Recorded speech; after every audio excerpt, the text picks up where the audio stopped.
same. Get in your lane, stay in your lane. Wait, this ain't a game. Been through the flame, now get out the way. Whole lot of change, still been the same. Put that on the name. I had to go through it just to get to it. Look what I became. Elevate, level up, way to the top, headed to the peak. All them boys wanna talk, hit them out of law, but don't got receipts. I do it with ease, to you it's a burden, to me it's a breeze. You feel that? That witness degree, that kickback. You coming at me, boy, sit back. Came out the womb like this, hit the pedal and room right quick. Gotta get it, we going up, way up, might land on the moon. Who step in the room like this? We breaking the rules right quick. They killing the mood and up in the few, might land in the tomb.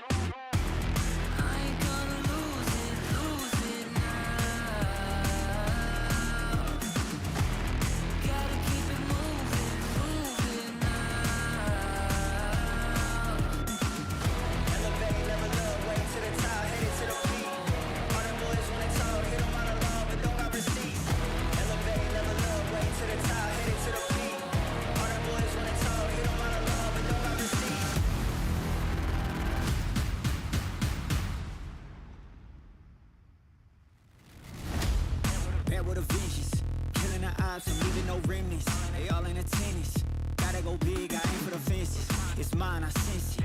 Back in the scene, I'm back to the business. Back on the front line, gotta grind, it's time, let you be the witness. At the time, turn a repeat to a 3P, yeah. Got the franchise on me, you more like G Lee, yeah. 21st century, you all the way BC, yeah. Old boy been washed up, I'm notched up in TTA. Came out the womb like this, hit the pedal and room right quick. Gotta get it, we going up, way up, might land on the moon. Who step in the room like this? We breaking the rules right quick. They killing the mood and up in the few, might land in the tomb.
Made it out that jungle, now we shopping when we touch down. We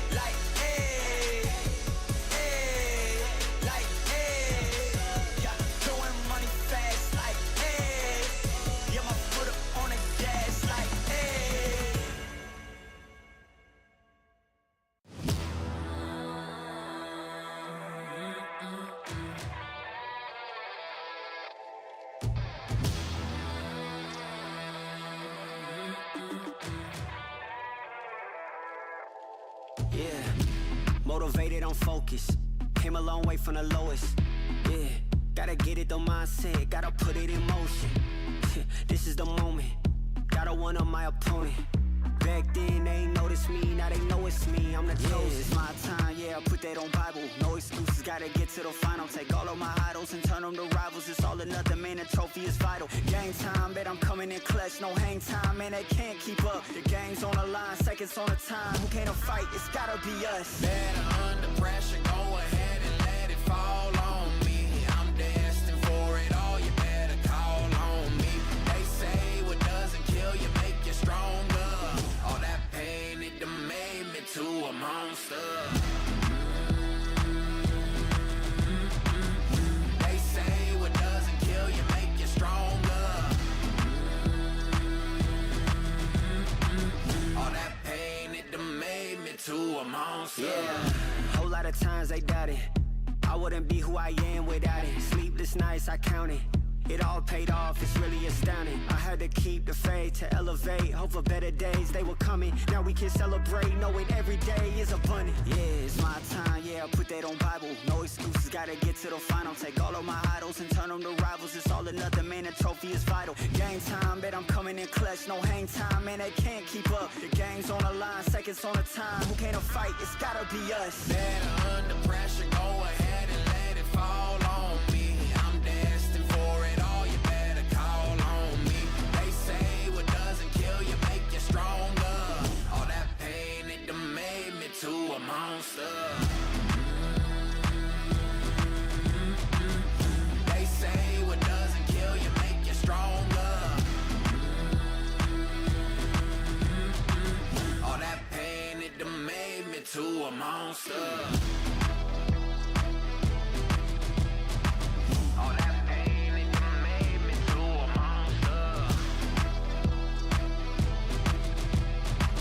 All that pain, it done made me to a monster.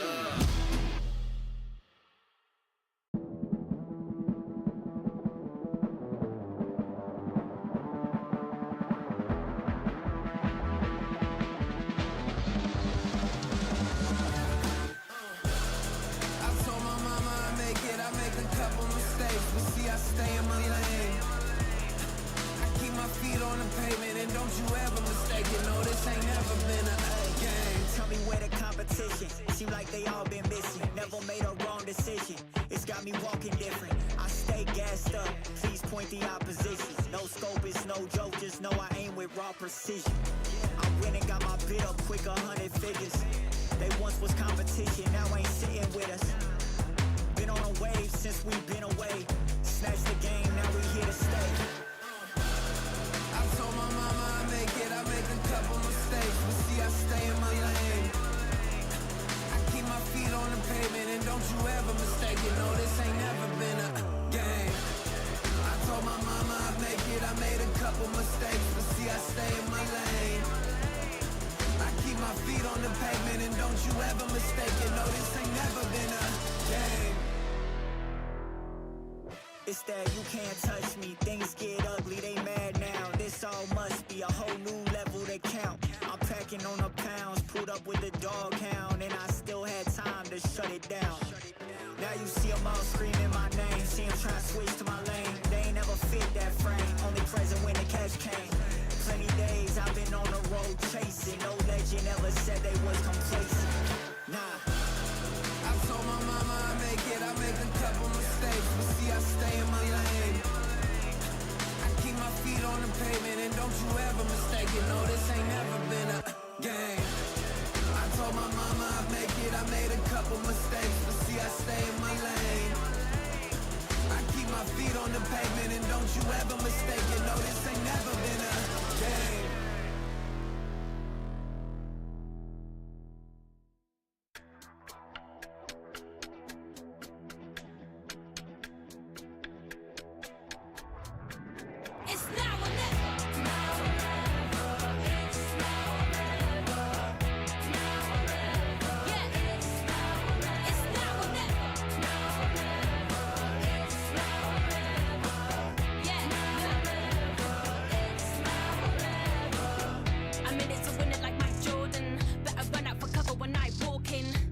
are no limits to my calling. Going straight to the top like I've been boarding.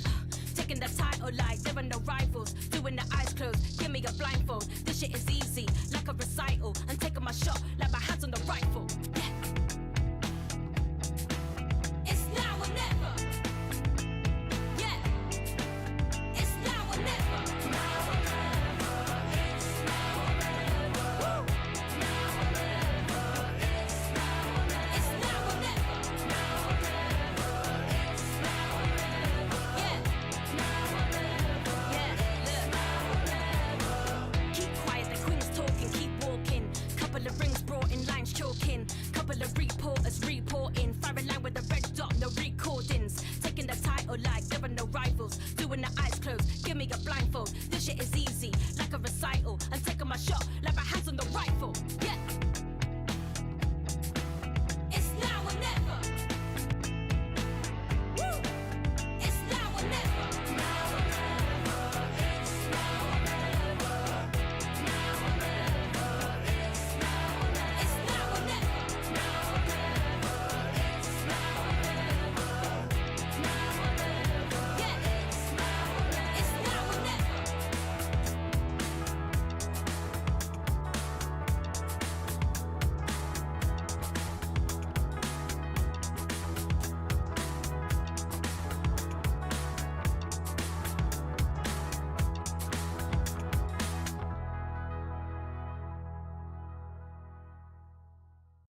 Let's take it up a notch. Running out the clock. I shoot my shot. I cannot be stopped. Let's take it up a notch. Let's take it up a notch. Let's take it up a notch. Running out the clock. I shoot my shot. I cannot be stopped. Let's take it up a notch. Let's take it up a notch.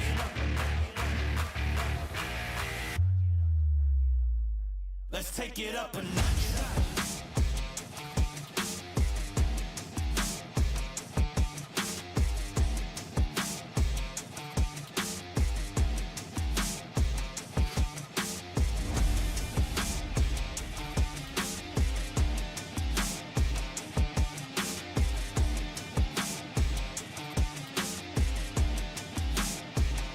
Let's take it up a notch.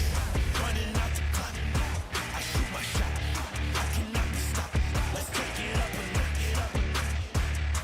Let's take it up a notch. Let's take it up a notch. Running out the clock. I shoot my shot. I cannot be stopped. Let's take it up a notch. Let's take it up a notch.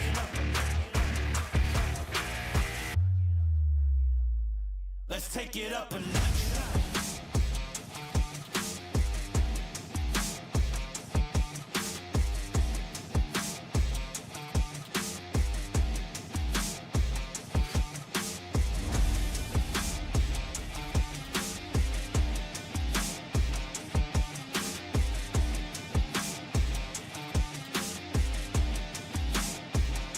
Let's take it up a notch.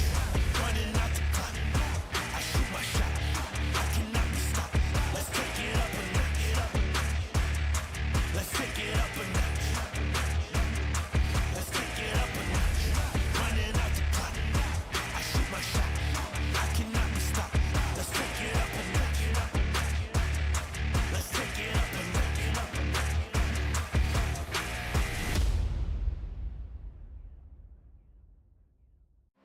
One time for your mind, get rockin'. One time for your mind, we poppin'. One time for your mind, no maybes. Just yes, yo, release the stress. In a place to be, we rhyme. Getting down on the mic, no crime. Hip hop, everybody know it's time. Yeah, we're gonna rock like this.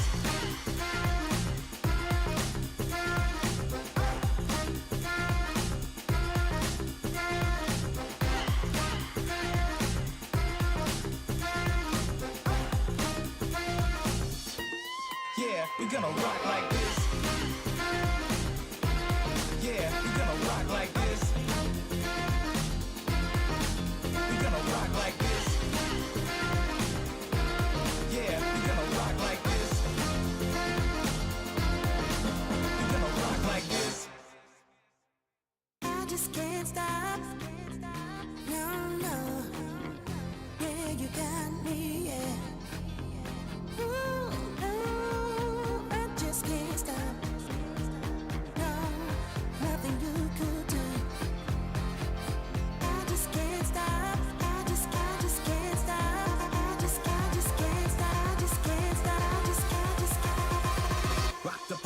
non-stop like this. Gonna rock the party non-stop like this. Gonna rock the party non-stop like this. Gonna rock the party non-stop like this. Yeah, we rock the party non-stop like this. Rock the party non-stop like this. Gonna rock the party non-stop like this. Gonna rock the party non-stop like this. Yeah, we rock the party non-stop like this.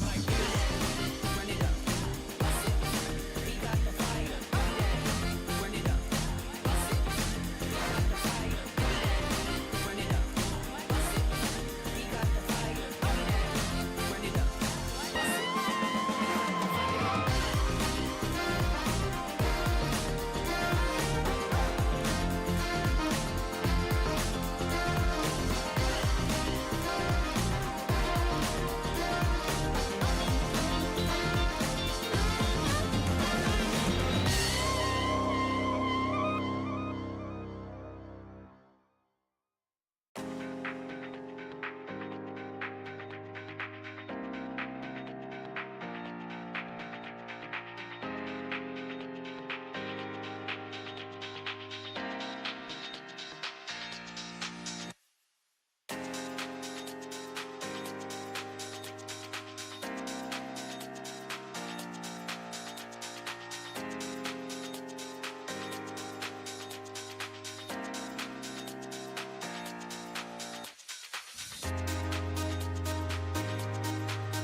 Get on your feet and move to the beat.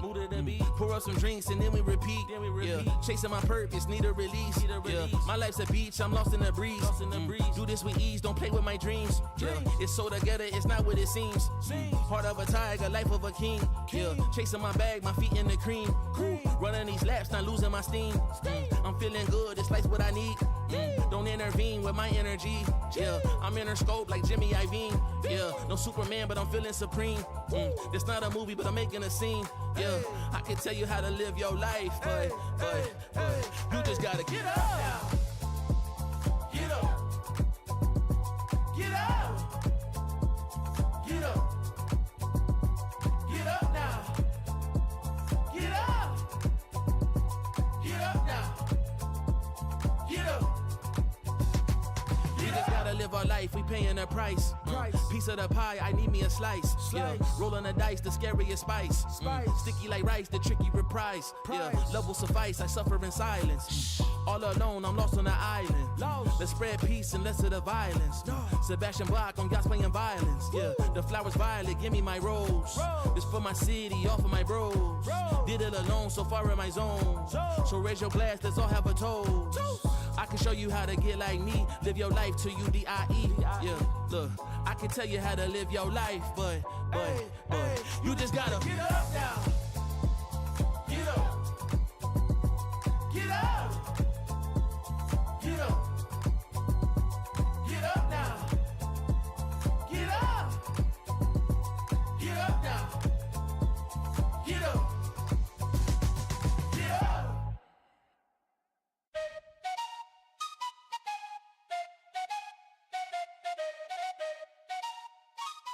Let's go. I got big dreams.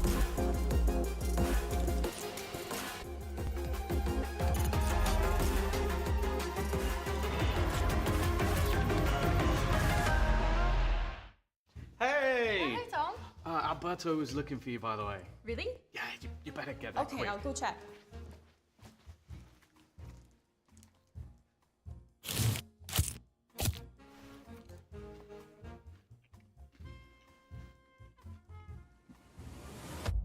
Have a break.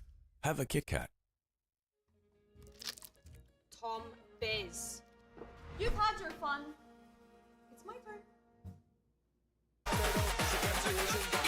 At Carmine Corp, we demand the best. This is what backs us up. The Razer Iskor V2 New Gen.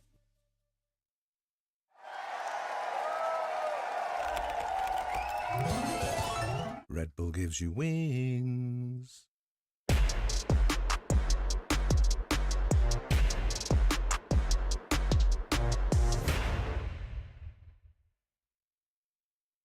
Want to find your fastest server every time? Express like a pro and optimize your connection in one tap. Express and game without ISP throttling. Express and shield yourself from DDoS attacks. Express and choose the VPN trusted by gamers everywhere. Express VPN. Experience gaming the Express way. Fast, stable, competitive. Outplay the world. It's time to Express. Unlock free cosmetics, including Lightning Kicks Buddy and more. Scan to subscribe.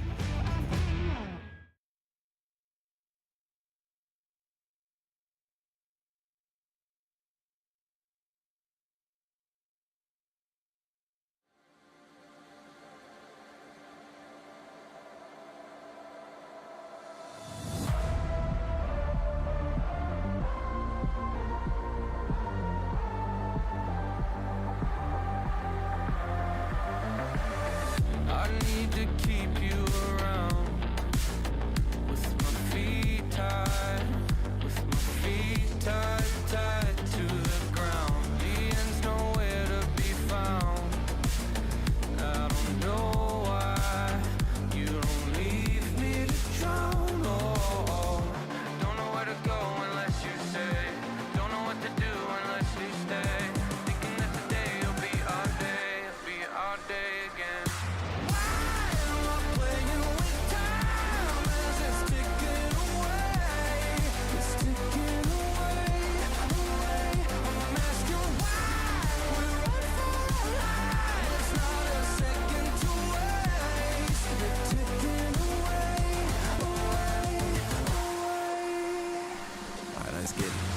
Winning, losing, either way I'm there. Got an attitude, I'm out the roof, up in the air. This round I make it count, yeah, I'm talking right now. Feel like the comeback kid, got no time to spare. Double up score, 22-2-4. You know I win a lot, gotta win one more. On a hot street, never gets old. Soda with the ace and my team went gold. Why am I playing with time as it's ticking away? It's ticking away, away. I'm asking why. It's not a second to waste. They're ticking away, away, away.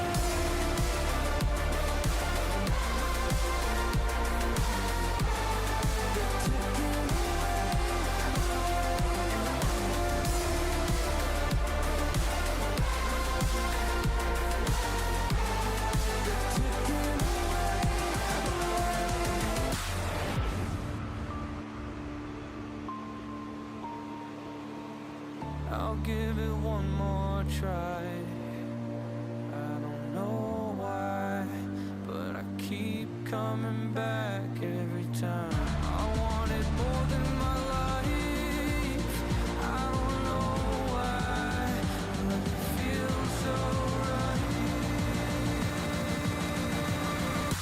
Why am I playing with time as it's ticking away? It's ticking away, away. I'm asking why we're on fire. It's not a second to waste. It's ticking away, away, away. It's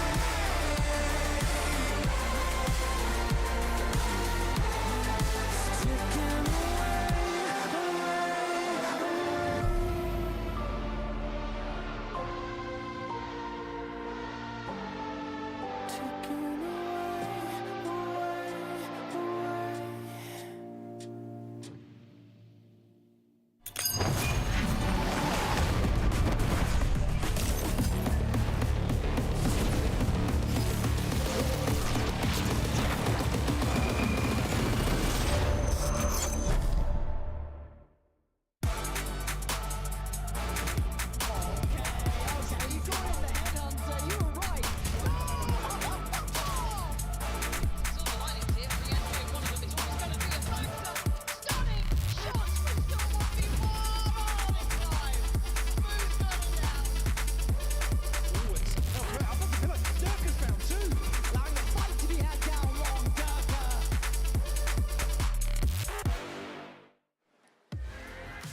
Not only do we have one last ticket to London up for grabs this week and today, but a spot in the finals as well of Stage 1. So welcome everybody to VCT EMEA, where we're going to be deciding the fate of both of those teams today. With some incredible Valorant that I know will be the highlight of your weekend and mine as well.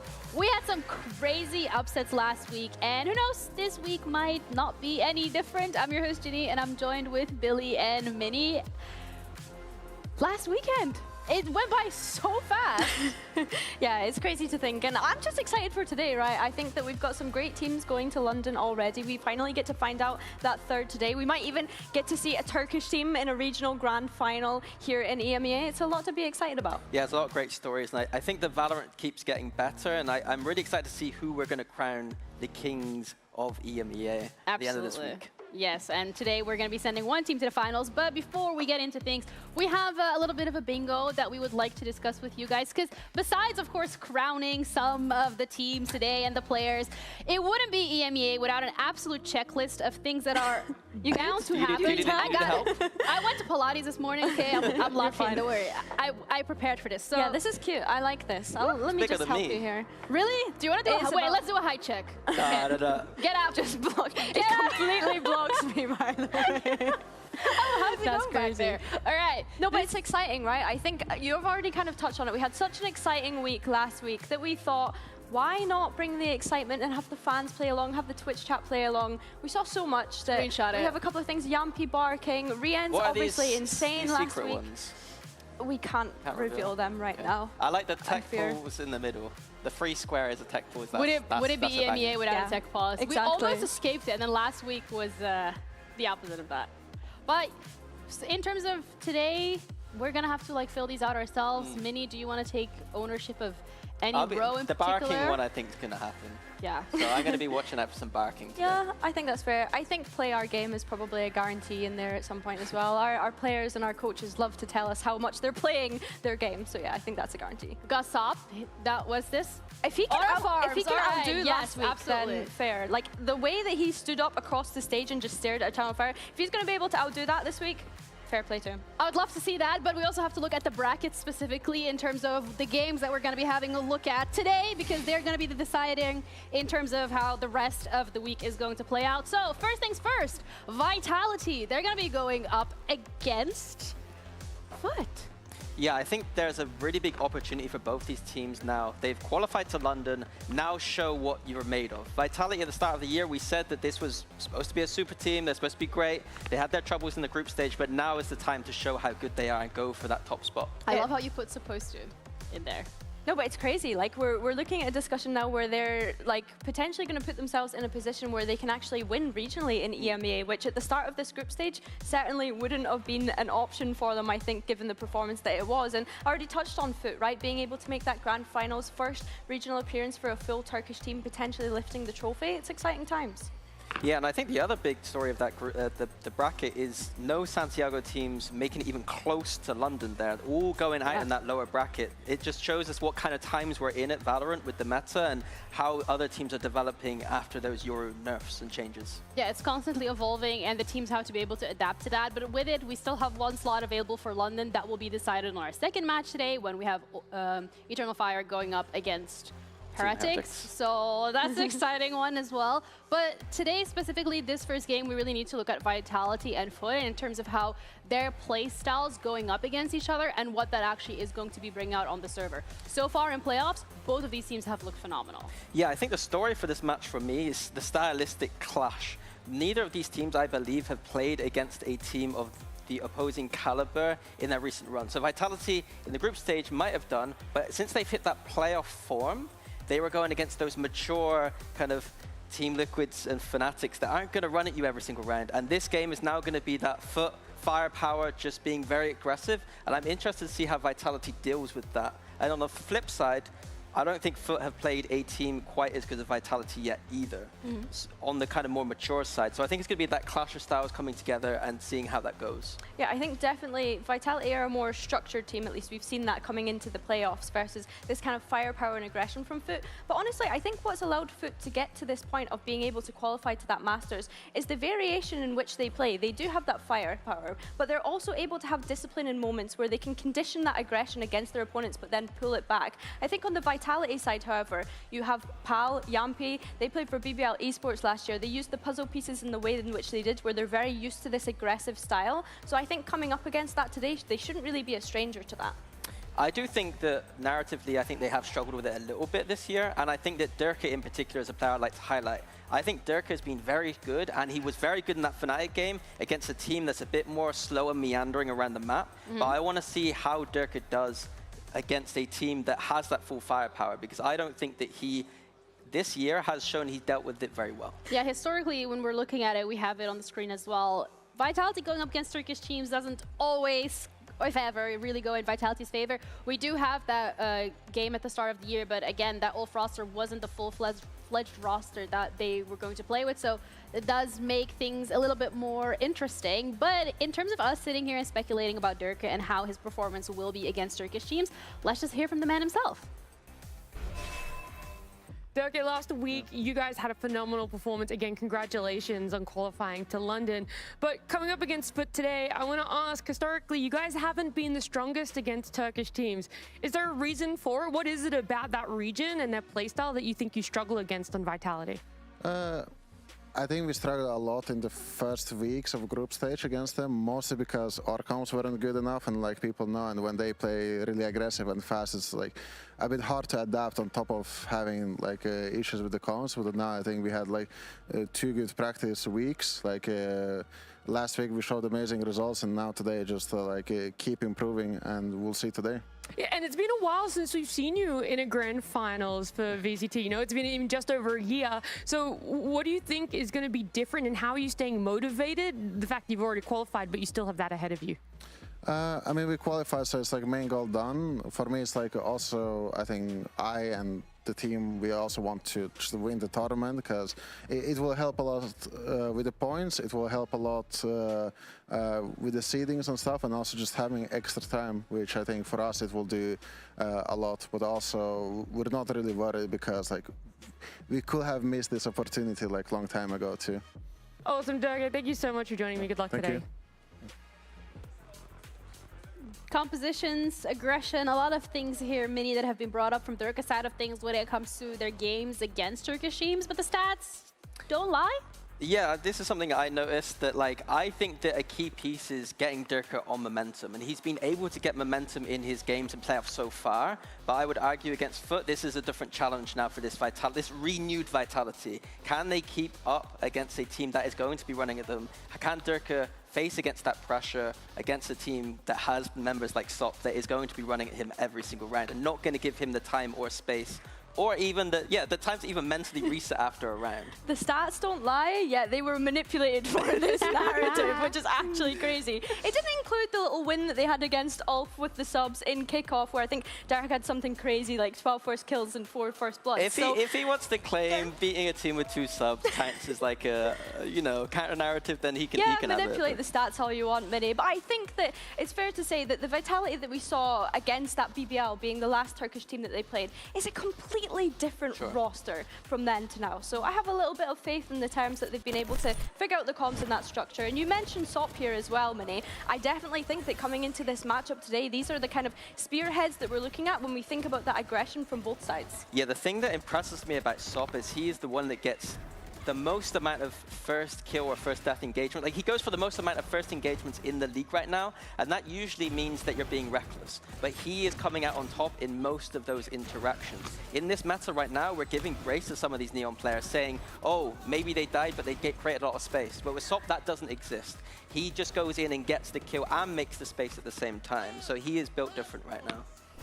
That's a great statement to be coming out. But from Sop, the aggression in general also, and how Foot as a team has been able to play around him, has really allowed them to propel their organization for success. But without further ado, we had Sop himself as well standing by with an interview with Nat. Sop, it feels like you kind of do everything from showing up for your teammates, coming out to interviews, giving us some good quotes, but you're always what feels like winning these first duels, these opening duels. What about you makes it so easy? How are you able to stand up above the rest? I mean, I play the game a lot and I know all the possibilities, and that's how it works for me.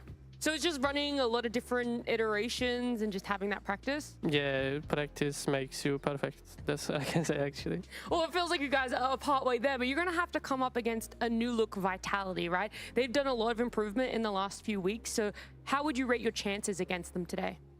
I mean, we're just going to play our own game and we're going to win easily. How would you describe your own game?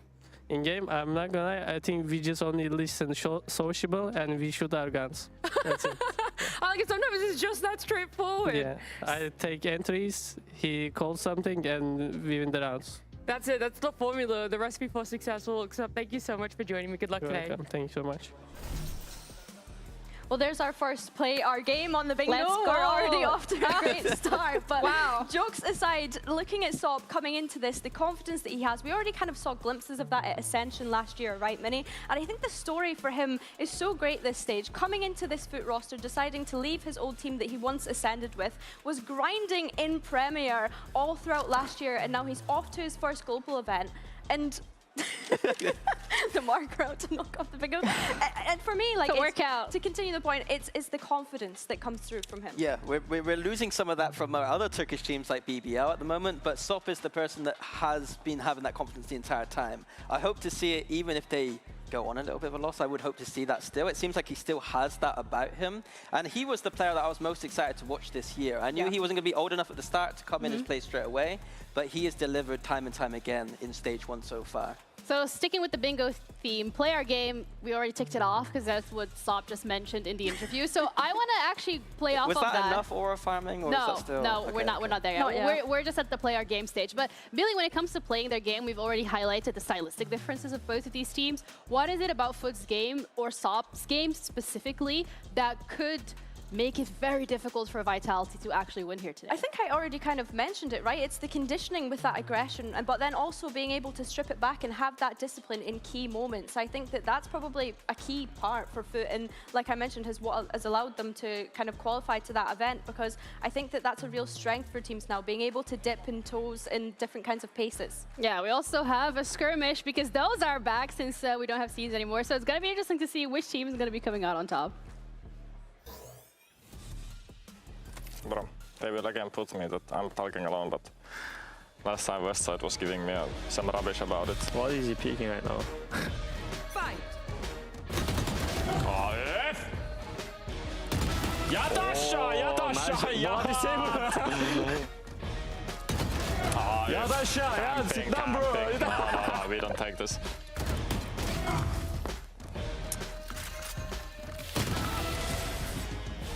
Oi! Nice, yeah! Oh, it's 4-4. You shot well. Good luck. Well, I'll start with our loser of the skirmish, Yambi. Yeah, loser. Yeah. You acted shocked though. Was this a part of the game plan then? I know you've talked about in the past that winning or losing. Yeah, exactly. Like I lost previous times and we won the game, so it was all tactical. Okay, well, I was going to go more wholesome, though, right? Because last year you guys had a bit of a tougher year together as teammates. But this time around, you've made it to globals on different teams. But how proud are you of each other if you want to start sociable? I'm proud of him. I really like him. And good luck in lower bracket. What about yourself, Yampi? Yeah, I mean, last year I would not have been happy that Foot make it, of course. But yeah, I'm happy for him, super proud of him. He deserves it after we couldn't make it last year. And what about today? What's going to happen? Because this is going to the grand finals or going to that lower bracket. Ja, Volkan abi, seni seviyorum ama bugün biraz da trash talk yapacağım. Sana yataşa söyleyeceğim ve Foot yiyeceğim. Afiyet olsun ben. And in English, that would be? Good luck, Volkan. Good luck. Let's see how that's going to handle out and who's going to go to grand finals. Desperate to do it himself. The Vitality against the odds. 13-6. It's been a drought for Foot.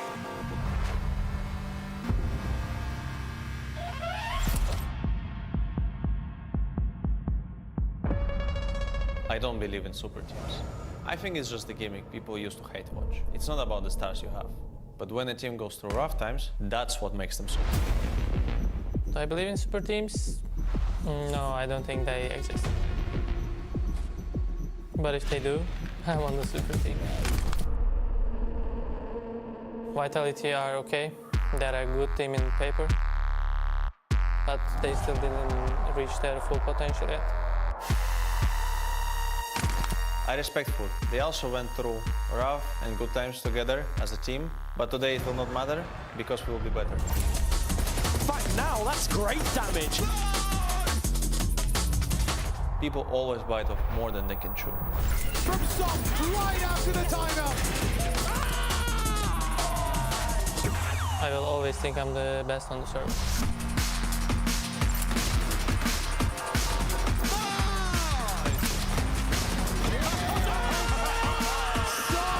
Ready to fight them into the ground.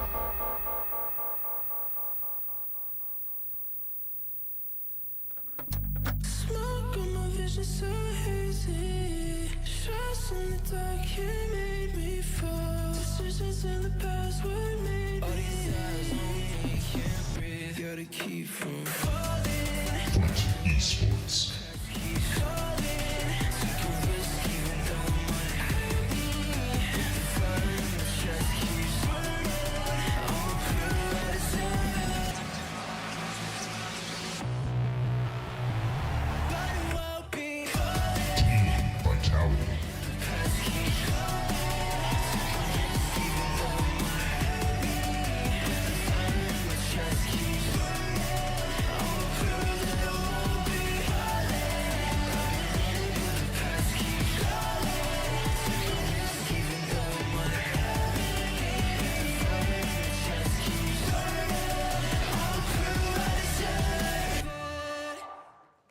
Tickets straight to that grand final or a knock into the lower bracket gets decided by this one best of threes. Both of these rosters had downs and are now on the upside trajectory in terms of their performance here in VCT EMEA.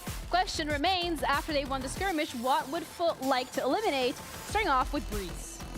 Yeah, interesting here that Foot leave that pro open. A little bit of a surprise, potentially. Vitality looks extremely strong in their previous showings, getting like 10-2 defense halves and not being able to see much on that attack side at all. So Foot must have something prepared if they're letting that open. I think looking at the bans here as well, right? Foot banned Fracture last week, and so Vitality coming in, this has been their insta-ban. Almost opens up for Foot there to just be able to take that Breeze away. And like you mentioned, Pearl coming in, it's been left open. Vitality going to pick into that. Does feel like a little bit of a surprise. Then we have Ascent. I feel like that's no surprises there, Benny, considering how dominant Foot looked on it against Eternal Fire. Yeah, interesting here. We get Pro, Ascent, and Split. I would argue maps where it might be a little bit harder for SOP to get active on that Neon. I don't think these maps in particular are the 3 maps you would pick if you are a Neon player to main.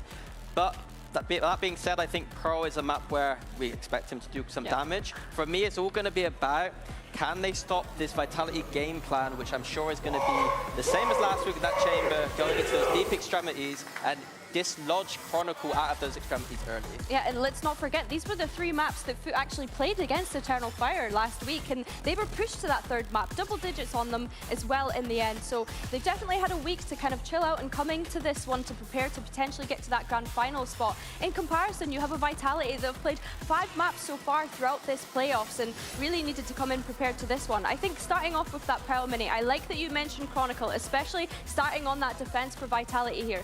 The chamber looked so good, able to take those deep lines, but also the micro-aggression that was coming out with Yampi on that KO.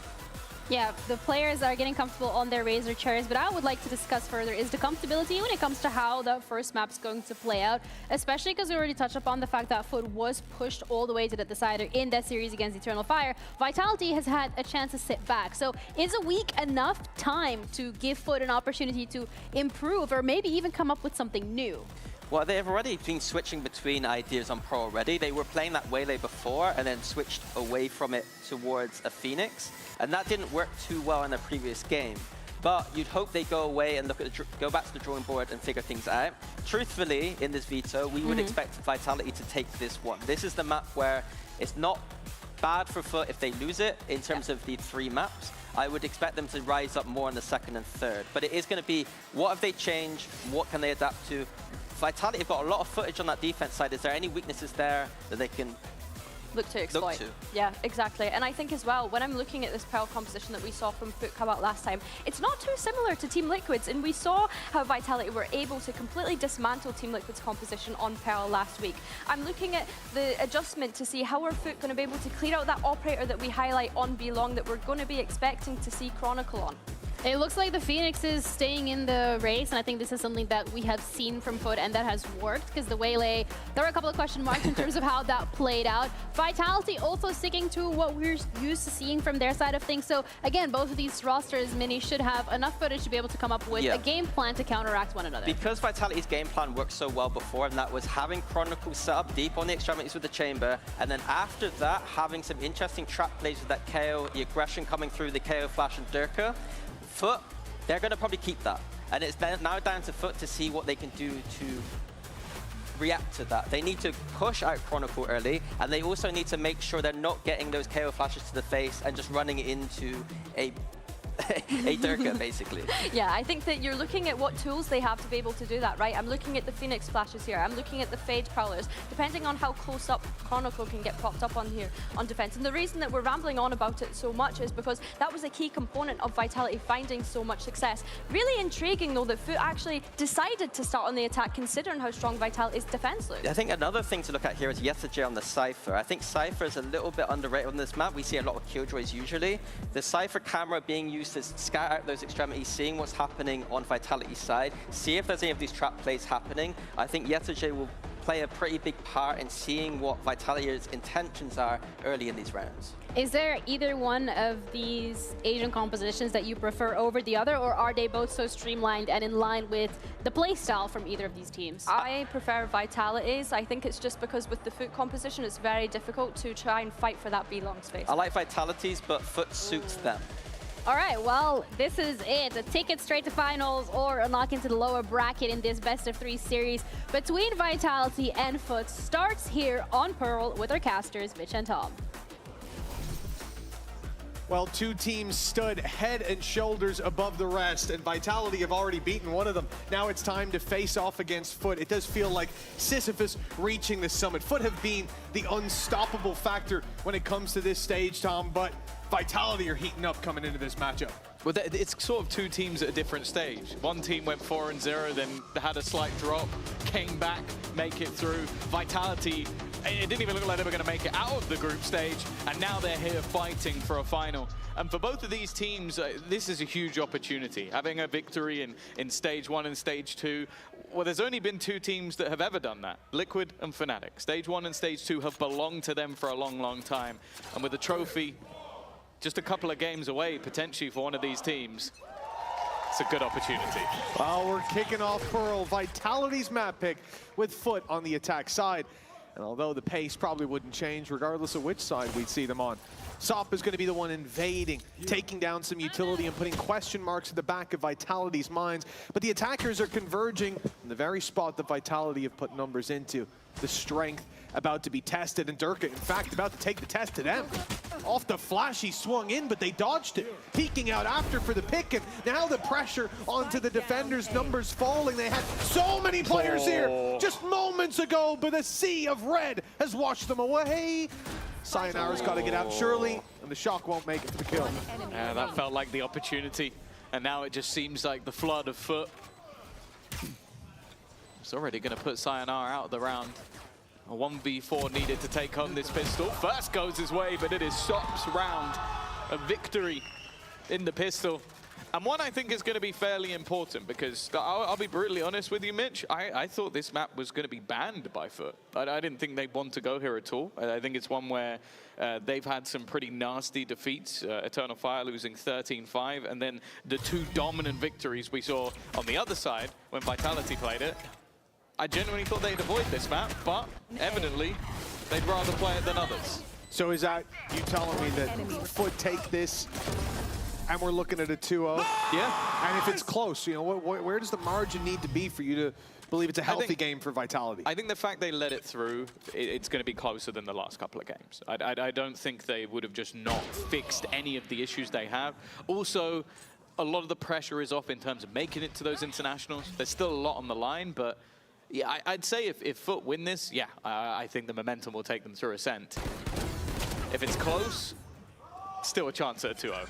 Well, that's the thing for Vitality, and we've heard it in these pre-game interviews as well, that the hard work is done, right? The challenge is behind them for the most part. They've made it to an event when, you know, you wind back 2 weeks, it looked like they weren't even going to make it to playoffs. And even then, it wasn't by their own hand that they made it here. So those factors taken into consideration, I then start to think for Vitality, does this lack of pressure sitting on their shoulders mean that they'll take the foot off the gas a little bit? Obviously not intentionally, but I don't think it's so. not survival anymore. Now we move from can they survive to will they thrive? And I think there's a good chance. I think a lot of teams like to tell themselves that the pressure is off, so that then maybe they can believe that the pressure is off. Sure. I think that for an organization, especially like Vitality, silverware holds more value than a lot of other things. So you want to be the ones that won that stage, and especially the stage where both Fnatic and Liquid are gone. You want to be the ones to be able to take that home. But also I think for Vitality especially, they even mentioned it, that skipping that group stage over at Masters holds a lot of value for them, more time. Whereas I think for Foot, honestly, it might be better to go into the group stage. They're a momentum-based team. Yeah. I think getting some confidence early might help them, but we'll have to wait and see. Of course, for Foot, not really any contention in this round, and if the last victory is anything to go by, an early start for Sop is something that Vitality definitely should be worried about. Yeah, most definitely. He seemed very confident, and you know, especially when you're looking at this map, this comp, he is going to be the one taking a lot of aggressive stances towards you in that early round. That gets worse when you think about Zeus being the one to either be there with him or get him in there with those Phoenix flashes too. So there's a lot of aggression coming your way, and probably starting in this very round where, thanks to the way that Foot got here, they've got a very healthy buy. 2 big rifles, 2 bulldogs alongside them, and a Spectre. It's not exactly going to be an easy round for Vitality now that they've got the full buyout. And already we've seen some dangers. I think in particular that double door, Foot taking control of it, removing that trap that's usually on the close right. It's exactly what's going to happen, but it looks like Vitality were ready. The thing is, they've traded that damage onto Yumpy for the ult of Zeus. Foot are still happy. In fact, they're coming out of that with their head held high. A trap gone and damage done. It's a little bit of an awkward fight, though. It almost seemed like they got almost stuck on the door as they tried to re-entry. So Foot have had to slow down at least a tad. It doesn't seem like they're over-aggressing. Maybe expecting Vitality to put the pressure on them a little bit, and especially with how many rifles they come into this round with. Foot don't really need to do anything too direct. It's a strong round start. Like we said, taking out that chamber trip, fighting for control, and maybe you would have liked to really knock Durka off that angle that he's holding right now. It is still some information. It will stop over rotations, but it doesn't stop all rotations. 3 players towards B now as Foot pick up the pace on A, and yes, Chamber's able to get out of there for free at least, but he's very quickly going to be challenged. In fact, towards Art, taken and cleared out. That's leaving the players on backside with a reveal ready to roll, waiting for that second tap. No, in fact, sending it early. There's one. That should be a kill, and it will be. Vitality putting themselves into the lead. Now Foot come back onto the site. 15 seconds or so to get that plant in. They've got to start putting it into play, and the spam's coming through. Close, but not close enough. He picked a slight off angle to plant, and I think that was just enough to keep him alive. Even still, Vitality have the man advantage, but this is a bonus for Foot. A lot of rifles still in play, and the time now acts as their 6th man, starting to bring things up, make things awkward. And already Yetishay turning things back to an even scenario. In fact, it goes a little bit wrong for Vitality. Zeus in that back corner. He's going to finally be taken out and leaves it all on to one. It is going to be the weaker weapon from Crostali. That time has been ticking a while, but not enough. Profek, he's really just going to stick this the entire way. He's going to just defuse in front of his eyes. What a way to get your first round on the board. A little bit of disrespect, and Profek not sweating at all. Oh, that one's got a sting for Foot. They're still in the lead, and it was a strong start to this map. A great fight for them there, but knowing how close they were to get that one across the line, to lose it in that fashion is tragic. Especially when Zeus got so much done. They knew he was in this corner. He put the wall up. They went in to deal with him. They sent so much utility that way, and him buying them that extra time. Nice, bro. It put the pressure on, but in the end, the stick is what wins it out for Vitality, flipping the table. It's just straight up disrespect. And for Foot, it's obviously a little bit frustrating because they could have won the round, but you do have to bear in mind that's their bonus. Look at the damage that's already been done to the economy of Vitality. They now come in with, well, enough credits to buy an Odin going into this round. So that kind of tells you where they're at. Yedishay's gone down. That A-long fight, they haven't been poking that area all too much, and now finding out that's not just where Chronicle plays in the late game. They were able to pressure him off that angle before, but still around and still has that crucial TP. It gets him out of that second fight. The Molly, though, could be dangerous. He's got to move, and might be in the open when the peek comes through. Zeus easily able to manipulate that frag, but with Durka now showing the shotgun up close, they've got to be very worried about this push through. Getting a plant hard, they really want to clear out that lower space, and the judge is taking them for a field day! Crostali with everything on his hands, and, well, he made a damn good try. But it's another round for Vitality from a stuck defuse to now 2-2. This is just where Durka has been so scary. Like, he talks a lot about making jokes, maybe not liking the Neon personally, but when you watch the way he plays it, I would say that Sociable, that might be one of the most optimistic attempts at a kill I've ever seen in my life, but... Especially against the judge up close. I mean, he kind of has an arrow pointing to where you are. Wow, 2-2.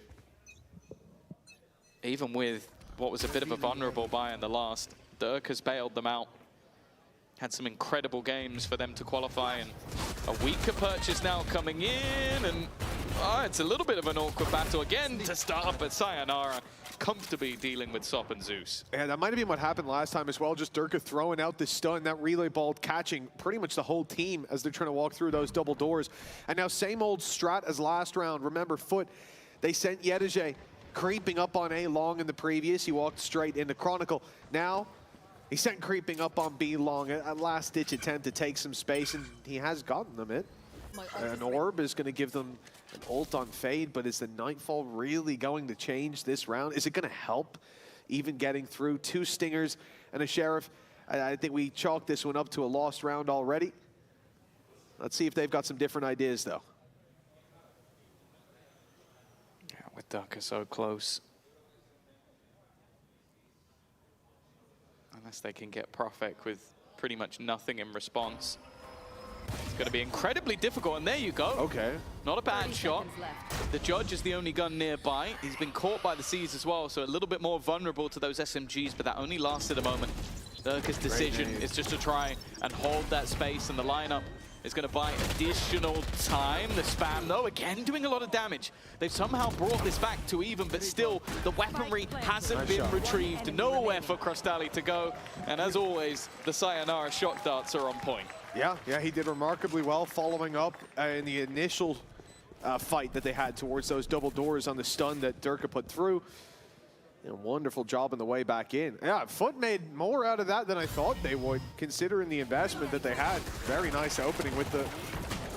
Oh yeah, it's really not nice to be on the other side of that. It was a nice opening with the Sheriff that we saw from Yedege as well. But Vitality now have the lead from 2-0 down, facing into what probably should have been a lost round. They've managed to find the lead, steal it out of the hands of Foot. But the full buy is coming back up for the attacking side, and with a Phoenix on the roster, I don't think anybody's surprised by round 6. The ult is online.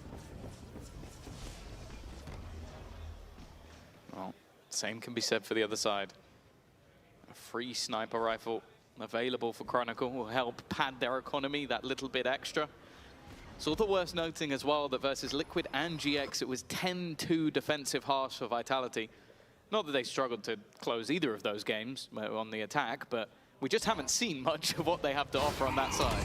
Well, it's been a slow game so far for Yumpy. His job has mostly been to sit around where Sayonara is right now and buy some time. But now, in goes the stun alongside the Hunter's Fury. A beautiful combination, and sending some bodies at this problem as well has given Vitality nothing but success. This is the buy round for Foot. And they've been immediately put in their place. The stun, that's come out of nowhere.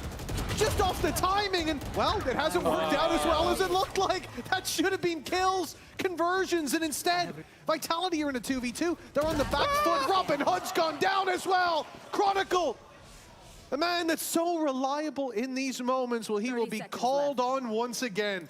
They shouldn't have had to be. They had such a huge advantage after those initial fights, and Sop, I'll say it's a very aggressive position. A nice shot, but the second player doesn't actually swing off it. Yedege decides to go back. A rifle retrieved. And a hell of a lot for Chronicle to do now. If Yedege fights him, maybe it ends up 50-50. Instead, he looks to try and make it so there isn't even really a fight to be had, forcing Chronicle to go looking for him. But Chronicle seems to have the right idea! They are winning rounds that really shouldn't be going their way. But hey, Vitality fans don't mind.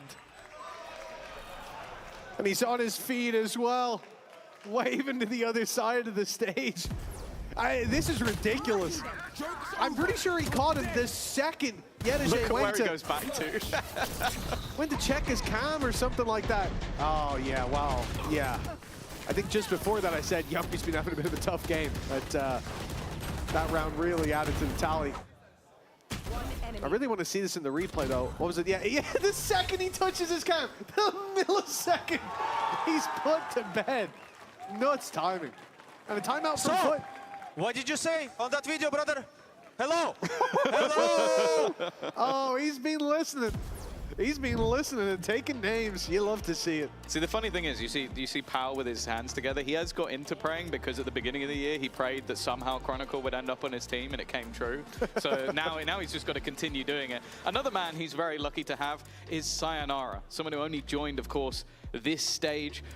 Had ups and downs in some of the early matches, but in playoffs, he's genuinely been incredible. Only just 18 years of age, only just old enough to play in the league, and already looking like a seasoned superstar.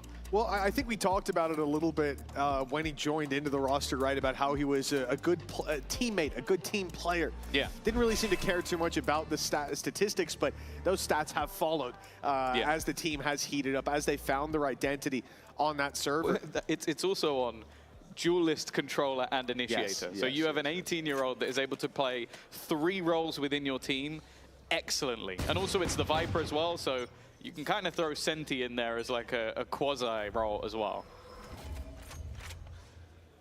Jack of all trades and master of far too many, yeah. 4-2. Vitality seem to have full control over this game. Foot have been doing well when it comes to the pistols, but well, that is not going to help. Okay. Sayonara's there to bail them out of what looked to be a bad situation, but he has got full control, both hands on the reins, 12-4. And 5-2 to Vitality as a result. Yeah, he's playing incredibly well. I do want to say, like, there is a very real scenario where Foot are in the lead of this game. Like, you've lost a Ninja Defuse round, you've lost a round that was a 1v2 clutch, but these are sort of the things that were the gravy to the sort of excellence that we've seen with this team. Like, they're able to win absurd rounds. The problem, though, for Foot is if they are going to compete in this map, they need to start getting onto the board. We've spoken about this Vitality defense side. 10 rounds is, well, the minimum and maximum. It's just what they've had in both games they played on this map. You can't allow them to have that. Watch your eyes. Oh, looks like a much more direct strategy here. Probably Nightfall going through on this A site after the reveal pops up.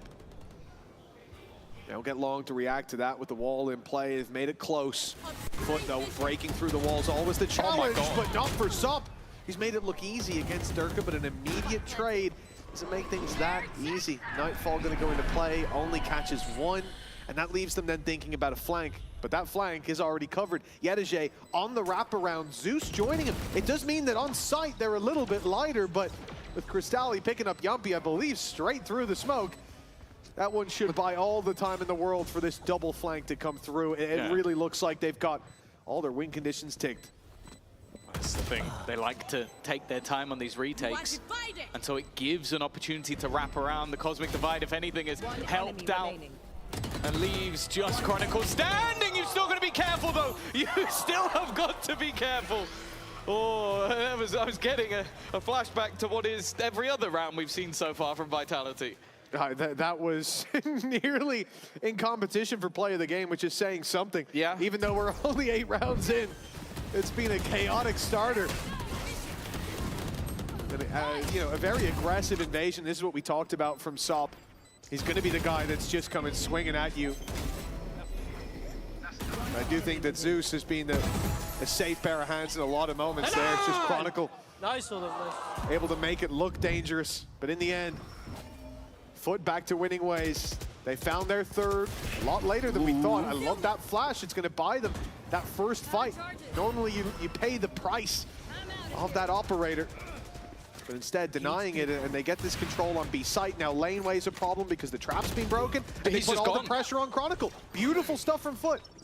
Or again, Crystalli's plant position denied. Means all those smokes are faded as well, so they have to plant in safer positions that they would have liked, but they have held onto control of the elbow. Run through, though, Durka only managing the first. And nobody else close enough behind to find that trade. Sop sat with the operator a little bit tagged up, so now he's using it almost as an aggressive shotgun. Instead, though, things start to swing back in Vitality's favor. That clock has been ticking. Yedege turns it down to just 1.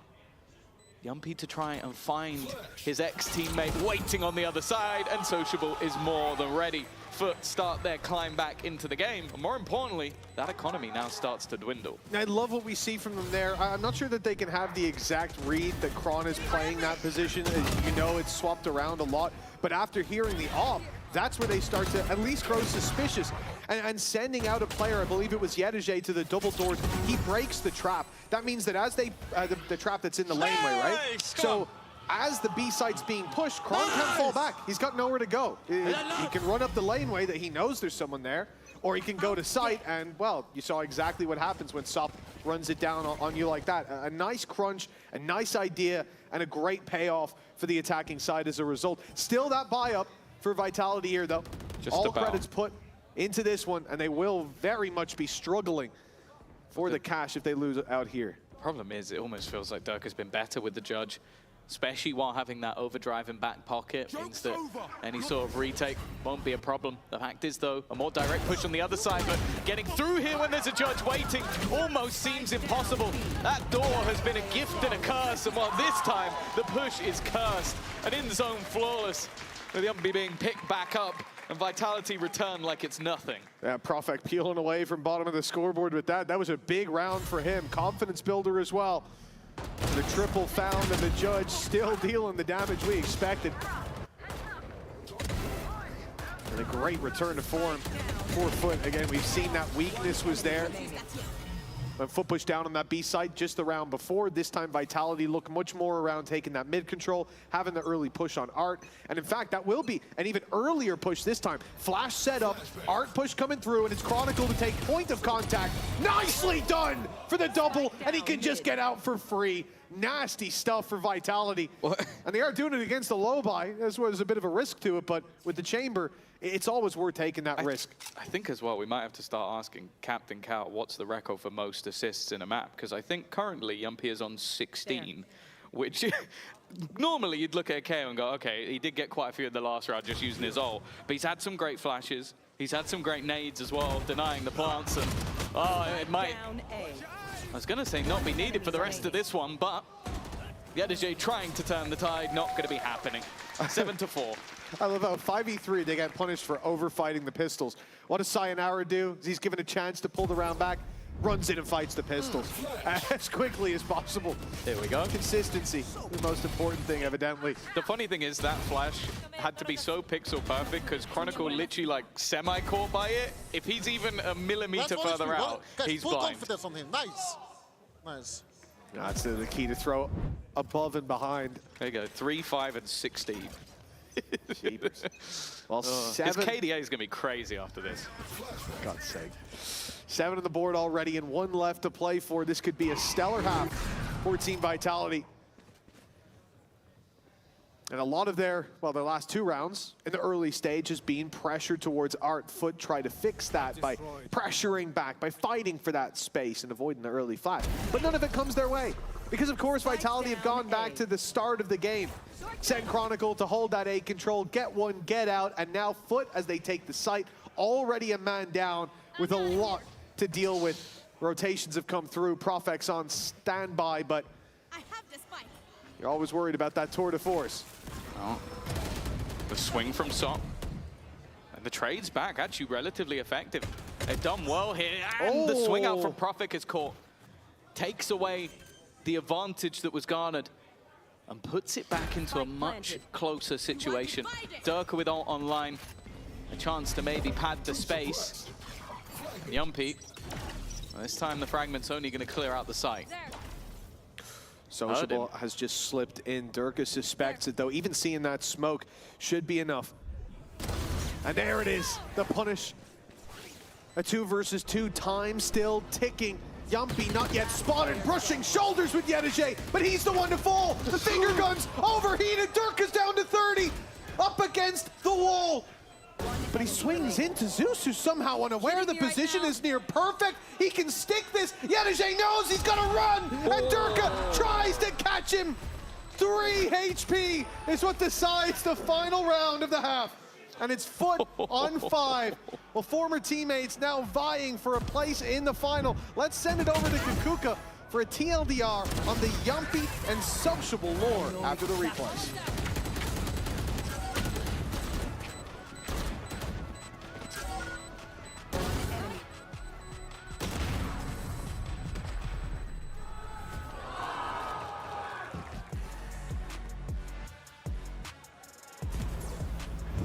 What an interesting half already. Stage 1 playoffs has been full of surprises and most importantly, full of history. Today, we see that it's only fair that we talk about two players that have not only been crucial for the success of their respective teams, but also shared a 2025 full of missed opportunities. For Sociable and Yampi, almost was never enough. And this year, they are proving to be hungrier than ever, despite a path full of thorns. Sociable started his 2026 on a different team, where they soon realized that the direction they wanted to follow strived away from his expertise. But luckily for him, the most successful Turkish powerhouse was in need of a new vision. And so he was able to reunite with Vlad and now lead their new identity. I know it is difficult to overlook Sop's talent, but I'd say we can all agree that Sociable's impact on Foot is unquestionable. And as for Yampi, man started the year playing Yoru. It wasn't a fever dream, it was real. And expectations, questions, and mostly doubts have been filling the headlines about Vitality this year. And in a team full of big names, Yampi's leadership was put in the spotlight. But finally, last week, after they were gifted a second chance at redemption, they defeated their demons to secure Masters London. It really feels like things for them are just starting. And the craziest thing about today is that either Yampi or Sociable will secure their first grand final as IGLs of their squads. And a big opportunity indeed to secure themselves that spot in the grand finals, to stand above the rest and take a day to watch the others play. 7-5 is the score. Vitality leading at the half, but now they're on the attack. Or I should say, Foot are on the attack. The defense scales up with 3 players in A main early, but they have sent forces back, expecting this extra leg to the push coming through. Art now ready to pounce in a 3-man setup, and they will go swinging early. Zeus and Sop to find the double. And with the stun delaying and the spike in the open, this round may have already slipped out of Vitality's grasp. I have the spike. I have to say, a 2v5 feels unlikely. But the gamble of the defense is to all group up. Now, they've already spotted where they are with the cam. That's why they weren't over-rotating. Don't want to give them those isolated fights, especially with how good Sayonara has been in that first half. You really don't want to give him anything, but a plant is all but guaranteed. It's now, how much can they do to hold on to it? Well, they've got a single star on Profek. Go, go, go. It's been placed up into heaven. They know they're not going to win this one on time. No, it's going to have to be the guns that do the talking. The defuse already started. Sociable, able to find one, another for Yedege, and that will close out the round. Nicely done for Foot, and with the pistol under their belt here as well. I mean, we're pretty much, very much expecting to see a 7-7 scoreline. In fact, between these two teams, I kind of expect Foot to be the ones doing damage on those low buys more than the other way around. Yeah, I will say though, it's like Foot of now, this is both pistols. They're just going to be leveling up at the half. Obviously, Vitality, when it got into the buy, definitely seemed better. But a lot of clutch rounds obviously going the way of Vitality, I feel. So still an opportunity for Foot to turn it around. I'm mainly going to be looking at Sop, though. That defensive side sniper and the potential for aggression alongside Zeus, it's something I think that we see Eternal Fire do incredibly well. In fact, they really struggled against it. I'm hoping his defensive side sniper won't continue like that, because then we have some problems. I'm glad you've highlighted it, Tom. Yes, a great example there. Can we get that replay slowed down? You can do some drawing over. Just give me that one. Give me that one. Show us the vision that you were looking to see today. But yeah, for Foot, you're right. It has been rounds here and there scattered throughout. Vitality have looked better in the buy rounds, better in the brass tacks of the game. So these early starts, so valuable. Sayonara, there's one, but 56 HP. He's going to get killed from behind. Oh, there we go. I thought he'd seen Sociable, but no, only the other way around. 7-7. We are neck and neck, but You know, the other thing about Foot, Tom, when they come to this defensive side is it's almost where I fear them the most in this matchup. Just thinking about the problems Vitality have had, this is the half where I see it having the best chance to raise its ugly head again, because Foot will put pressure on you. They will attack from the very get-go. They have variance to their pace, but their ability to, as we always say about Turkish teams, come in and just slap you one right in the jaw. It's not easy to work with. It's not easy to play around, and if they can put Vitality on the back foot, that's where we've seen them trip over in the early stages of the season. I think, oh, there we go, off rip. Looking to try and put that pressure on Durka, the man who he wanted to entry. Already low, but even still, it doesn't matter. If he's not dead, if he's still standing, you have a problem. It leaves Yedege with a Spectre. He was basically hoping that this gamble stack on the B site would do enough damage. And now, well, Chronicle is just waiting for him. I don't know how it was that.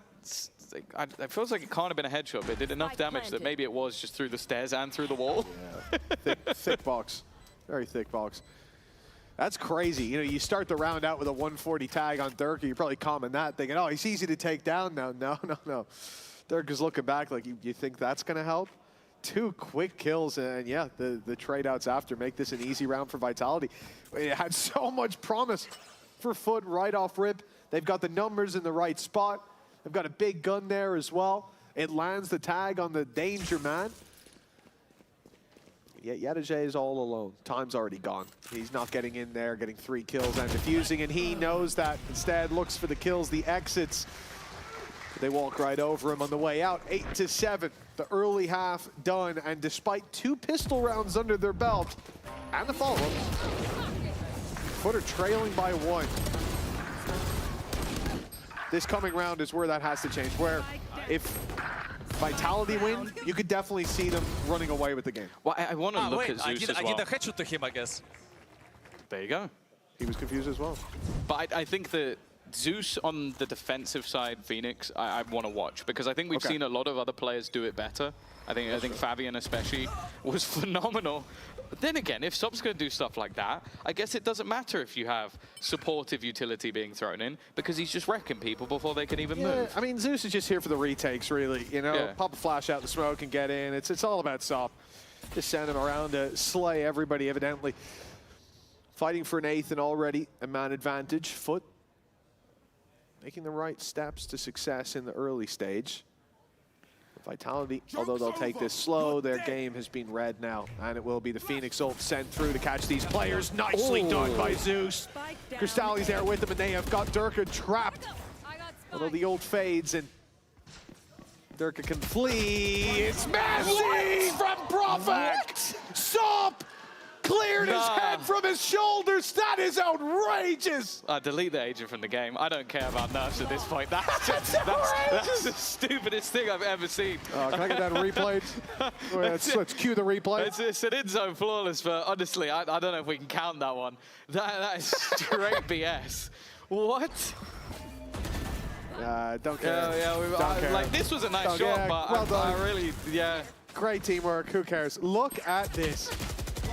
I want to see his face. I want to see his face. Oh, he's a bit more sad. Yeah, tell him to sit down after that. I didn't see what happened, but I heard people scream. Oh, trust me, Profek didn't see what happened either, so don't you worry. Sop's the only one with the vision. And oh my God, okay. Oh, Durka. A little bit of revenge. Yeah, it's nice. Good early trade to find. And actually even more valuable considering there's a rifle down now. This is a round where Vitality have weaknesses. The shotgun, the bandit as well. I thought you were going to say because he killed Sop. Well, that more so, actually, yeah. You can have as many rifles as you want. If Sop's still alive, the round is in jeopardy. It's definitely better than it's gone so far.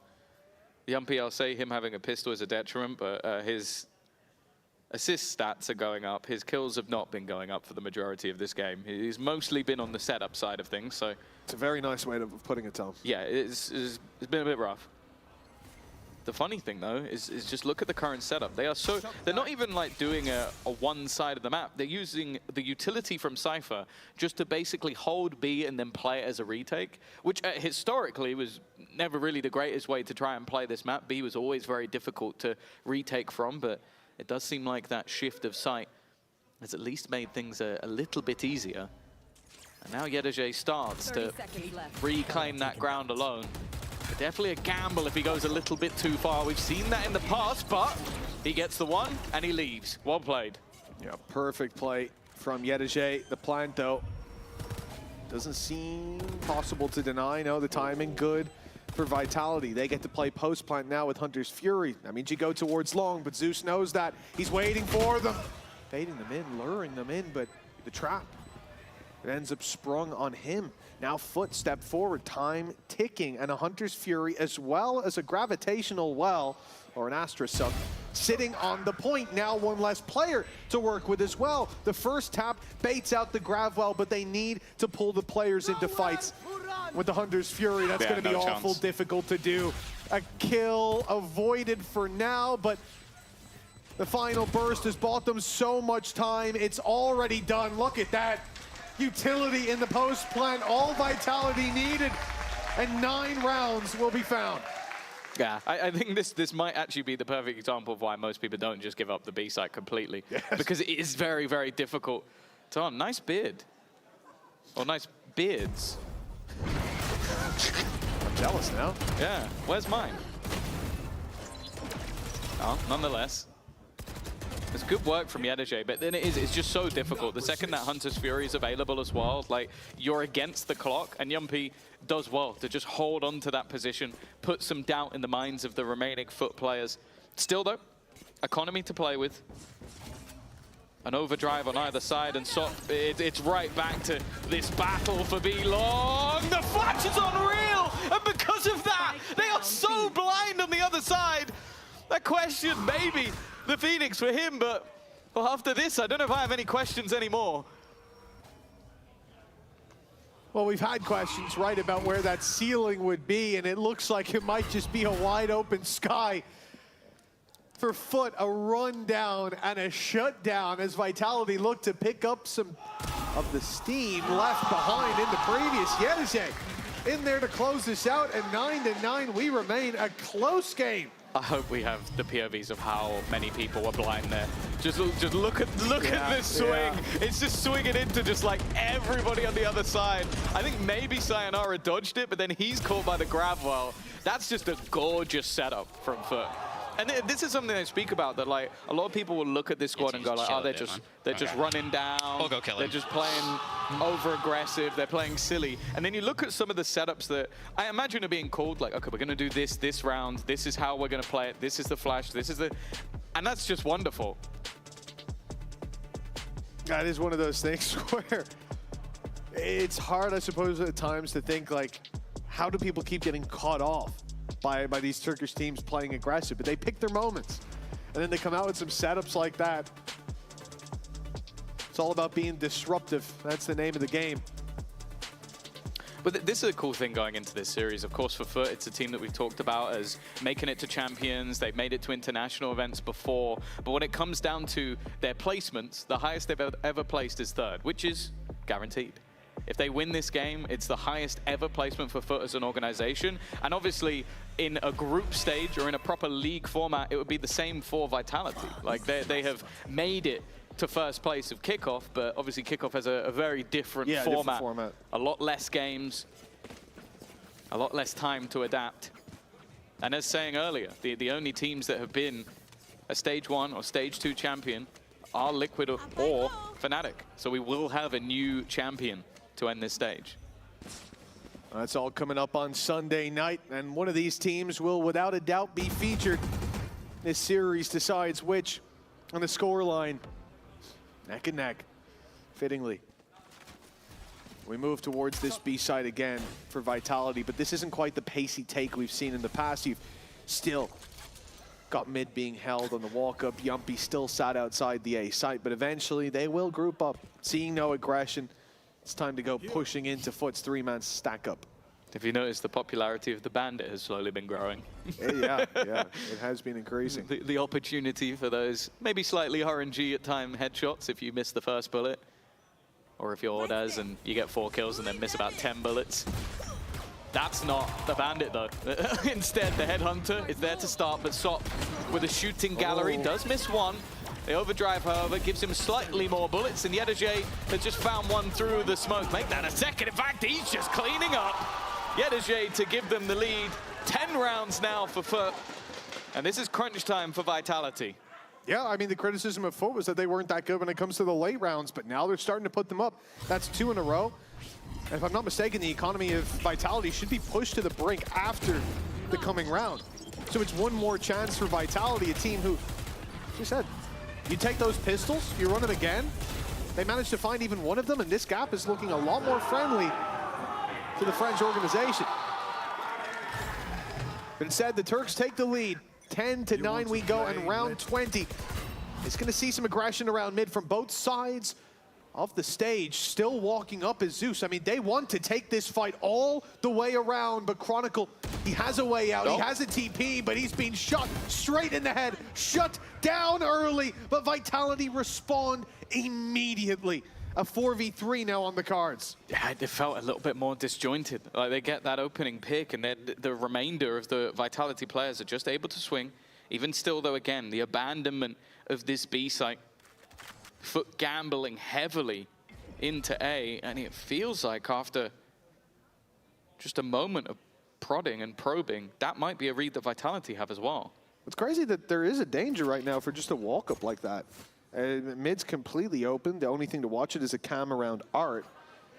But they're leaving that and only occasionally checking for it with Sociable. There was a gap, but Vitality have no idea where that gap is. But the lack of noise, the lack of any attempts for flanks as well, it lets them know something is awry. Foot have some information we can't account for, and they're just about to find out what info that is. There's the trip. The worry for them as well is if it had been a mid push after they got those kills, they would have had no idea. Because normally they had the cam watching, but they moved it over into Art. So yeah, they left a lot to be desired after that opening failed. Again though, happy to just play in the retake. Durka at the back of the site with a Bucky, but of course he does have his ult available. Sociable's got very far forward though. A gap found on the other side, and now Sop using the shorty has turned it back into a winnable position. They will finish off Yumpy. The gun maybe is all that remains. One man to try and hold on is Profex, and he's not going to be able to. A 3v4 turned on its head. Well, we were building that up as like, okay, this might be very difficult for Foot. All right, they didn't look it. It definitely looked like it should have been. A phenomenal stun coming out of Sop, though. That's really what gives Sociable the leg up in that fight. The fact that they know there's a second player there as well.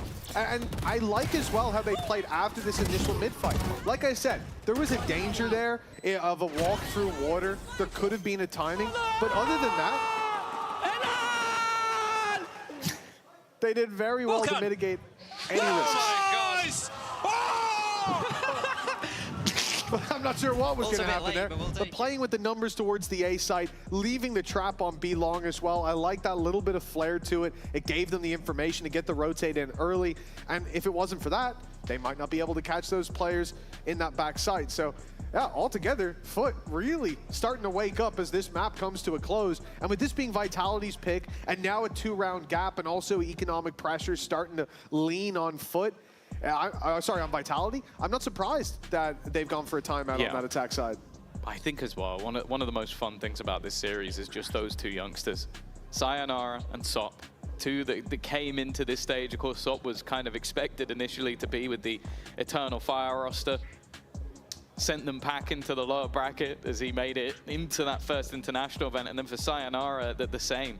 Like, came in to replace Unfake initially. Didn't look fantastic for the squad. For now, they are on their way, and will hope to be on their way to the Stage 2 finals in Barcelona as well. Of course, a big opportunity with the roadshow. Make sure to scan the QR code to get your tickets for the end of next stage. You can be on your way to see some of these teams playing down on that stage over in Barcelona. But for now, we're talking about mounting the stage for a grand finals. One of these teams has that on their mind, and Foot seem closer to the goal. A chance to steal their opponent's map pick, and the economy, as we said, pushed to the brink for Vitality. Will this be a collapse, though, for the attacking side? Can they find their way back into this? Slow take of this space and leaving Chronicle behind, embedded in that close corner. It's a very different round. Well, not quite embedded. He's going out wide. He's looking for a pick. While the numbers seem to be moving up on A, Vitality taking a very, very slow round. Oh, yeah, they've gotten to the point where you're expecting aggression. There have been crunches into mid. They've been deep B control, and there is once again. And while waiting patiently, Zeus. It feels like Foot have almost expected an adaptation and then they made one of their own. They're just sitting back and waiting for Vitality to make their move. 30 seconds left. And they literally haven't pushed anything. They haven't made those forward motions that they had done in the rest of the map. And it just feels like Vitality have been caught out. Now, this is an attempted ruse, and the ruse has worked. It leaves one man on the other side of the map. 12 seconds. And actually, that Cosmic Divide might end up being their undoing. Are they expecting anybody to be just this close around the corner? A chance for Yedege to maybe get a freebie as the rest of them run through. They've still got to deal with the man on the site, but now with Sociable, still only just looking to come in from behind. They've got to find him, and they have no idea. Yedege's just about to swing around the corner. This might just be his round. Leaves Profek with the time, the only friend he has remaining. Looking to try and now clutch out a round that should have been theirs, and he isn't going to be able to. Well, perfect positioning from Yedege, and another huge individual play. Oh, they were cast down in that first half. Again, you take those two pistols away, and they don't even have the lead right now. He played this so perfectly. Like the fact that he goes back into elbow, because they have the Cosmic Divide, so they expect that maybe he goes and tries to get it to half. He knows that his teammates are fighting in the spawn. Instead, he wraps into an angle where, while I think the Prophet is clearing everything, they have no idea where he is. Oh, mate. What am I watching? This is your team, my friend. You're watching this has been happening the entire stage. You're watching a masterclass from your boy Yedege. That's what Foot, 3 chances to close out this map. The map pick of their opponents with Ascent up next. Well, last time we saw Foot play it, we were up against another Turkish team. We wondered who would take the 80-second profits, but now you dare challenge them on their home turf. Now you better come in with an advantage, and Vitality will fight for that upper hand. They've got themselves a 5v3. Zeus still in the round thanks to his ult, but he might be about to be sent right out, running into heavy traffic. And Vitality flatten the first. A 4v2 post plant. There should be no way this goes wrong. Oh, okay. Chronicle's been cleared. Maybe just a little bit too easy. They know Dirk is holding this angle. Definitely wary of it. They even try to catch him on the edge of the smoke, trying to bait out some of that utility, force the fights on the other side of Crystalli. He's about to spot out Sayonara. Somehow, this is now swinging back once again, leaving it all onto Durka, and they're just sticking that defusal. He needs this kill, he needs it fast. One man standing, and he's let go. He's let go of the defusal. I think Durka's just about done enough to kill, but no defuse. A Red Bull clutch for Durka, and they just about cling to life. Well, it's like I said, Tom, no way that could go wrong. Oh. And in the end, Vitality get it. Taking an easy round and making it a nail-biter. I mean, they did so much work early on, but way too eager to keep getting into those fights. Yumpy swings, so does Chronicle. Well, he's holding the angle, but same. Oh. Dropping the gun to get him off the defuse. Next level plays, and 2 chances now for Foot to close out their map pick. Oh, for Vitality. I like the pace change up until the point where it all went wrong. They feel like they've been waiting for Foot to almost make their move every round, and it's funny, the round prior they almost lost because Foot decided not to make a move. They decided to sit back. But with early pressure sent to B, Foot have been rotating very quickly in a lot of these rounds, but in this one, it's kind of okay, because they've got Sop so deep on the angle. Bear in mind, he's also read into the fact that they don't have the credits for those heavy shields. So 4 of those 5 players are 1 shot to the Outlaw. I mean, earlier he was exactly where that knife is. He was right there, and I think a very good reposition for him. He would have been caught without the ability to run away. Instead, now set up on the next angle. Where the smoke comes in. It's pulled back, but it's gotten them close, and now he's under real threat If they round that corner quickly, Durka could delete Sop any moment now. But instead, Sop He almost gets got two. one and almost makes it away. Durka with the trade, but Cristalli slipped He died to through. the trip. He's seen one with Profect down. That damage already done has left him in a really tough position. Cristalli, though, caught dropping off. 10 seconds left, and the spike will finally be planted. Yeah, Dejay's already on a long flank around, though.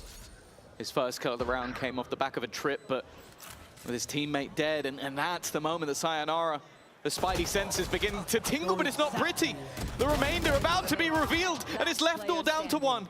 Yedejay facing off against Yumpy. The IGL versus the last member of this roster, and the IGL will keep it going. Another clutch to the collection of Vitality. And now they sit just one round behind. It has been a fairy tale run for Vitality. I can't believe he died to the trip. 2 HP, He went just before his teammate, and that's all it took. The worst thing is, that means that the shot through put him down, what was it, 3 HP? Sop almost gets a double there. Yeah. To be fair, if the teammate hits the trip, you know what happens? He gets back through the smoke. So he probably was dead to rights. A timeout from Foot now as well as we reach the final round of regulation. You can see that Vitality, they've got the wind back in their sails. You know he's Chirpy looking again. at Sociable as well. Oh, just from without a Sociable's doubt. reaction, you know that's directed purely at him. You saw that head-to-head backstage before they walked out onto the stage. Yeah, it was in the tunnel.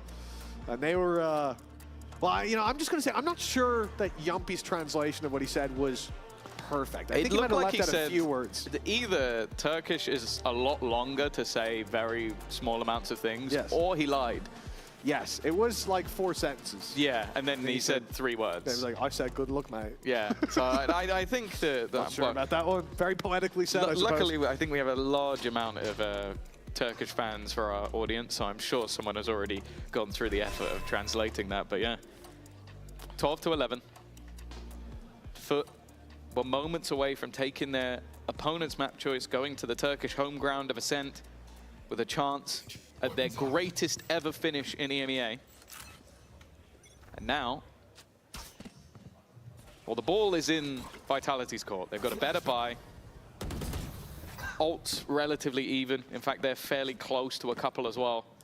And of course, the economy of Foot is in the bin. They are still running a stinger in this round.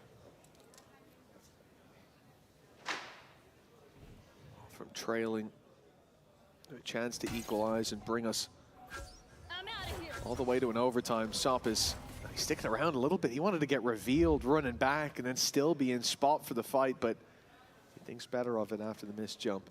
A minute on the clock. Vitality, very patient. Is it patience or hesitance, though? I think especially with the weaker buy, they're expecting more. The gamble, though, from Foot is spot on. They've got multiple players here. Again, Sop is going to start things off, but he is dealt with immediately. And the spam through clears Yetejay. Sociable is still within the sight, but he does not have the weapon to fight this, and his teammates are dropping like flies. He's hoping he can catch Sayonara, but Sayonara is just not swinging off the corner. He'll eventually make his move, but again, the weaponry just too weak. OT guaranteed. As Vitality have brought it back from the depths of defeat and take us to overtime. They really got to commend them for the resilience as well. Both pistols lost and Foot picking up the pace towards the end, or the midway of this half, I suppose. The Vitality didn't count themselves out. And it's a good job too, as you said, this being their map pick. Ascent up next. Nice. You said that. Have some balls, Elias, okay? Come on, Yumpy. You gotta listen to Durka when he tells you, but you said if Foot take this, we're likely looking at a 2-0. Faith not at an all-time high, but Vitality get a chance to avoid that uncertain reality. Well, I'll also say that Split being my favorite map and being the third map in this series, there might be some bias there, but we'll ignore that. I definitely do not want to be seeing a 2-0 between these two teams in the upper bracket final. Both gunning for that grand final. They said earlier they don't like the term super team, but I think by all metrics, this is a super team versus a Turkish super team. And today we get to find out who did it best.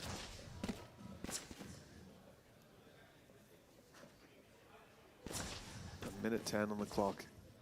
We'll see the same old thing that worked for Foot in so many of their rounds, which is sending Yedege solo to deal with that trap. Uses his cam to do it. Very nicely done. Gets a ping on it, sprays through. Now that's going to make Vitality think they've lost map control. As a response, 3-man push up on A. But while they're pushing A on the defensive side, Foot are about to break through this smoke. Phoenix flash in hand, and the B site is now theirs. Smoke's blocking out any players nearby. But this nade has bought time, and it has bought time for the attackers. That's not gone to plan. Normally able to deny. Yet to Sherry's positioning is perfect once again. He put a deeper trip that got broken. That gave him time to get into position for the second trip. This man is playing chess, the rest playing checkers. And well, it leaves them with such a massive advantage. Profek is just going to try and do some parkour because that's all he's got left. Sop will finish an in-zone flawless. What a round from Foot. Oh, a truly spectacular play. I mean, highlight has to be the nade. But after that, from Vitality, that was the best piece of utility that Foot threw without throwing it. But for Yedege, picking up that double is nuts. I expect him to get one there, and that's already a decent performance. He's got the info on the flank early, and the boys can adjust, but instead, he just locks it down himself, and the round's theirs. I love that he put a deeper trip towards A, so when he breaks it, he starts running to get back to his trip that's blocking outside B. Like, he had levels to the trap he was setting. It just shows how good he is as a player. Chronicle given an opportunity, but we've seen him get caught quite a lot when solo, and giving up that space, not worth it for Foot. They've consistently rotated away from the B site, and it's something that I think Vitality, especially towards the end of the half, started to exploit. So they have now done the polar opposite. Mitch, there are 5 players on B. 13 to 12, you take a risk like this. I mean, you've got the rounds to burn, I suppose, one of them, but the problem is Vitality. They sent the drone and the shock darts, but how much more utility? None. And then that's what Foot are starting to realize on this B site. They have their cam covering all this space on A, but listen, you can hear those steps. The players in Art have given away the game, yet still Foot sit and wait. I mean, you might as well. Maybe it's a fake. But you're going to find out pretty soon that all your eggs were in the wrong basket. And back to the store you go. Well, you've got to be a bit confused if you're Vitality. You throw the knife into the A site and nothing comes back. It gives them a free plant.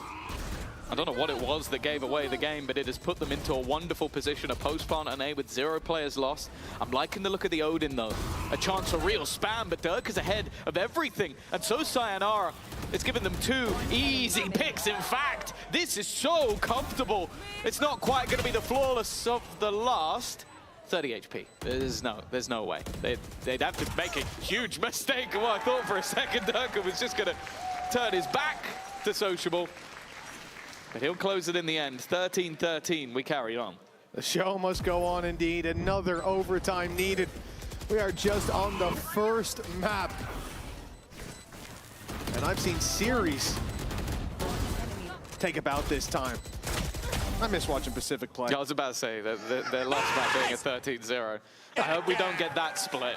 I don't want to see that split That again. wasn't your favorite to see, no? No. Wasn't mine either. I think I was getting the train home and I missed it. It was hard to see it through the tears. 13-13. OT yet again. Number 2, Vitality getting aggressive early on the defensive side. You can already see Chronicle pushing. Taking a fight, getting out. We've seen this story play out before, but usually there's a few more corpses from Foot on the ground by now.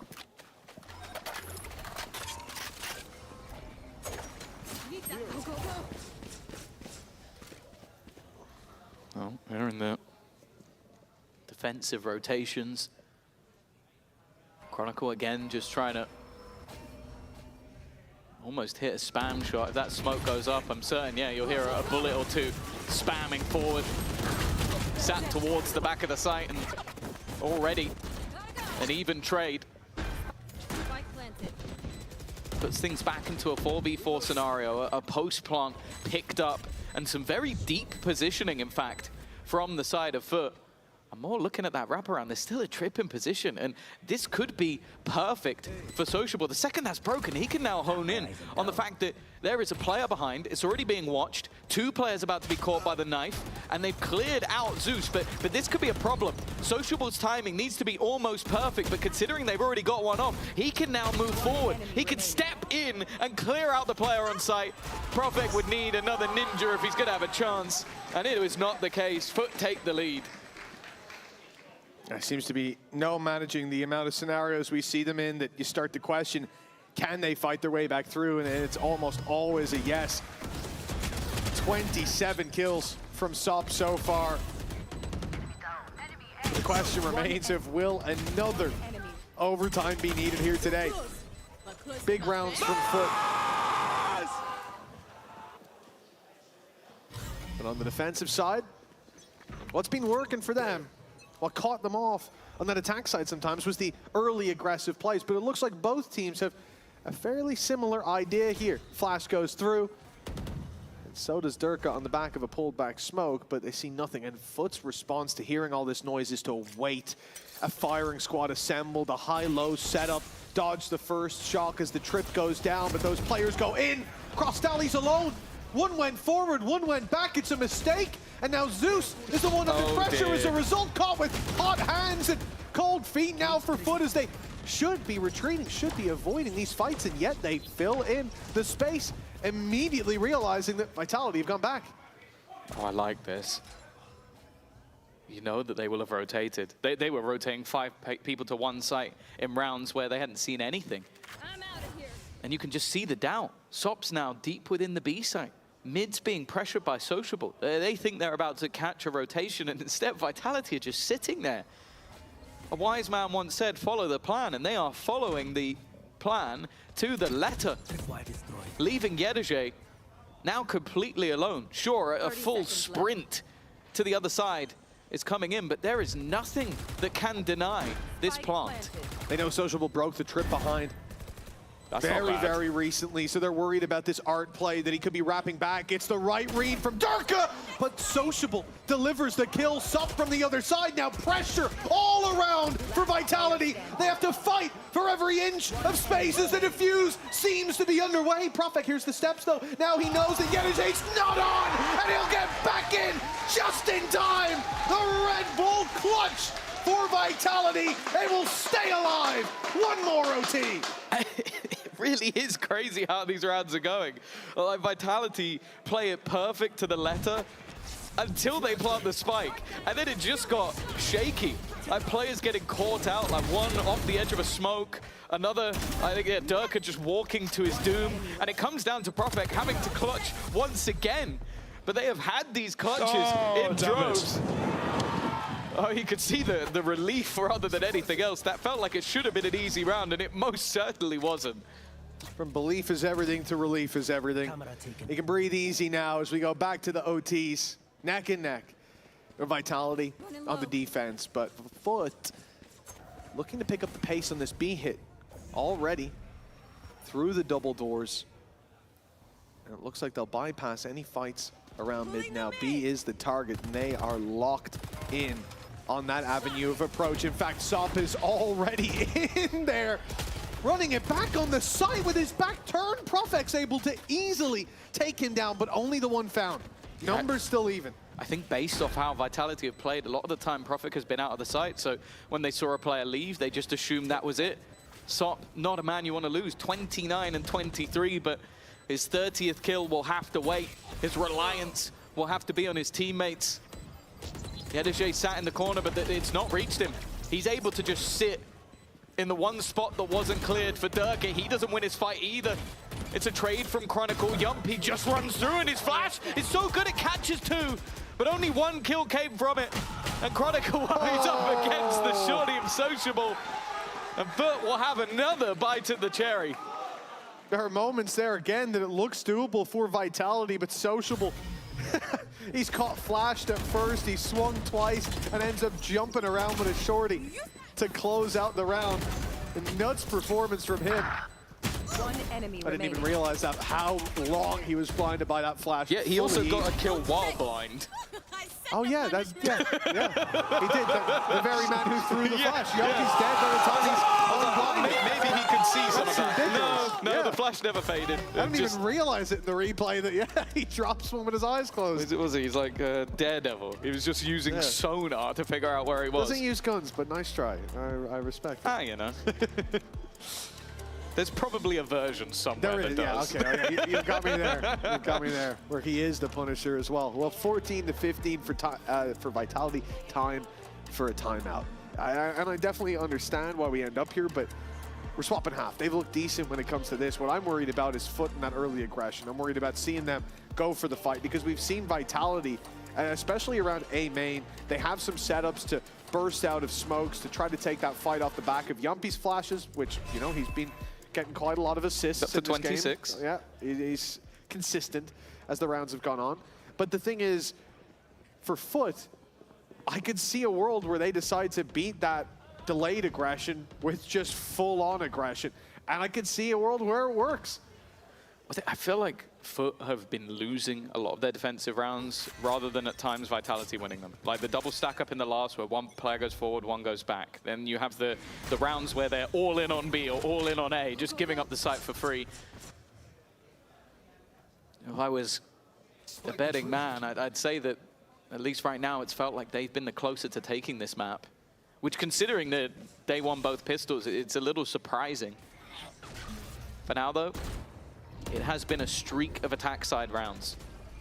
Every one since OT has been victorious, but this is looking at a little more default from the side of Foot. Just leaving Sop as that rotator, hoping he can get to wherever the firefight comes in time, and then using the trips as almost like a delay strategy to get them a little bit of extra info. Drone's gone in. Oh. That A spot previously had 3 in it, but Sop was the one to rotate off, securing their back and now moving onto the site where Zeus has been dealt with. Sop, the stun's a little late, is already in his Durka, and Sayonara's meeting him in A main. Now they've got the site control, surely. But for Sop, a huge risk to continue going forward. So of course he does. And a 4v3 with Hunter's Fury firing. He's thrown his life away. Yeah, I like that that was perfect. Not again. He's not getting done again. He sat in that smoke with the shorty out. He knows he's coming eventually. And now finding a way back in is going to be so difficult. Utility removed for the moment. Not that Yaduje has any left to play with.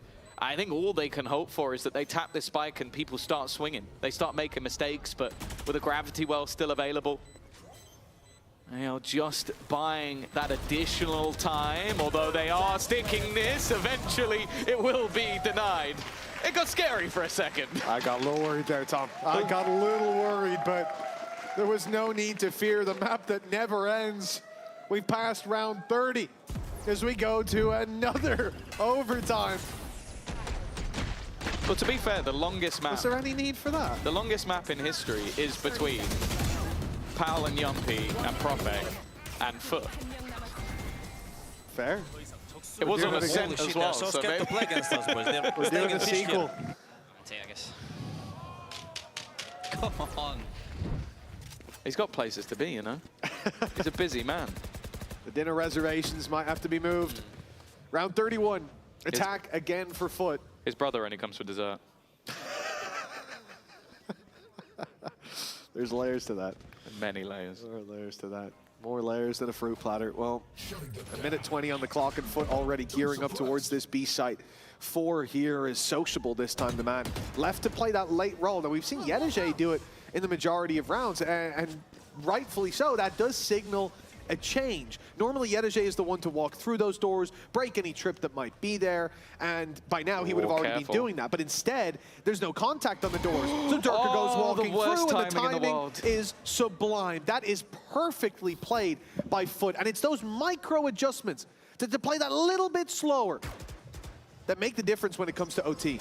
Yeah, they've got to fight forward. I think the players on Vitality have realized that if they're going to have a chance in this round, they need to claim some control, and they do. Now they can fight with their back turned to long, and in fact, Profix looked to reclaim some space. He's done a lot of damage, but hasn't been able to get any of the kills. Still, Yumpy needs to be cleared, and Zeus goes out alone. Wanting to try and be the hero, he might just be the villain, and a hero arises on the other side. Yumpy already turning this round on its head, leaving Sociable trapped in a corner, revealed a multiple of times, no utility to play with. Like, this should be impossible, and it will be. A big round now as the tides may be turning. Defensive win for Vitality. It doesn't matter, does it? It might very well we might know not. how OT works. It very well might not. That read, though, from Yumpy was great. Like, you know you've lost full mid-control. You got, okay, if we're going to win this round, we need some of the map.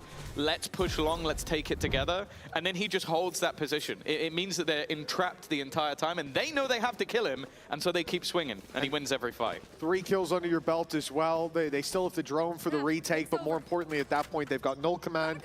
No more Gravwell, no more utility for Sociable to slow down that retake or to hide behind. 16 on the board for Vitality. Map point on their choice. It has been a rocky journey here, but they can put all that behind them if they win this round here. A map win is a map win, and we'll move on to Ascend with Vitality being 1 map away from locking in the grand final. But unlike making it to playoffs in that group stage, their fate is in their hands. 16-15, their first opportunity to take their map choice. It's definitely not been easy, and it's definitely not done. If OT has taught me anything, just because you see 5 or 6 attack side rounds in a row, and then you see a defensive one, it doesn't mean that that team will then go on and win the attack. It's the pressure, it's the individual plays, and the man we're looking at, Sociable, is going to have everything to play for a corner that needs to be cleared, and he's just sitting there waiting, and they've seen him. That's enough for him to go down. Yedeje, he's had so many big rounds, looking to try and have another first kill. Comes easy, the spam doing damage, support coming through, but they are all falling like flies. Yedeje needs to do everything, and the how of the head actually causes his doom. It leaves Crostali, a quieter game from him, but the hat at least has given him the info. He knows where both players are. The first goes to him, and Sayonara will close the map. Vitality, their choice just about goes their way. Oh, towards the end of regulation, it looked like this game was gone, like Foot would have the victory, but instead they carved the steps into the stone, and well, they've made it to the top of the mountain, but only on map number 1. We have much more coming, but before the break, we've got an interview with Sayonara. Sayonara with me, and look, I saw you guys walking out here before the series started. It was quite light-hearted between the team. Is it more of a serious note now, or what's the tone in Vitality camp?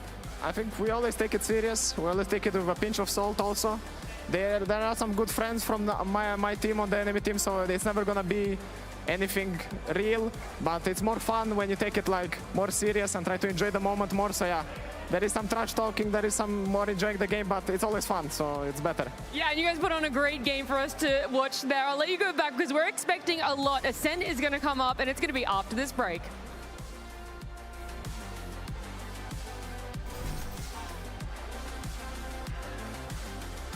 The beast was late. The beast was late. Run faster, bro. The beast was late. Stop! What did you say on that video, brother? Hello? Hey! Stop! Stop! Say what you will. In EMEA, you have to prove yourself.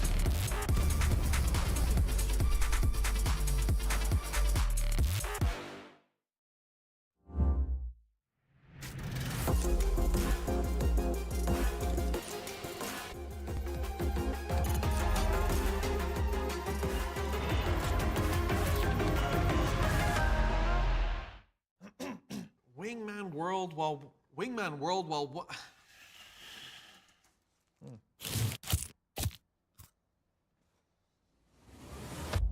Have a break.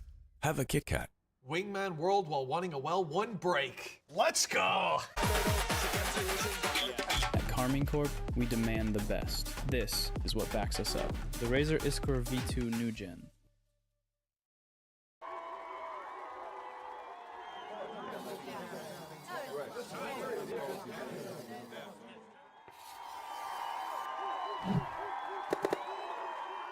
Red Bull gives you wings.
Did you not see today as an opportunity to float Fracture given FUT banned it last week?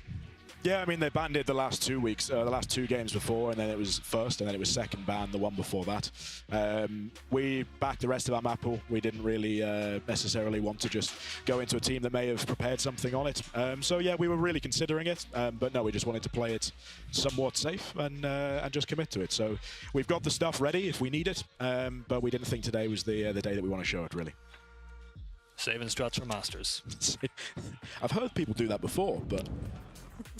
We back the rest of our map pool. That's an interesting statement considering how back and forth this map was, Billy, and how FUT made them work for it. I mean, our story producer, Kim, has done a whole piece on cowards versus warriors when it comes to map pools, and I think the Vitality were definitely cowards in this case by getting rid of the Fracture straight away. They had the opportunity to let it float, but yeah, perhaps they're saving things for Masters London. I feel like the obvious approach for them right now is just focusing on winning this event and then start playing with Fracture later. Obviously, not getting reps on that map is maybe an issue, but they've got a clear goal right now, which is winning this tournament. I mean, they sure as hell got reps on Pearl here, 17 and 15 for Vitality to be able to close it out. Question then remains, what exactly went wrong here for Vitality? Because this was their map pick, and Mini, you specifically said that for them to really convince us and to be able to take this series, like, Pearl needs to be closed out.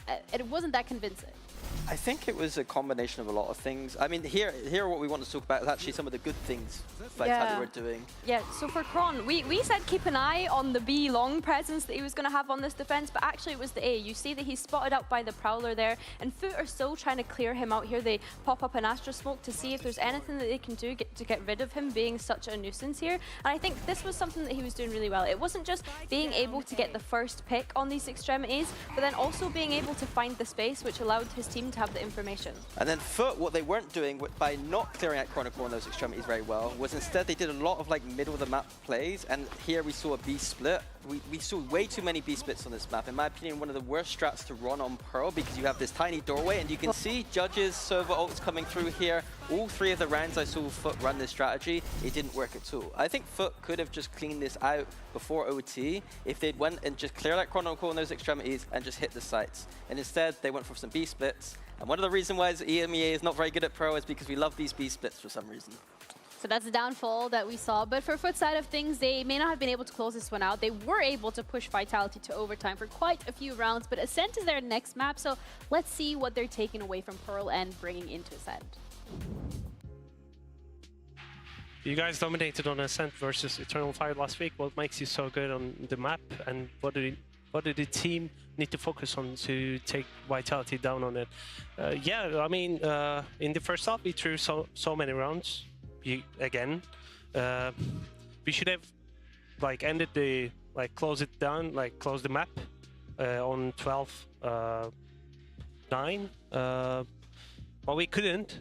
We need to find our confidence again, I guess. Yeah, I mean, to answer the question about Ascent, it's a map we're very comfortable on. It's a map all the players know how to play. You know, it's a very old map, so everyone's kind of comfortable on it. It's the traditional Turkish map, right? So I think we have a lot of confidence. We have a very good idea how Team Vitality are going to play, so I guess we just need to stick to the plan and take them down. Absolutely correct when it comes to the analysis of Turkish teams going on to Ascent Billy and being very, very dominant. So things are looking good for the Foot, and in general, things are looking good for the series because this means we could get the decider. Yeah, potentially. I hope that we definitely get to that third map today. Obviously, they kind of need to be able to bounce back on Ascent here. And I think Bambino kind of summarized it pretty perfectly. It's a map that's come back into the pool. Most teams and players should be comfortable on it because of how long it's kind of been around. And I think for Foot, they can take some confidence in knowing that they were super dominant against Eternal Fire when they played it last week. I think Sociable keeping up that kind of fragging IGL narrative that we've had for him throughout this stage, because he's looked great on it too. Yeah, I said in the veto that it wouldn't be too hard on Foot if they lost that initial map on Pearl. But I do want to say, on Ascent last week, we've only seen both these teams play it once. And Foot destroyed Eternal Fire, but the manner in which they won, I don't think gave them very much practice. Eternal Fire gave them a lot of this openings. It wasn't a particularly hard game for Foot. And Vitality on the other side are probably going to give them a lot better a matchup. So it's a true test to see how good this Turkish Ascent really is. Yeah, for Vitality against Liquid on this map, last week was a little bit of an oopsie, but in regards to the composition, Foot is sticking with that double duelist, and they're sticking with what they're comfortable with. Yeah, typical comps we're going to see from either side. It's going to see the Vice instead of the Cypher on Vitality's side, and that's an interesting matchup, especially on that defense for Vitality. Vitality didn't have a great defense last time, but this Vice should be a pillar on that defense. It's really difficult for Foot with their Neon Phoenix to get into these sites if Chronicle places his thorns correctly, if he has his walls in correct positions, and maybe a little bit more passive, looking at where Swap might want to get these entry pathings into the site. If I see some creativity from Chronicle here, this should be a pretty good defense side for them. And on the other side, we saw Yetaji have a great map on Pearl despite not being able to close it out. So it's definitely the battle of the Sentinels here, I think, looking at these. I think as well, something that we need to keep an eye on is the explosivity coming on from Foot, like we've mentioned already, and how that Sentinel is going to be able to slow them down here. I think for Yetaji being on the Cypher, there's moments where he was getting away with like kill trips on Pearl, but I just don't really see that happening here on Ascent. Yeah, in terms of the duelists as well, when it comes to that aggression and being able to take those early picks, this is Foot's map pick. They have been very aggressive, even in that last Pearl that we've seen, regardless of how that played out. So I'm assuming this is what we want to and will continue to see here. Yeah, Sop was brilliant last game. Durka did pretty well. I think this is now a test again of those Neon head-to-heads, just to see Ascent. Traditionally a jet map, not a Neon map. Let's see what they do on this map. Yeah, I have to agree. I mean, honestly, I'm surprised that we maybe didn't see a pivot from Darka onto the Jet, considering that he's himself been saying that he's been sick of playing this Neon at this point. So I guess for Vitality, you do just want to continue to play it safe. The coaches said it themselves when it came to that map veto, and so they're just continuing with the compositions that they started out playoffs with. Yeah, both of these teams are looking solid. However, Vitality is the ones that found themselves in the lead by winning their own map pick. We're now heading over to Ascent, which is the Turkish playground. Can Foot equalize the playing score? We'll find out with our casters, Mitch and Tom. Well, this is a big opportunity to see Vitality down on that stage, doing the things they were doing, Tom. But that first map, I feel like it took a while. You expecting the same here? Yeah, no, honestly, I don't know, I'm feeling a little bit funny after that one. It went on for so long. You're looking at it funny too. Now Tom. we go on to Ascent, which historically had the longest map in history. So who knows, maybe the beard will even be gray. But who are we to say anything about that one? Who are we indeed? Well, it's time to get into things.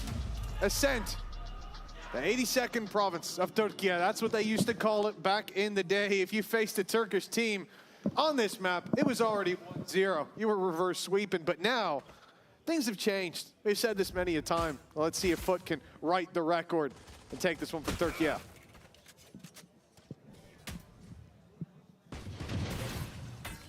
Some early aggression.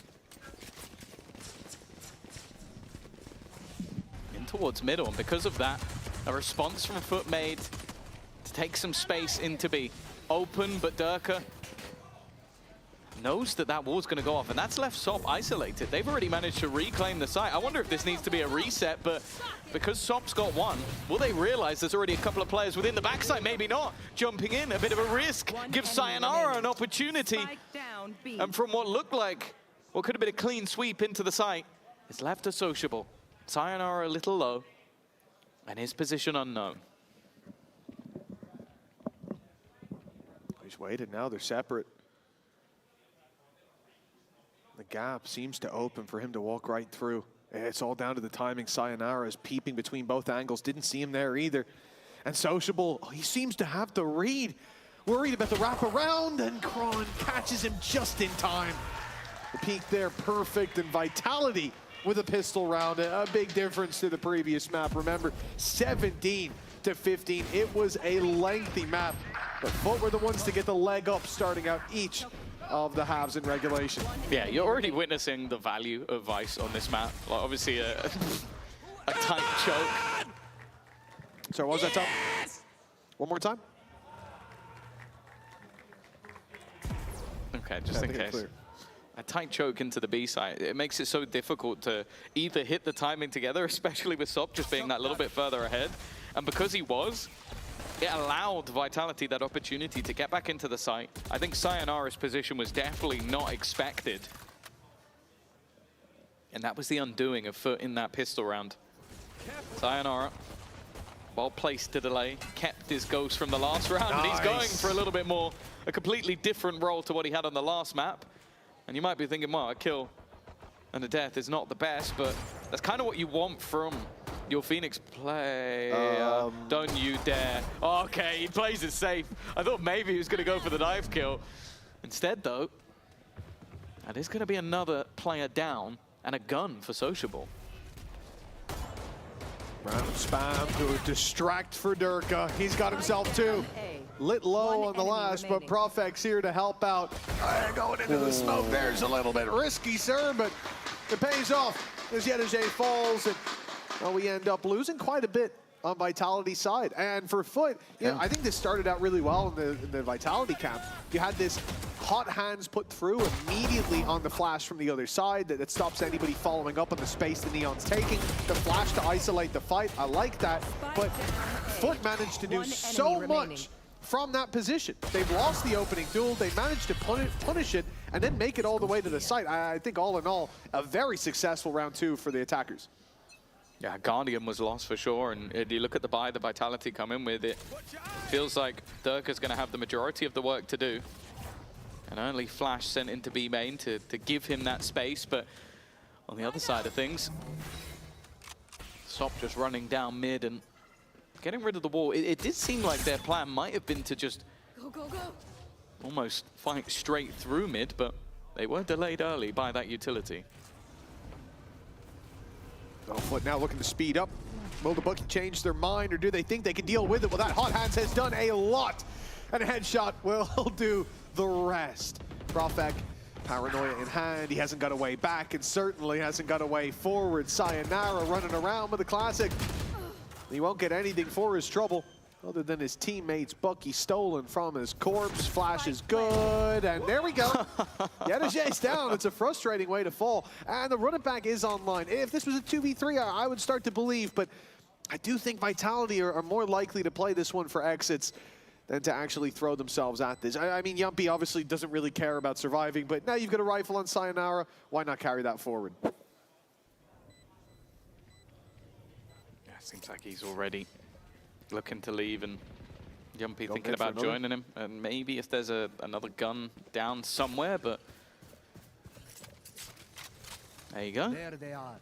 At least bringing something into the next. But I think for Foot, this is a very good sort of early resurgence into this map. Of course, you go back to their victory versus Eternal Fire, and it was an incredibly dominant attack side, which, if you look at the history of this map, that wasn't always the case. But I think just with the way that they're playing with this double duelist, the sheer pace they can hit at.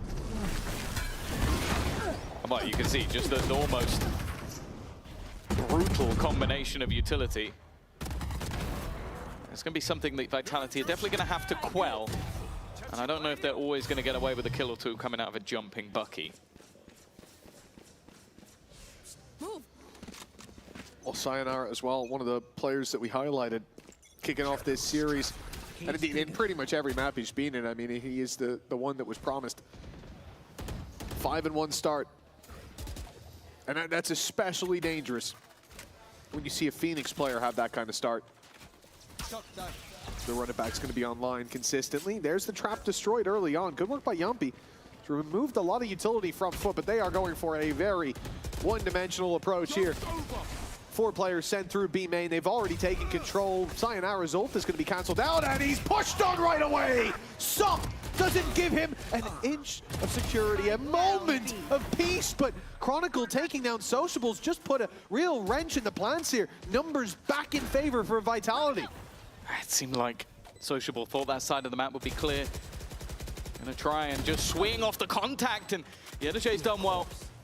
Durka a little bit ahead of the crowd. Chronicle only just making it to the back of this site. Paranoia is available, and Chronicle a labor, but he wins that initial battle. Yedajay tag low, but the first shot is beautiful. Leaves it down to 1, and again! This man has been in so many Red Bull clutches that they are certainly getting their money's worth today. Well, that's the thing. I mean, he was top, I think in terms of what, ACS or Sop's beating him on all that in the last map.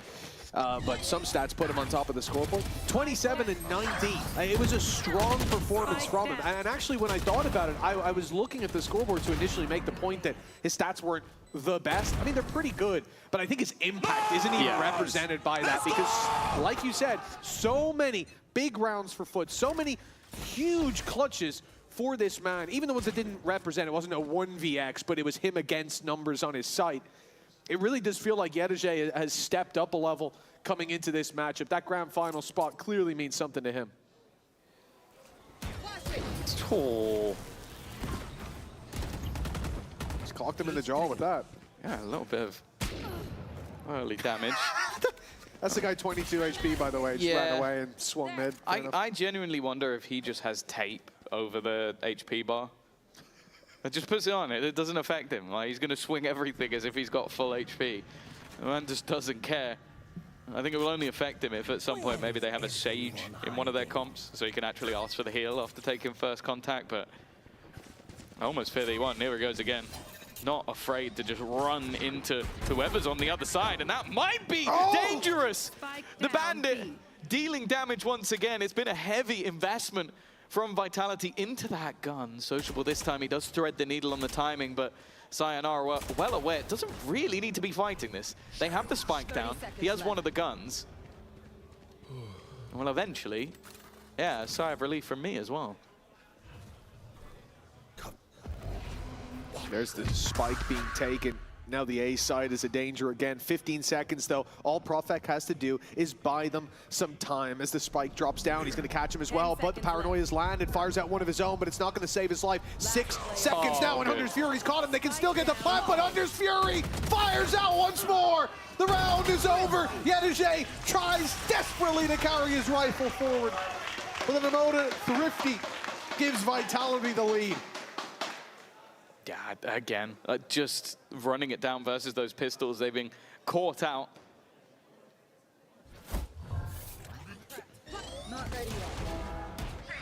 Nice shots from Chronicle. We talk about sometimes the second bullet being a little bit unkind, but for both of these players, it was superb. And then just earning up that Hunter's Fury enables them to close out a low buy round. Now Foot are going to be in the same sort of trouble. They do have the overdrive. They do have a couple of guns to play with. I'm also looking at the fact that if Zeus either gets an orb or a kill, he's going to have the run it back. So although this might look like a very vulnerable buy for Foot, there's still a lot of opportunities. Same play from Sayo. Ready with the hot hands if utility comes his way, and they've seen one up close. You know it's the Sova, so some utils coming through. Hot hands popped early. Now that when the utility comes through, they don't have that delay, so look how much space Sop is going to get! Durka wasn't even looking! Sop has ran behind them completely, caught them off guard, and basically gifted the round to Foot. I mean, a miracle needed for them to get back through. Those shock darts will not be the help they needed. And Yumpy walking out here is not going to be pretty. So many players ready to, even if they can't see him, fire straight up at that smoke.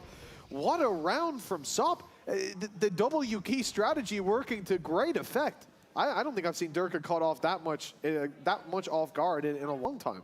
It seems to happen more often than not, like Chronicle being flanked in one of the early rounds as well. Yeah. He's also just made noise.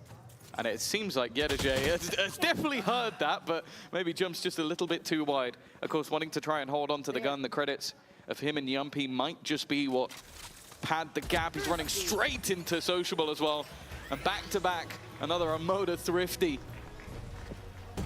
I don't know if we've had a round that hasn't been sponsored so far. It's a good day for the sponsors down there, that's for sure. It has definitely got layers to it, the aggression from Foot, and we've heard that from them before. But sometimes it feels like they strip all those layers back. They just swing that weapon like it's a sledgehammer. Their speed, unrivaled, it feels like. And for Sop, only 7-5. But that last round, that's going to sit in the back of Vitality's mind for a while. Now they go aggressive themselves, and yet still he outpaces them. Durka down immediately. And yes, a lick of damage taken, shields removed, whatever, but with an orb up for Phoenix here, at least some of that damage will be completely negated if the ult is sent through, and we're essentially looking, Tom, at a 6v4.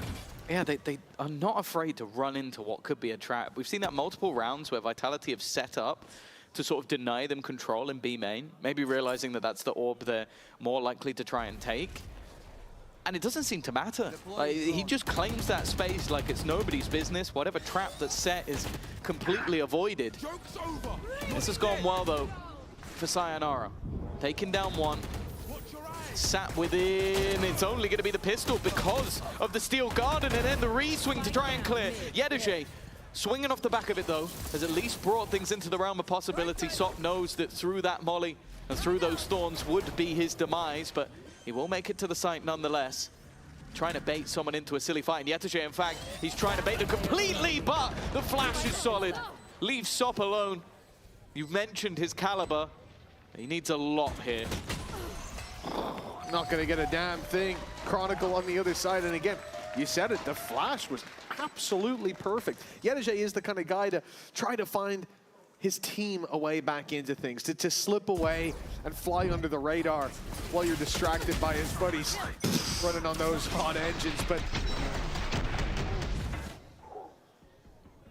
it's crazy because you watch like the opportunity for Durka to sort of take him down with the spam, and Sop is just sliding and then correcting with one bullet.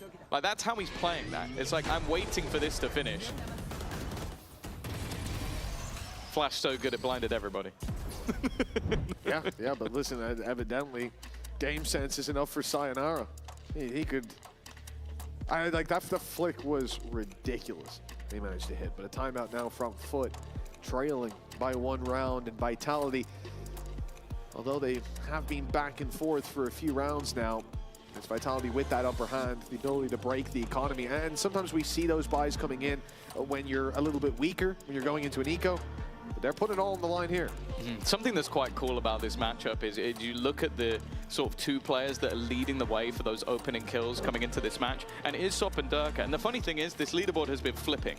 Like, I think coming into playoffs, Durka was in the lead. Sop then overtook him after the game that the couple of games that they've played, and now going head to head, I'll be honest, it feels like Sop is in the lead for those opening picks. I think he's been doing so well at taking the space, but it's awesome because you've had Sop, who I think has almost been molded by the Neon meta, and Durka, who's someone who I feel like has had to adapt to it, but both of them still being this incredibly high caliber, high impact duelist has been one of the defining factors for both of these teams and their run through the playoffs.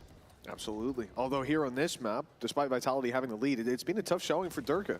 Sop definitely taking the limelight on one side, but a slower start. The thing is, we know it's rare to see a slow start and a slow finish from that man.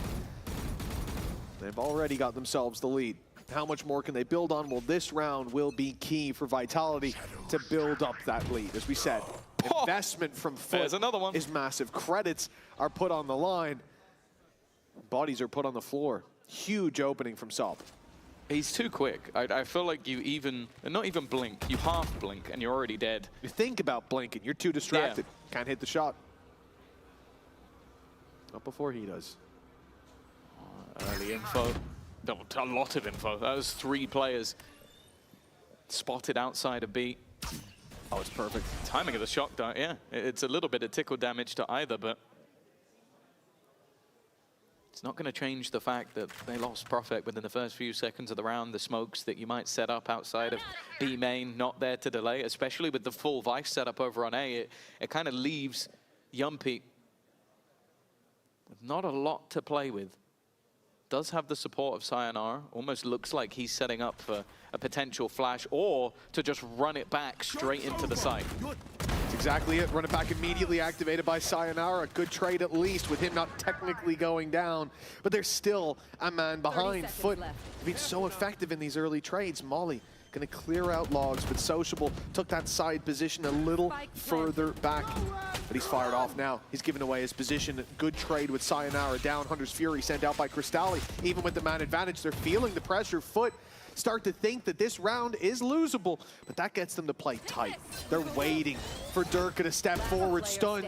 Well, not going to land. Zeus dodges it and the flash and ends up firing one of his own back. Foot 4-4, their economy put to the test, but they passed with flying colors. Again, it seemed almost like a case of there was a trap set by Vitality after this initial fight is just so dominant, but just the sheer pace of Sop to get them the entries, and then even when there's a run it back on the other side, all they had to do was sort of trade that out. Even a cheeky 360 to make sure that they close out the round. 4-4. Similar to what we said on the last map, it's the pistol that is keeping Vitality in this half for now.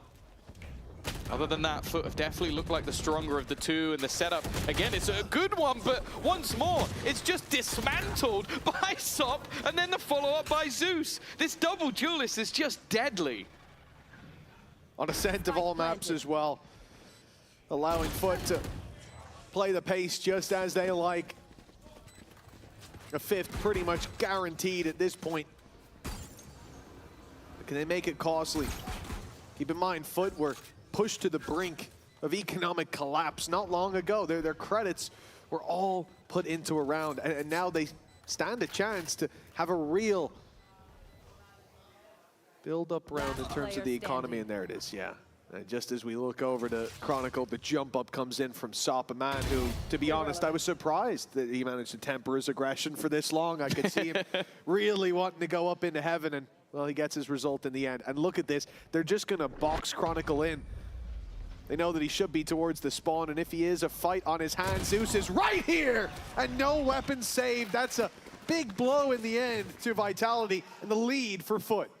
This has got to genuinely be infuriating for Vitality, because this is now a few rounds where I feel like they've had a semi-decent setup, where it's like you have an aggressive position from Sayonara, you have a Paranoia primed and ready, and then you go, okay, and I'm going to and you've just got Sop sliding through, headshotting a guy, running through, taking your aim away, and then Zeus headshots the next guy. It's like you're trying to play this brilliant setup style, and Foot are just going, we're going to out-aim you. And until you do something about that, we're not going to stop, because why would you? Sop, I think, has got the opening kill in like the last 4 or 5 rounds, and most of them have just been him swinging. You know, in the moment it is, but you have to look deeper at the timings of when they decide to fight. I mean, it does feel like Foot have a fantastic read of how their opponent's playing the map, and I think that we've seen that from Vitality as well on the other side, but it's the sheer aggression that they bring down on the back of it. It's very hard to deal with, even for the best, and well, we're seeing that here for Vitality. Movement to the B site. Yumpy. All on the low buy here for Vitality. They still face off against the Phoenix, sold with great success. Wow. Chronicle finds one. Yumpy's still alive on backside, but the drone gives him away. Now he's in danger, and in comes the stun. Yeah, there's he's no way done out. for. But the trades keep on coming. And this is now a 4v3. In fact, there's only 2 men standing for Foot. The spike is down, and Sop's being caught running, tagged up, but not dealt with. That stun is perfect! And now, Sop, the hero of so many rounds, the first to find kills. Well, he has to be the last as well. 3 on offer, and none will be claimed. It's another mode of thrifty. And I feel like we're getting to the point where Vitality might end up with the majority of their rounds being a mode of thrifties, because again, it's the same sort of aggro push in towards. I don't know why Sociable dipped into the smoke. It's, against a low buy, it's just so unnecessarily risky. And from then on, it just felt like, again, a sort of domino effect. Chronicle able to just hold on to that spawn area, and everybody else just swarming in on those players. It's a messy round from Foot, and it's another that Vitality, hey, someone has to capitalize off those rounds, and that's exactly what they've done. Well, looks like the solution is to pick up the pace. Sop's already on the site with 30 HP, or thereabouts. The judge yet to find a kill, but blood drawn with Sayonara down. Okay, this round has gone remarkably well for Foot right off rip. Like you said, Profek on 2 HP as well. Really going to limit Vitality's ability to fight back into this. I'm hoping new judge might not be quite as effective as Sop is making it look. Slides through the site, jumps a few times, and knocks Profek down to just 2 health. Now gets to sit in a post plant. Weaponry about to be taken away. Neon are also available, but they're just all going to go into the back corner. The majority of them have managed to dodge that out. Sop was just almost holding for time, but now the rest of them swing in. Maybe an expectation that they wouldn't have weaponry, but with that back corner not cleared, it leaves Chronicle alone. And this has been the story of his game so far. He's 14-6, but I feel like a lot of the rounds he's just been saving. Yeah, indeed. He's been left with no choice. Feels like if you avoid him, your win rate goes skyrocketing, but that's hardly a crazy statement. For those who know Chronicle, he'll get away with this, even though he's spotted at the end. 6-5 though, Foot. They have found themselves a big advantage now, at least locked in neck and neck, and let's at the half, and that's 3 out of the last 4 rounds swinging in their favor. Some crazy ones diced up amongst them as well, and I think coming into this last one, Vitality, they've got the advantage when it comes to ults, without a doubt. But even then, if they end this at 6-6, I think Foot are going to come out with their head held high, especially after losing the pistol. Oh, yeah. If anything, Vitality having weaponry makes me worried that they might not be able to take this over the line. It's been the bandits that have helped them out a lot. Again, this man looks for the initial aggression, but he's been dealt with.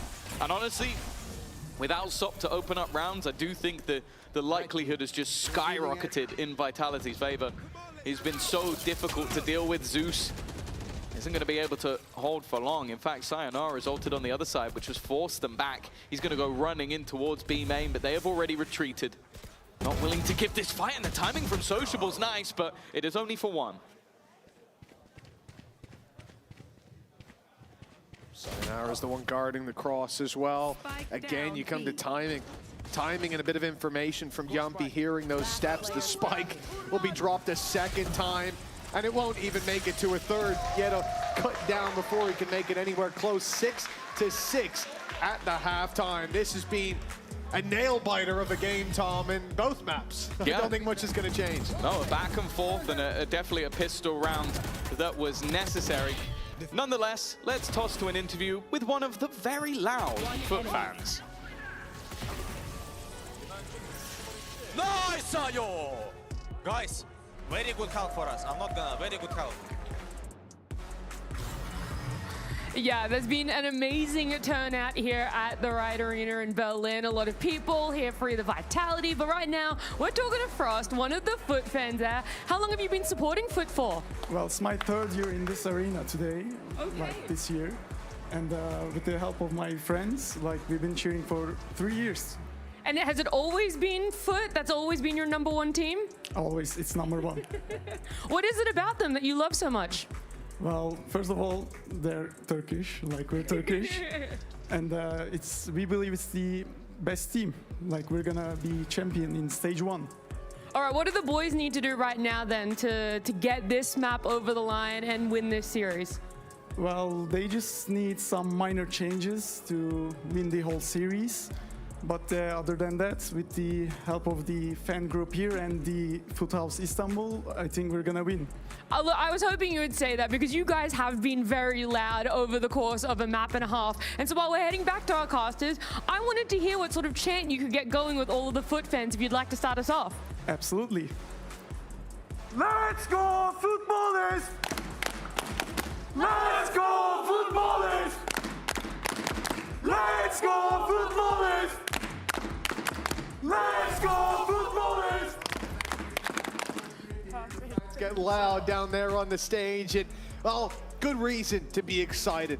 This was Turkey's map for a long time, and now it's Foot's chance to put that back on the map. A victory over Vitality. They'd still need to go all the way to split, but that grand finals is motivation more than anything to keep on pushing. Yeah, for sure. As it's sort of been mentioned throughout for either of these teams. For Vitality, they have a kickoff, but a stage 1 or 2 not under their belt, and with a trophy awaiting. And for Foot, their best ever finish in EMEA is 3rd place, which they've already got guaranteed. And that's the worst case for them. Those spots at London have already been taken, but an opportunity to guarantee a top 8 if they win that final, and also force their opponents to play a best of 5 tomorrow, I'm sure would be something they'd like to achieve. For now, though, a pistol in either direction will be enough to grant whichever team takes it the lead. Almost Foot for the first map, finding both, but Vitality bounced back here. 4th pistol round of the series goes towards the B side here. You can already see Yedej's fallen back. So is Crystalli, but that didn't stop Zeus from going in for a bite of the cherry. He gets punished. The numbers now against him. Great second flash. Yedeje caught in the corner as well. He couldn't even swing out for the trade. 1 by 1 they fight, and 1 by 1 they fall until Sop is all that's left standing. He can fly that banner as high as he likes, but there's 4 more players to take down, and, well, caught with his hands out. 7-6, the lead again to Vitality. Maybe he's just doing what he normally does on the camera, always telling people to sit down. I don't know, but 7-6. Yeah, for Vitality, you go back to their defeat versus Liquid. It was the defense where they struggled, the attack where they were able to find victory in the half. And for Foot, it was the same, a very dominant attack side, although we didn't see too much of their defense because of how dominant it was. Yeah, it sounds like a Warhammer 40K war cry. That's interesting. Now, expectations are low here, but the firing squad set up. Durka has probably seen everything, and the spams through the wall are going to deal a lot of damage, not just to Sop. A chance for him to really buff his ADR, which might be a little bit low after the first half. And in fact, it seems like he's just got some sort of gold detector for where the players on the other team have gone. The flank from Sayonara, though, if they are forced back into his direction, yeah, this is a chance for him to just farm. Oh, that's getting way too close. How is this a 2v2? Yedeje's got 2 from the side. The man has been a monster, haunting the nightmares of Vitality, losing the pistol and winning this. It carries so much weight. They heard that TP. They know the Profec's here. It's Yedeje on the hunt for more, and he'll be put to bed. Profec keen to not see this round slip into enemy hands. The regen shields come on, but as he slowly presses forward, Sociable's already made it to the A side. 30 seconds now on the clock, and it's Profek who has to push through, find that spike, make it to the site, and get a plant. And as time keeps on ticking, he runs out of options.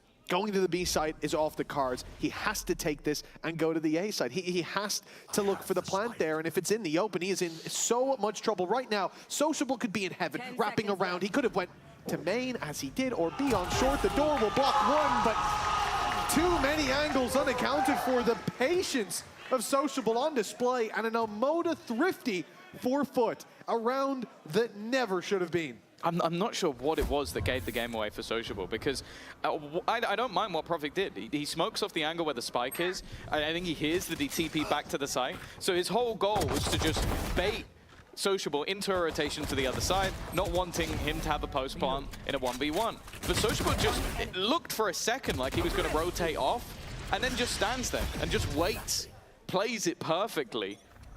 And because of that, as you said, they're able to steal another round away, a huge economic boost as well. It puts Vitality in a scenario where they have to eco, and of course, who's surprised? Pushing through the smoke in B main. That is basically a done deal for this round.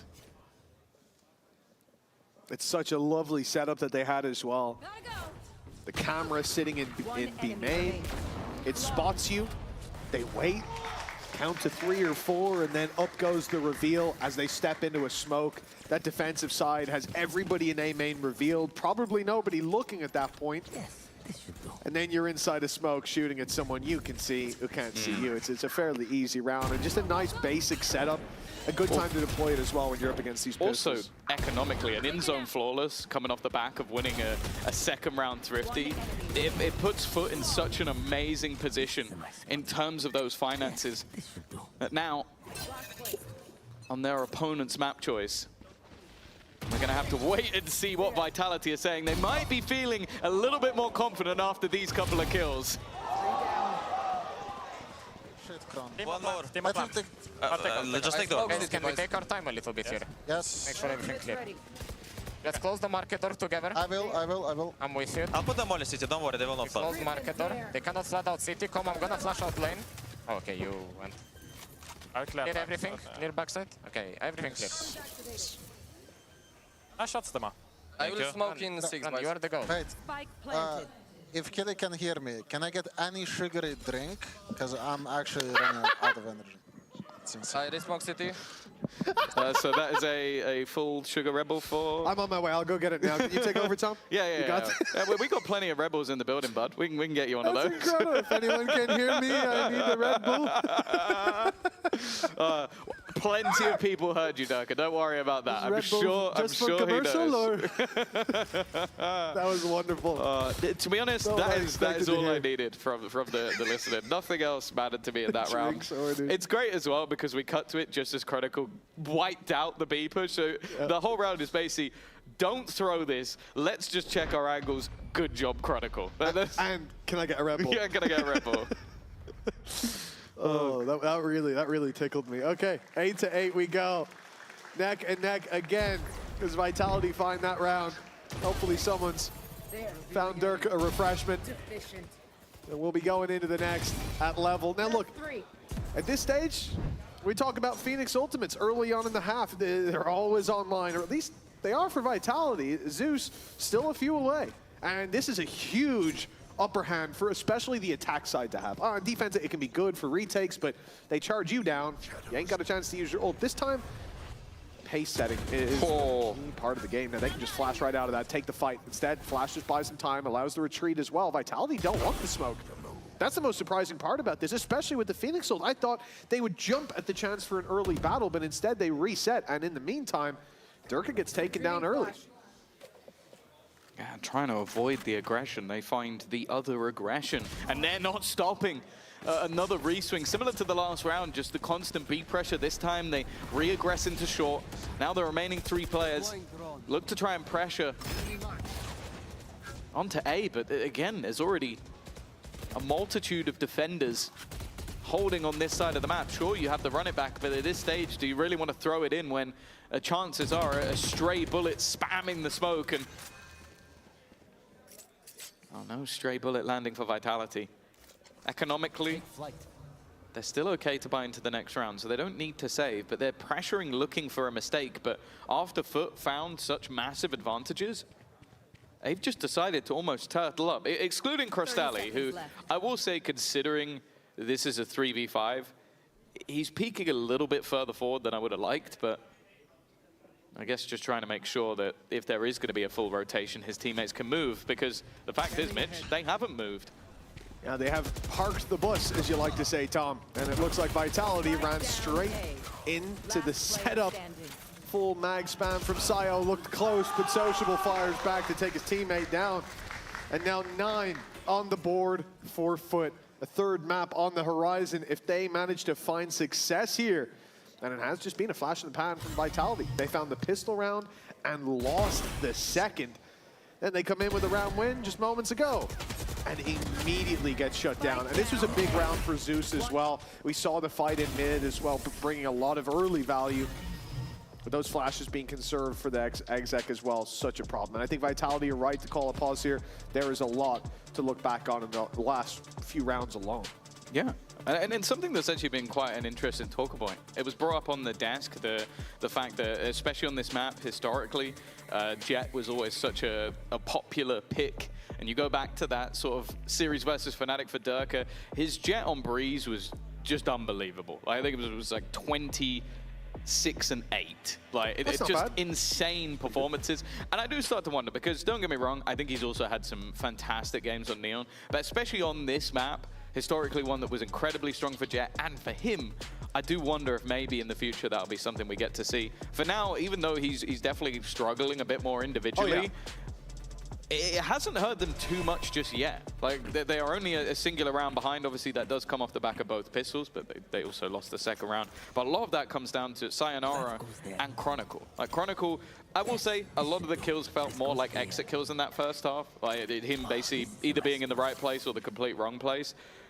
But the way he started off in round number 16 with that triple, if we see more of that, there's still a chance that they 2-0 this series. Oh, that chance hasn't gone anywhere. It's a one-round gap.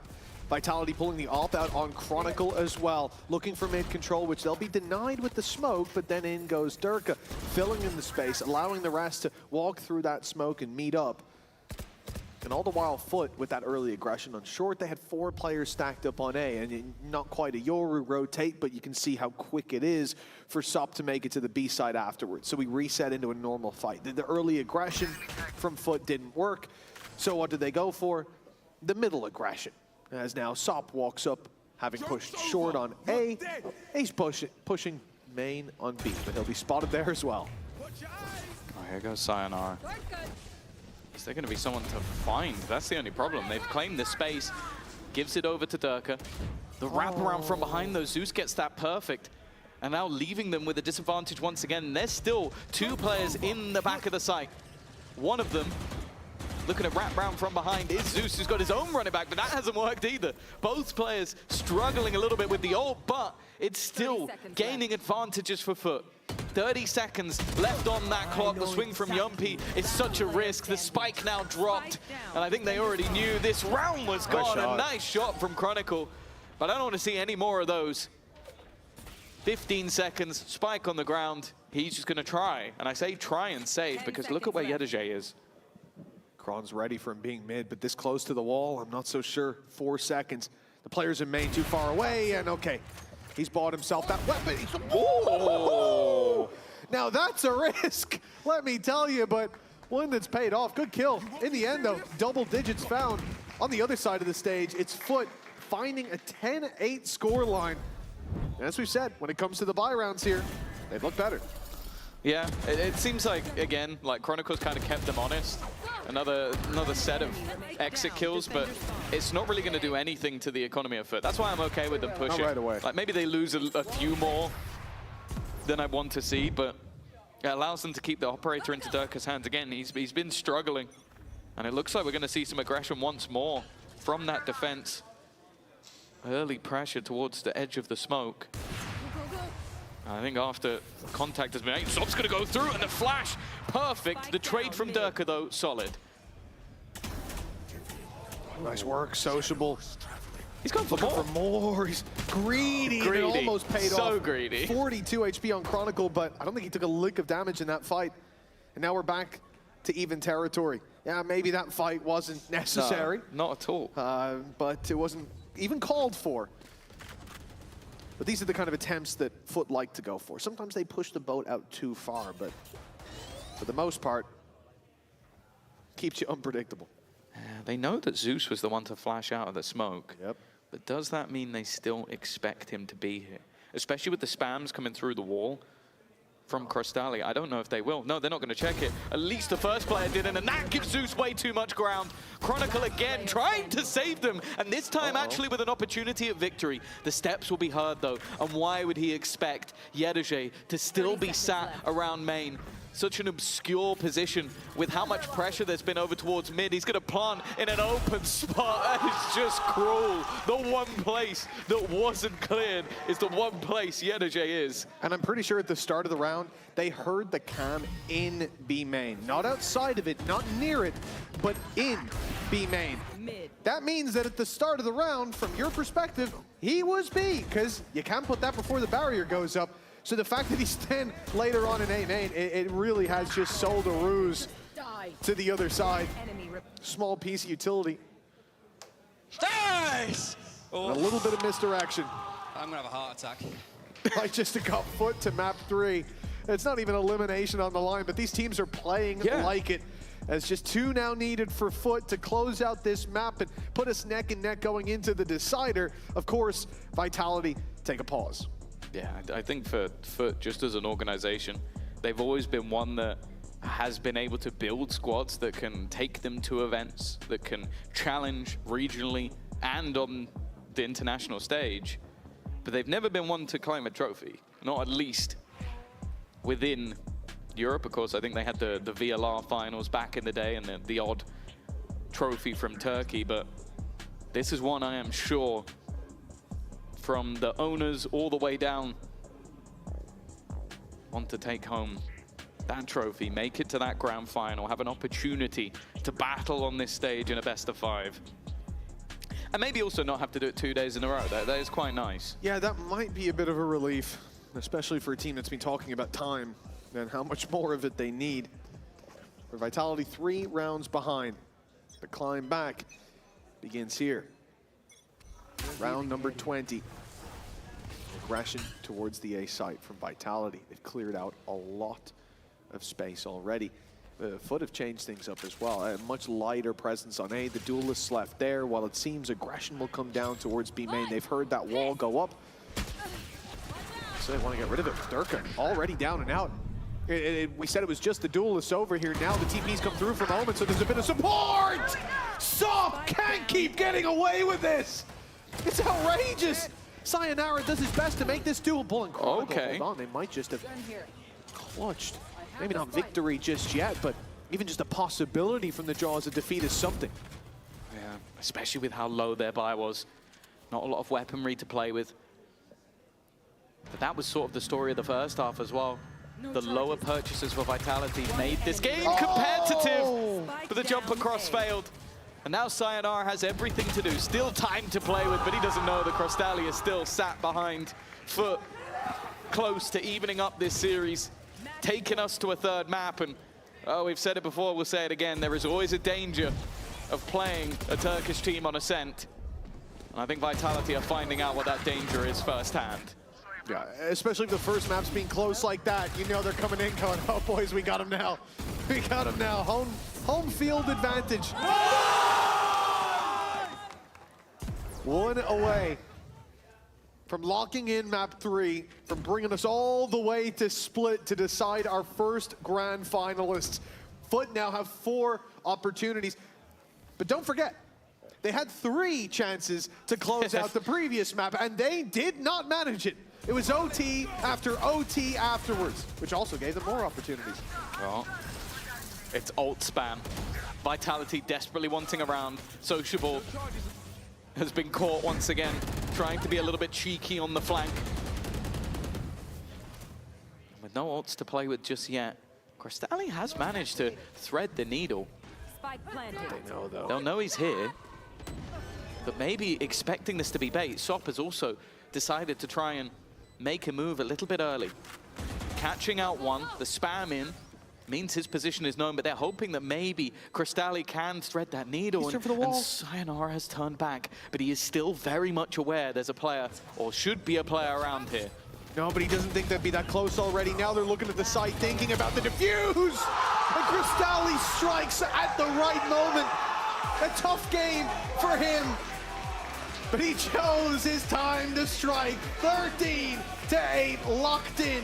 Foot have fought back on their choice. And Split will decide our first grand finalist. Before we go to map 3, and before we go to the break, let's go down to the stage where Yedege is standing by. You guys looking much more comfortable on Ascent compared to earlier on Pearl. How quickly can you guys reset? Like, why are we seeing you guys have this strength now? We know we are better on Pearl. We're just trying to make it better. And also, we know they have a lot of name guys, but we don't care about names. We just want to beat them. So we're going to focus on the third map. Hope we won. Okay, well, what do you think is going to be the scoreline for Split if you had to put it out there right now? I don't want to disrespectful because they are good players. So we're going to see, but I want to win. All right, like the drive is there no matter what's going to happen. It's going to be a lot of fun. We get that glory of a map number 3 after this break.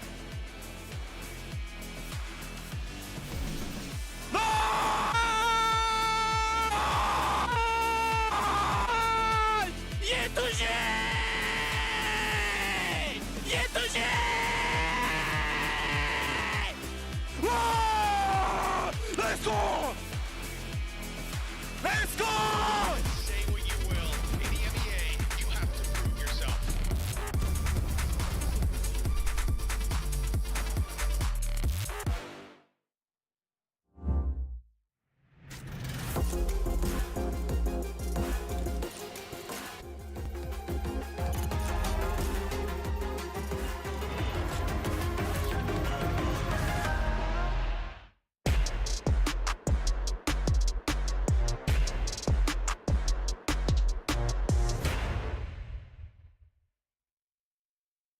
Want to find your fastest server every time? Express like a pro and optimize your connection in one tap. Express and game without ISP throttling. Express and shield yourself from DDoS attacks. Express and choose the VPN trusted by gamers everywhere. Express VPN. Experience gaming the Express way. Fast, stable, competitive. Outplay the world. It's time to Express. Unlock free cosmetics, including Lightning Kicks Buddy and more. Scan to subscribe.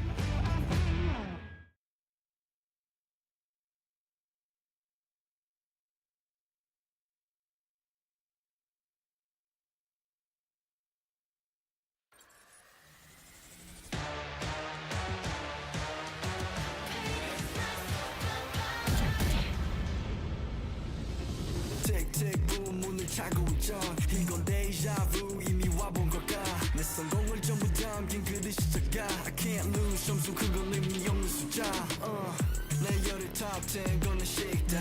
해골로 채운 옷잘 전부 대스탁. 상시주의 red dot 경고는 없어 better not. 난 사방에 다 뿌리지 마치 red hot.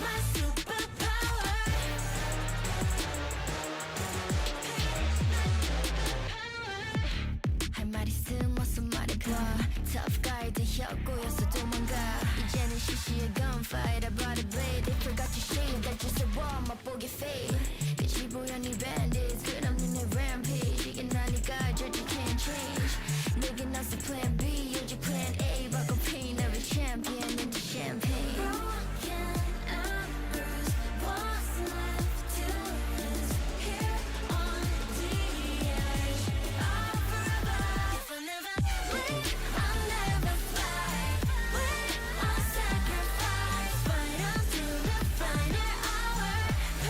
my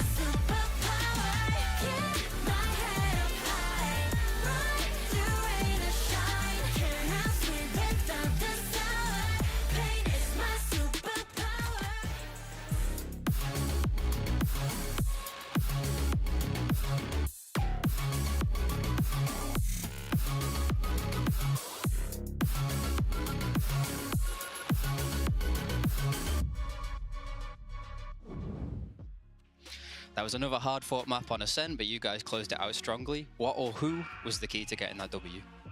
I mean, for me, Sop is always Sop is always our guy, you know. But I think the whole team played well. Like I think Yetu had some great moments as well. Yeah. Volkan read them like a book. Yeah, Volkan. Sociable. Yeah, Volkan has some great calls. Yeah. I mean, overall, we're better. We're the better team, and I just hate to say it, but it's really sad that Pearl just slipped our own hands. You know, like that's it. We're gonna close it out on split. We're gonna close it out on split. That's a great prediction to be thrown in here because now it is equal. It's down to that final map to decide who goes straight to the final, who goes into that lower bracket. But before we get there, Mini, we have to dissect what went well here for Foot. I mean, we heard the coaches say themselves, every single one of the players, tick, tick, tick, tick. It was our map. Yeah, I think that I had some questions about Foot's last win against Eternal Fire because it was dominant, but in a way that I thought that Eternal Fire kind of collapsed. But this game really showed to me that Foot were a very good Ascent team. I think they had, you know, they obviously had Sop popping off and they had players popping off, but I think there were nice reads on both attack and defense. I think specifically on the attack, a lot of aggression. On defense, there was hints that they understood how the Vice had the weaknesses over middle. You know, usually with a Cypher, the Killjoy, you're going to have that information towards middle, but Foot punished it quite well with some aggression. And they just had really nice traps everywhere that Vitality weren't really ready for. Yeah, they were really good at being able to figure out where that Vice wall was and then bait it out to be able to take that information away from Vitality, specifically on the attack. I think Vlad's still focusing on Peril. Yeah, I thought that was bad. It's kind of funny. Like, don't even think about Peril at this point. You've been able to win Ascent, and Sop obviously being a key part of that as well here, Mini. Yeah, it was just crazy. Like, every single round, it just felt like, oh, Sop just got another entry. Like, in every single different way possible as well. Sometimes it's in the mid-round, sometimes just at the start of the round, just styling on Durka there. Sometimes just peeking out middle here on the tiles, just nice little easy tap of the head there. It feels like every single different way you can entry, he was just doing it every single round. Yeah, he took 13 opening engagements, being able to win out 9 of them and only failing to 4 of them, which is definitely a lot to be said. I mean, look at this. This round in particular. He doesn't get the kill there, but he's like, gets the guy down to 1 HP, like all that space being made. And yeah, look at the stats there, the difference between the two here. 305 ACS versus 94 on Durka. Might be the last time we see Durka's Neon on Ascent. Wow, yeah, that's a fair assessment. Yeah, great statements, but we're talking about bold statements. What we heard earlier as well from Vlad, like, which is the better team. So I'd like to see how that plays out on our next map. But what I also want to see is how our bingo is coming along, because I feel like we were able to tick off quite a few in the last map, to be specifically. I'm gonna turn around because I can't actually like remember it. What was it? Comfort was mentioned. We had an overtime. Wait, would this be a reverse sweep? Would this be reverse sweep? Would this count? Wait, both teams have won each other's map picks as well. No, have we got that ticked off? There's another one to tick off. No, because they won their own map pick. Like oh, it wasn't like the other way around, I'm right? trolling. Such a fraud, Billy. Yeah, I'm a fraud. Was there a coach desk slam? I don't know, not one that we've seen. I don't think in this game. I'm really I think we'll see that in the next game. We've not seen Yampi barking yet. No, that's kind of disappointing. Actually. Also, haven't really seen Sop aura farming, and if anything, I feel like this is gonna be the game that's where just passive ability. I think he just is aura farming. That's just like he just like breathes that it's yeah. aura farming. All right, well, we're gonna check in as well with Vitality's coaching staff to see what's up and what's going on with Split. We're off to Split after another close map. What does the team need to do to reset and secure a grand final spot? It's just a bit of calmness. Like I think they're very confident on their ascent. We knew that. We lost a little bit of composure. I'm not going to say the thing, but we were not really committing to the stuff that we actually have. We're just questioning ourselves a little bit in the middle of the round, and they did a really good job of punishing us. So I think it's just going into the next one, letting them have this map. We're not exactly expecting it to be a 2-0 every single time, and getting on with the job at hand, getting on with playing our stuff, our style, and leaning into a little bit more of controlling the tempo rather than letting them come to us. Going on to the next one, that's what I want to discuss because Billy's Split is coming up next, and it's been a hot minute since we've seen it from Vitality. Yeah, I mean, the last time that we saw Vitality play Split, it was a 13-0, albeit against Pacific. But I'm expecting potentially some composition changes coming in here, Mini. I think as well, something I want to touch on there is Pal mentioning that they want to be able to control the tempo. Now, we know that historically, Foot have played a double Julius composition here on this map, so I'm intrigued to see how exactly they're going to control that tempo, and maybe they trolled me, maybe they're not going to have a comp change. What did you want to see?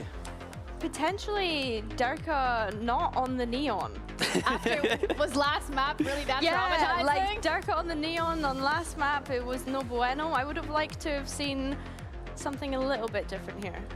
Yeah, I don't mind it personally. I think Split is okay for it. Obviously, Derka on the Jet, I think going forward, depending how big those Neon nerfs are in the future, you know, that's something to look at. But for right now, it seems like Neon is still the pick. I think both of these teams have shown pretty good splits. Split, third map is always a banger, and I think these two teams are very good at the map. I think we're going to see a lot of aggression on that attack side with Double Jewel sending it in. I think that Vitality do have a few different looks on the attack. It's not just sending it every round. They are a bit more methodical about baiting out those rotations from foot and then ending quite well.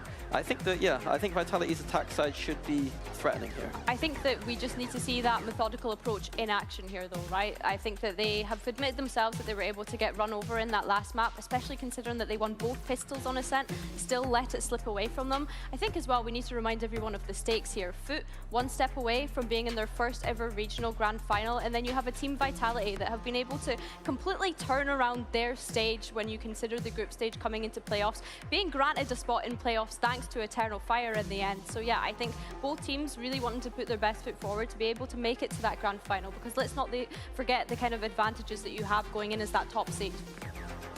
Yeah, and when we're looking at this, it is that grand final spot that both of these teams have their eyes on. They want to go straight there. They don't want to drop into that lower bracket, and it's going to come down to Split with their casters, Mitch and Tom. Well, from being a footnote in stage one to being the main story, Vitality have managed to bounce back before, but now they have to do it within a series. They have to do it having lost out on Ascent, and most importantly, having had Derka on what I would say is one of the worst performances I've ever seen from him. It's sub 100 ACS. I don't know when the last time we saw that was, but I'll tell you, it was probably a long time ago, and there definitely aren't too many examples of it. Yeah. Now for Vitality, they come in with Derka again on the Neon, but I think hopefully Comfort will be a little different here on Split, because he definitely looked like a fish out of water. To be fair, I still remember him on the attack side when we cast him versus Fnatic, and they had like full setups for him to judge slide into people. So I'm not worried too much. The one thing I will say, I'm looking at Sop on this defensive side. Versus Eternal Fire to qualify to London, he was just ridiculous in how good he was. But I'm hoping Vitality have a slightly different strat to just going A every round like Eternal Fire did, although they have just rushed A. And it's worked. Vitality have taken the site, got the plant, and the man advantage to work with. But it's not an easy round, only one man up. And Foot have grouped up the death ball, looking to split for a moment, but back on course. Profek will be the man to stand on the first corner and take down two, with Yumpy closing it easily. Nicely done by Vitality, and 1-0 we go. Interestingly enough, it was a ghost on the ground, and Yumpy decided to keep the frenzy. Hey, he's up close, and he's going to pre-fire spam. I don't really blame him. I think the more interesting thing in this series, though, is that winning the pistols has resulted in losing the map. In both cases, it was both pistols going the way of the side that ended up losing. Obviously, for Foot, it was slightly closer in the manner in which they lost the map with multiple OTs, but the facts are the facts. Well, they also the got a bit closer. The stats did not lie. Because they won round two. So that's true, but we're ignoring that. That doesn't fit my narrative. I like my narrative. Oh, sorry. I didn't say that, and it didn't happen. Let's move on. Well, round two should be easy. You're not looking at a very big investment. Last time Vitality ran up against a few pistols. I think a shotgun as well, if I'm remembering correctly, but Foot played this one classics across the board, except for Sop. Gets that little bandito. Oh, dear. Oh, Chronicle under pressure. Of course, he doesn't have much to lose. That's the main thing. Able to just play with the Ghost. Yumpy, on the other hand, does have quite a lot to lose, but they've sent Sayonara in as a bit of a ruse. Now, two players already dropped. You might be thinking that's not great, but it's the rifles on the remainder that would be real damage. These three players need to stay alive for this to be a successful round for Vitality. 100%, yeah. I mean, the strategy here of sending two players in extremities to feel out the space, it's fine. You look for a stack, you find it, the rifles go the other way. But there is danger, because now playing exits carries a lot of value for Foot. The only players left will be very sorry to see their weapon left on the floor. For Foot, winning the round might be out of the question. majority of the time, but making it costly certainly isn't. Oh, nice try, but nothing else found. And for Vitality, all 3 rifles survive. They get away with this round pretty cleanly. Well, yeah, and the benefit of this is that you can then go buying back in with the remaining other couple of rifles if you so desire, and then you come in with a potential of 5 rifles to what is round number 3. It looks like maybe they're going to go for a judge, which, to be honest, hasn't been much of a detriment for what we've seen so far. But I think getting that sort of attack side boost is going to be pretty important. Of course, last time they played it, they did manage 12 rounds on the attack. But I am mostly putting that down to their opponent, and that's not the expectation for this. Early aggression coming through. Okay, Dirk. maybe It looks not. like they have learned a few lessons from SOP, and maybe even learned how to deal with them. He's on the floor. Zeus, Sociable, Yedajay, all locked out of this A site. And this is a blink and you miss it round, at least to start, but a slow approach as they look to bleed their way back through. Profek could be the one to swing. I can see him, he was constantly looking for them stepping out, but doesn't want to be the one to make the first move. Instead, plays reactive, and the reward is there for it. Vitality looking clean with Sociable left alone, left alive. The question of damage not going to apply as much here as we saw it in the previous round. It's already a very healthy position for Vitality. All 4 rifles have been recovered and will be carried forward by the looks of things. Although they, I was going to say, won't find Sociable. Hold on. Profek's walkabouts, but yeah, they've left him. Okay. Everybody survives, but in the end, a 3-0 start and a massive boost to the economy for Vitality with how these last 2 rounds have gone. Yeah, I was kind of going into this game and going, like, I remember watching Eternal Fire and just thinking, they're just running into that ace and just getting destroyed by SOP and Sociable. It was that duo that was really causing them so many issues. I feel like on the other side of things, Vitality haven't then shied away from that. They've gone, actually, we think that we can sort of set our execute up better so that those 2 players aren't able to get away with anywhere near as much. And Crostali's initial flash setup doesn't really bring much other than information that they're there, but it's the risk. Like, Sociable goes running in, and if you manage to shut him down, they're kind of shut out of the round. Well, now, Footer on pistols. And no surprise you see some aggression come through. The rifle on Sociable, a little bit further back. Well, the pistols play up close. First point of contact, a high-low with SOP and Sociable, rifle and pistol. It's dangerous. Although SOP only has the classic. He's the only one left on the vanilla weapon. And 2 big guns taken out. I think one was a Sheriff, but look at the position that they've lost that Phantom in. It's practically unrecoverable. I mean, they could put up the orb on Yedajay and try to get it back, but it is being guarded, that's for sure. Yeah, solid start. Aggression towards B main, but still, that part of the map is being covered. Profek's got to be a little bit careful. He might be about to deliver a gun over to the other side. Instead, his job is almost just to try and sell a bit of a ruse, maybe pull some players out of position. It's not worked. In fact, he has lost that fight. You have to remember, though, that Crostali's basically going to have to hit the shots of his life. First one, not so bad. Caught out by the nade, needs a little bit more, and eventually will be shut out, putting Yedajay in a clutch scenario that is definitely not the most desirable. And with the wonderful, I think it was 90% post-plant win rate, but of course, when you beat a team 12-0, if anything, it's impressive it's not 100. Honestly, I don't care so much about that as I do about Yedajay's stats and clutches. I don't know what it is exactly, but it is very high. That, especially first map, I feel like he was so activated. Almost impossible to deal with. And it doesn't look like he's gone anywhere. Chronicle has to stop him. And he will win that 1v1. The Viper of Vitality, giving them a 4th round, but Yedajay proving that he's still that player you can't count out. Yeah, especially the scenario of he has to basically jump out of heaven, give away the game of exactly where he is, and he still makes that look pretty competitive. It is impressive. Nice, Kron, you're the GOAT. Oh my God, Kron, nicest clutch I've ever seen. Nicest, I mean. Doesn't get them any closer to Vitality. Now, this is where things could change, though. SOP on that operator. They're going to set him up onto the B side. Of course, the same can be said for Durka. both Neon players now playing the sniper. It gives a little bit more in terms of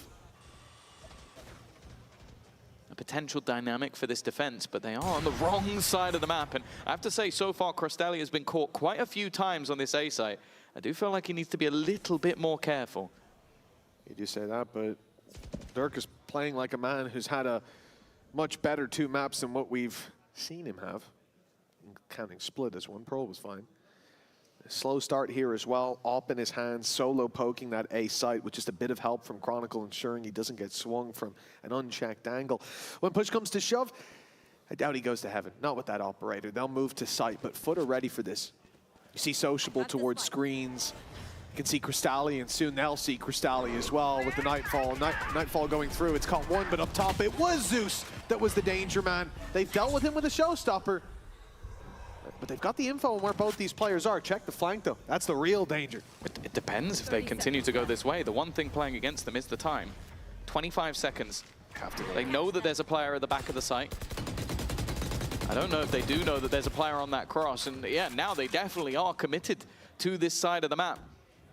Already, Spike dropped in the open. Now the rest of the players have to scramble. It is scrappy, it is messy, and again, Yedeje is just taking over the round. Finally, he is dealt with, but at that point, it was already over. That's it. You gave him a glimpse at the man that he was previously in that last round, and Yedeje wakes up early flank, great position, good patience, and of course, he hit every single shot. And this was it. From this moment forward, Spike down, and it's just done.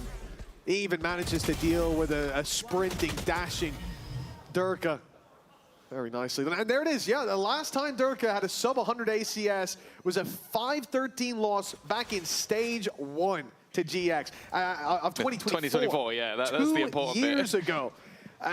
You know, I'm not even sure, like, if we total it up, I don't think you could get 5 out of him in his entire career. I think that would be a struggle, even going outside of partnership. So it really was strange to see him have a tough map, and let's hope he can step it up here. Think about how much of a mess like last year's Vitality was. Yep. It is surprising. He was still there all the way through. But to be honest, an individual can perform better in a system that isn't flourishing, though, right? Because there's just so much more slack left there for him to pick up, potentially. But it was a good sign that the last map was still decently close, considering the fact that he wasn't really there. I think Profek had a really rough time as well, considering the fact they won the pistol, lost the second. Foot have definitely found dominance on map 2, and that's a big round for them there. Playing so slow. Like the first couple of rounds were much more aggressive blitz strats in towards that A site. But now clearly expecting that aggression, but because of the operator on SOP, they've just got him posted up on the angle. Durka, of course, going to be looking to try and take that space. Is patient from SOP, but that shot fires out. He has support, though, and that support comes in the form of Yedeje. Not able to get as much done as we've seen in the last couple of rounds, and SOP, he's going to try and go forward. Eventually makes the decision to fall back. I'm also looking at that late flank potential. Profek's done well. Maybe the flank is irrelevant from Vitality because they are just cleaning up.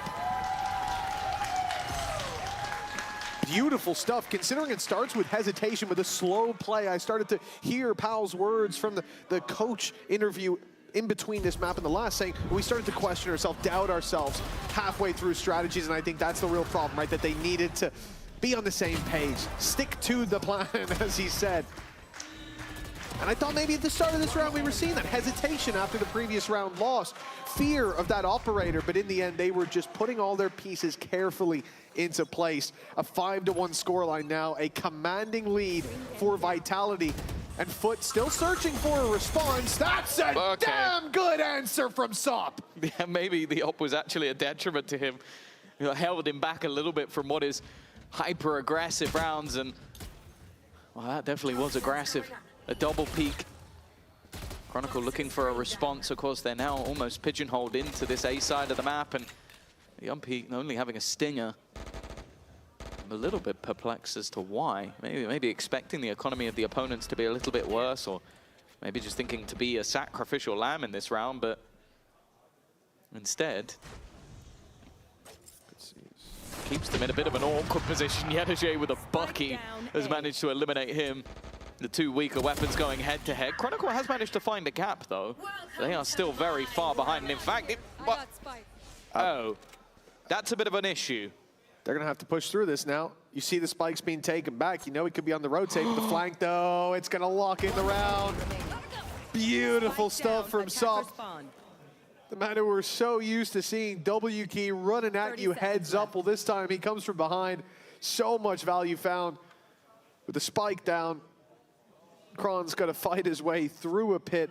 Two players in his way, one ready to help from up top as well, and then battle Sop for the spike after he's taken down his teammates with 20 seconds at the time. No surprise that he said, you know what, I'll just take the weapon through to the next. And Foot find themselves two. And this is a big round for them, though. Like we said, they needed a solution. I'm surprised they used the Viper's Pit, but we got 5 ults, I guess. Yeah, that's it. They don't seem that valuable.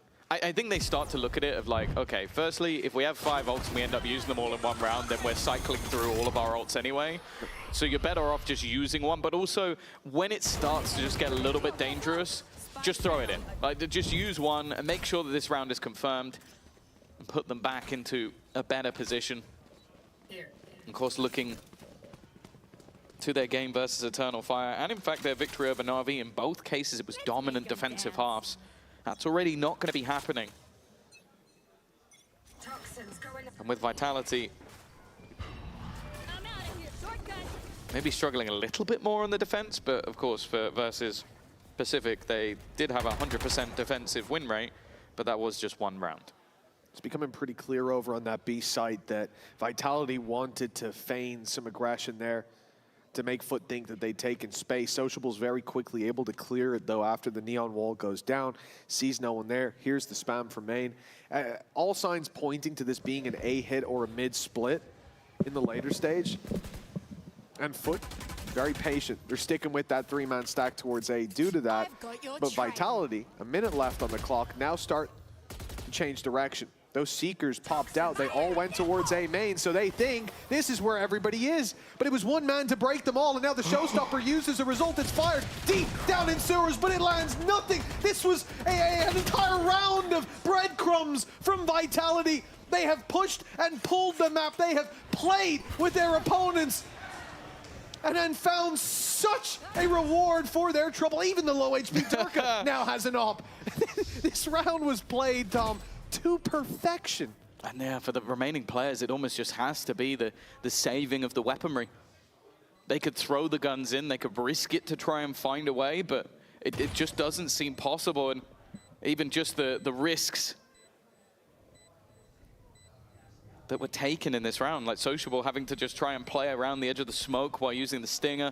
It gets caught by a shorty. It seemed like Yumpy knew that he would be in that smoke. It seemed like he was well aware. And then on the other side of things, you had the attempted swing from Sop. Like, we talk about the success that this guy can have, but it felt like he was just almost throwing everything into the wind just in order to try and find some footing in this round. Half guaranteed for Vitality again. That attack side looking stellar. And for Foot, well, they really can't afford for this to turn into a streak once again, because they've only been able to get individual rounds thus far. That's the risk I'm talking about. I know he's in the smoke. I took some. That's what I'm saying. Like, it was it's just a read. Down, boys. This is it. Calm. Calm. They're not even playing a Cypher. Come on, Scott. You should be better than that. Well, we've got Are you mocking his accent? What? So are you mocking his accent? Yes. Yes, absolutely. That's very offensive against my people, the Irish. Right. 1/8 offended, are you? I am 1/8 offended right now. And that's about as high as it gets, honestly. For you. You're fuming. Well, 6-2, a 4-round gap, and of course, Foot are going to take a moment. A little bit of a tactical timeout. Now, trailing by this much, it's definitely a different face. We've seen them compete heavily on Pearl. We've seen them dominate throughout a lot of Ascent. But here on Split, it has felt slow to start. Then Sop shows up for a round, and then we're right back to losing ways. I do think this was the right moment for that timeout, because this could very easily spiral out of control in favor of Vitality. And no round personifies that more than this one. 3 players fully invested on the defensive side. They've just gone back and forth and back and forth. This ain't going to be pretty for the credits of the defenders. Should they lose this already, playing lighter on Sop so that he can play his ultimate. This has to be where Foot start the turnaround. At least make it look close. Yeah, especially we talked about just moments ago, them having 5 ultimates online, and none of them really had any impact. We'll see if ult number 4 can. No, it can't. Immediately shut down, and as Zeus tries to pincer in alongside his teammate's ult, he is also shut down. You can see already Sayonara is just pinging the smoke. Like, it's just a hard read they have into Sociable's gameplay. Someone who's normally so difficult to play against, but you see a smoke and you are guessing that that man is within it. And because of that, they just shy away. Let the smoke fade. Reposition in towards middle. Where for now, at least, only Crystalli is playing, and he's having to take a risk. He's done well, though, but does he get greedy? No, he can't in a moment like this. 3v4. Graced with that pickup on mid and a slow move from Vitality, but their sights clearly set on A. Clearly set at the time on Yedege. You even see the rotation from Foot. They suspect this is where the hit's coming through, but Vitality have started to shift this up into B heaven. Sociable's the real danger, being in B main this late, but he's going to give it away. He's peeked in. Now that's the information of perhaps worthwhile, and dodges the C's nade sent his way, hiding behind the box. 10 seconds. The plant needs to be found. He's got an opportunity, and he strikes. Sociable might just have won them the round one more time to deny that plant, but he can't get there. Profek finds a safe corner in the nick of time, but Sociable, one more kill here, and this starts to look so doable, but he can't move. He can't get out of here, not without a fight, without a battle, and Chronicle to win the brawl. Leaves it onto Yedege. Top 10 in EMEA when it comes to clutches, but even this is too much to ask. Yeah, I think also maybe just a little bit hesitant to risk it. With their economy in such a bad space, it seemed like on one hand, you have a player fully committed in the back of the site, and on the other hand, Yedege wasn't sure whether he or not he should leave the spawn.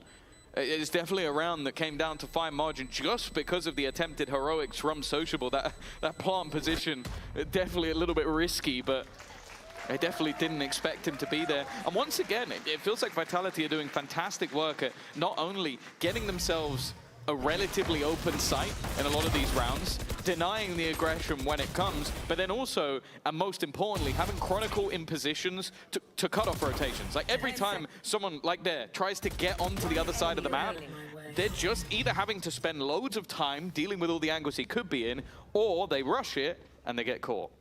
Vitality, the uninvited guest at this banquet, they came in to playoffs through, I would say, luck.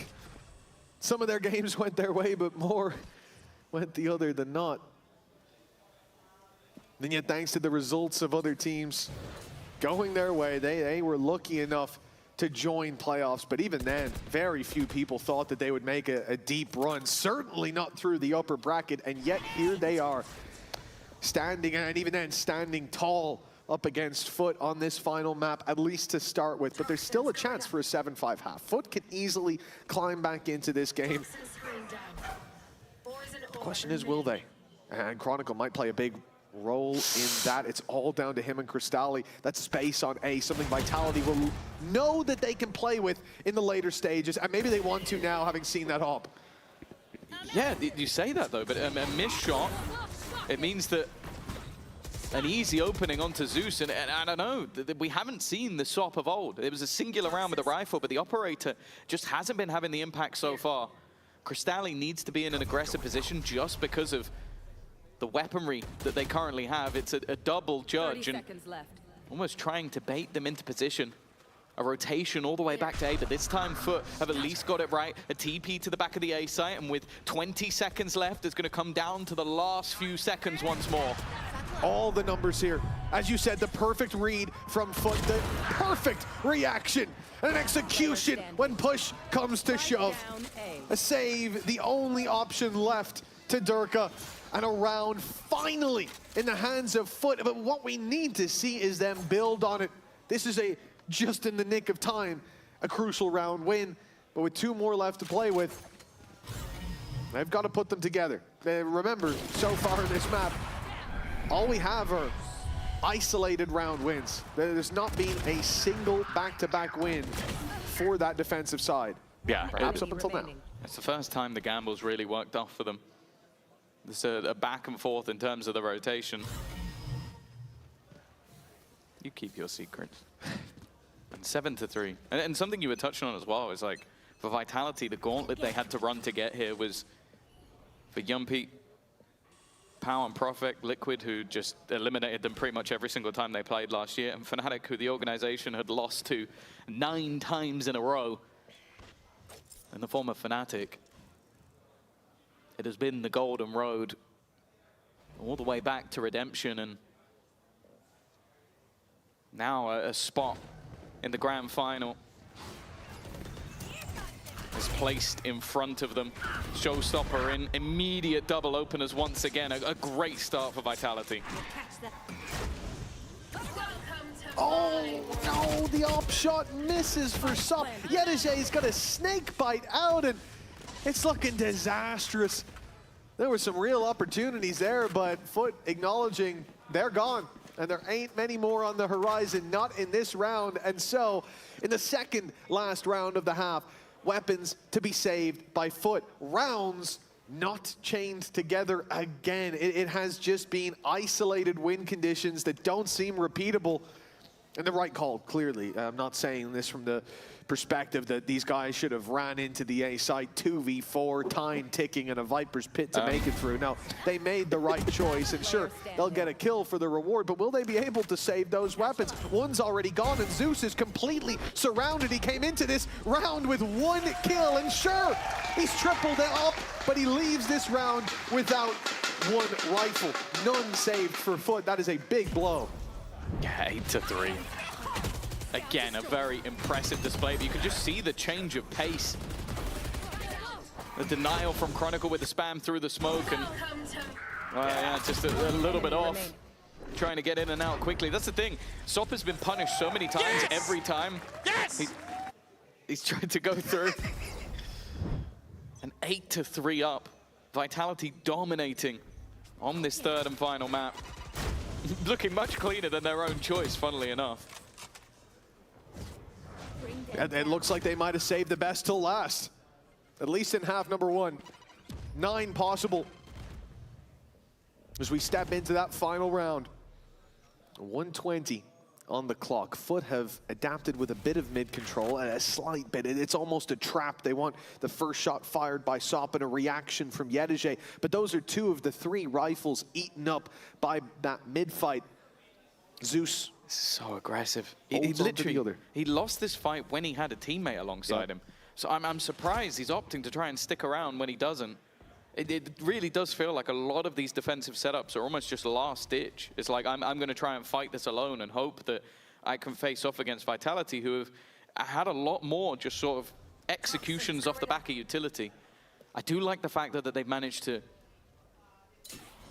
put Yedajay in such an aggressive position. It's being checked though, and Sayonara just quicker on the trigger. Even though Yedajay was waiting, the one thing that plays into their control is the time, but then the A site, at least right now, is completely open. Using their own orb was sneaky as well to make it across there to isolate the angle, and oh, Crystalli's hit nothing. Sop's there to pick up the pieces. Okay, now I start to get serious about the round. He's in a 1v3 on this side of the map with Sociable trying to make his way over. But he's being watched. I mean, it is on Sop. He's the man with the rifle. We know he's got the ability to slide in, but Yumpy's caught him. Sociable caught immediately. And 9-3 locked in at the half. Yeah, no, a really impressive display coming out of the likes of Vitality. And we put an open mic and camera in our fan zone. Let's see what everyone in the Berlin studio has been saying throughout the day. Oh no. 1 enemy remaining. Ah! Sop! Bro! I ate bread with soup today, of course I put you down!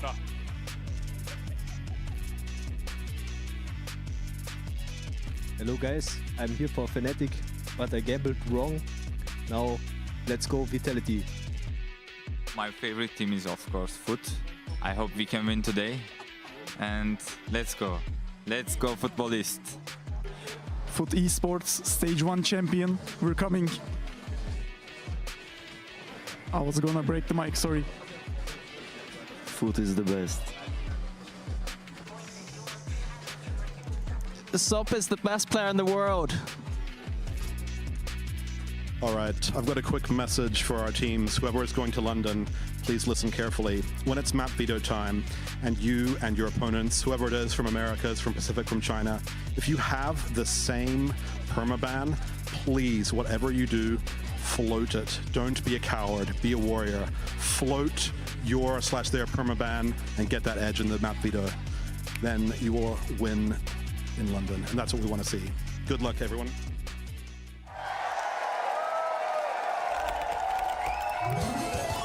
Red Bull gives you wings. That's what we love about the guy. Well, 9-3 is our score as we get back into the game. Vitality, who seem to surprisingly have some Fnatic fans flock to them. That was a shocker for me. Usually not the best of relationships. Yeah. Oh, okay. Yeah. He was a big fan of Vitality Sop. Yeah, weirdly, he didn't shout out Durka, you know, the guy that he worked with for quite a while, or, you know, chronicled the Must guy be some that beef there. Yeah. Nonetheless, let's listen into how things are going for Foot. This is a pistol that they desperately need to get under their belt. Gol düştü beyler. Smoke Heaven ben de Heaven bakıyorum. Heaven bakıyorum. Şeye gerek. Kapalı kuruyor. Kapalı kuruyor. Heaven bakıyorum. Saldım Heaven'ı şu an. Rampayı saldım. Titi. Öldü. Bir daha fight. Öldü o da. Rampa olur. Rampa Gel atacağım da ondan. Gel. CT'yi kalıyor. Hayır. Hakim beyler. Yok CT. Ben vuracağım. Heaven git at iyisin. Heaven git at bana. Bekle sen. Hadi bekleyin, acele etmeyin, vuracak o. Tamam aldık. Tamam siz oynayın beyler. Olsun abi. Ben garanti oynuyorum. Yürüdü bu arada. CT yürüdü. CT yürüdü. Ulti alalım. Yavaş yavaş al. Olu shoulder'lasana. Diğer Bayıl. Dönemez lan. %100 smoke 3 abi. Nice. Let's go! Now, whilst I didn't understand a lot of that, I did hear them say, go get your ace. I caught that much. I think he said, I'll bait for you as well. Yes, I'm pretty sure I heard that, so. Oh, wonderful round from Zeus. I think he's just doubled his kills. Definitely having a little bit more of a troublesome first half, but if anything is going to get the blood flowing, it's a 4K in the pistol, off rip, diving into the site. And even just a cheeky, irritating smoke. Who could have guessed that was Yedajay shouting? Not me. Well, Zeus was on 1 kill, quadrupled them in 1 round, up to 4, and now he's doubled them to 8, so 16? Yeah, the pattern might be broken. I was about to say, he's going to have to like break some sort of record to keep that going. That's going to be tough. 9-4 for Foot. This has to, and I mean, I really mean it when I say has to be the first time we see them chain together rounds. If they lose this one, we might as well just end the game there.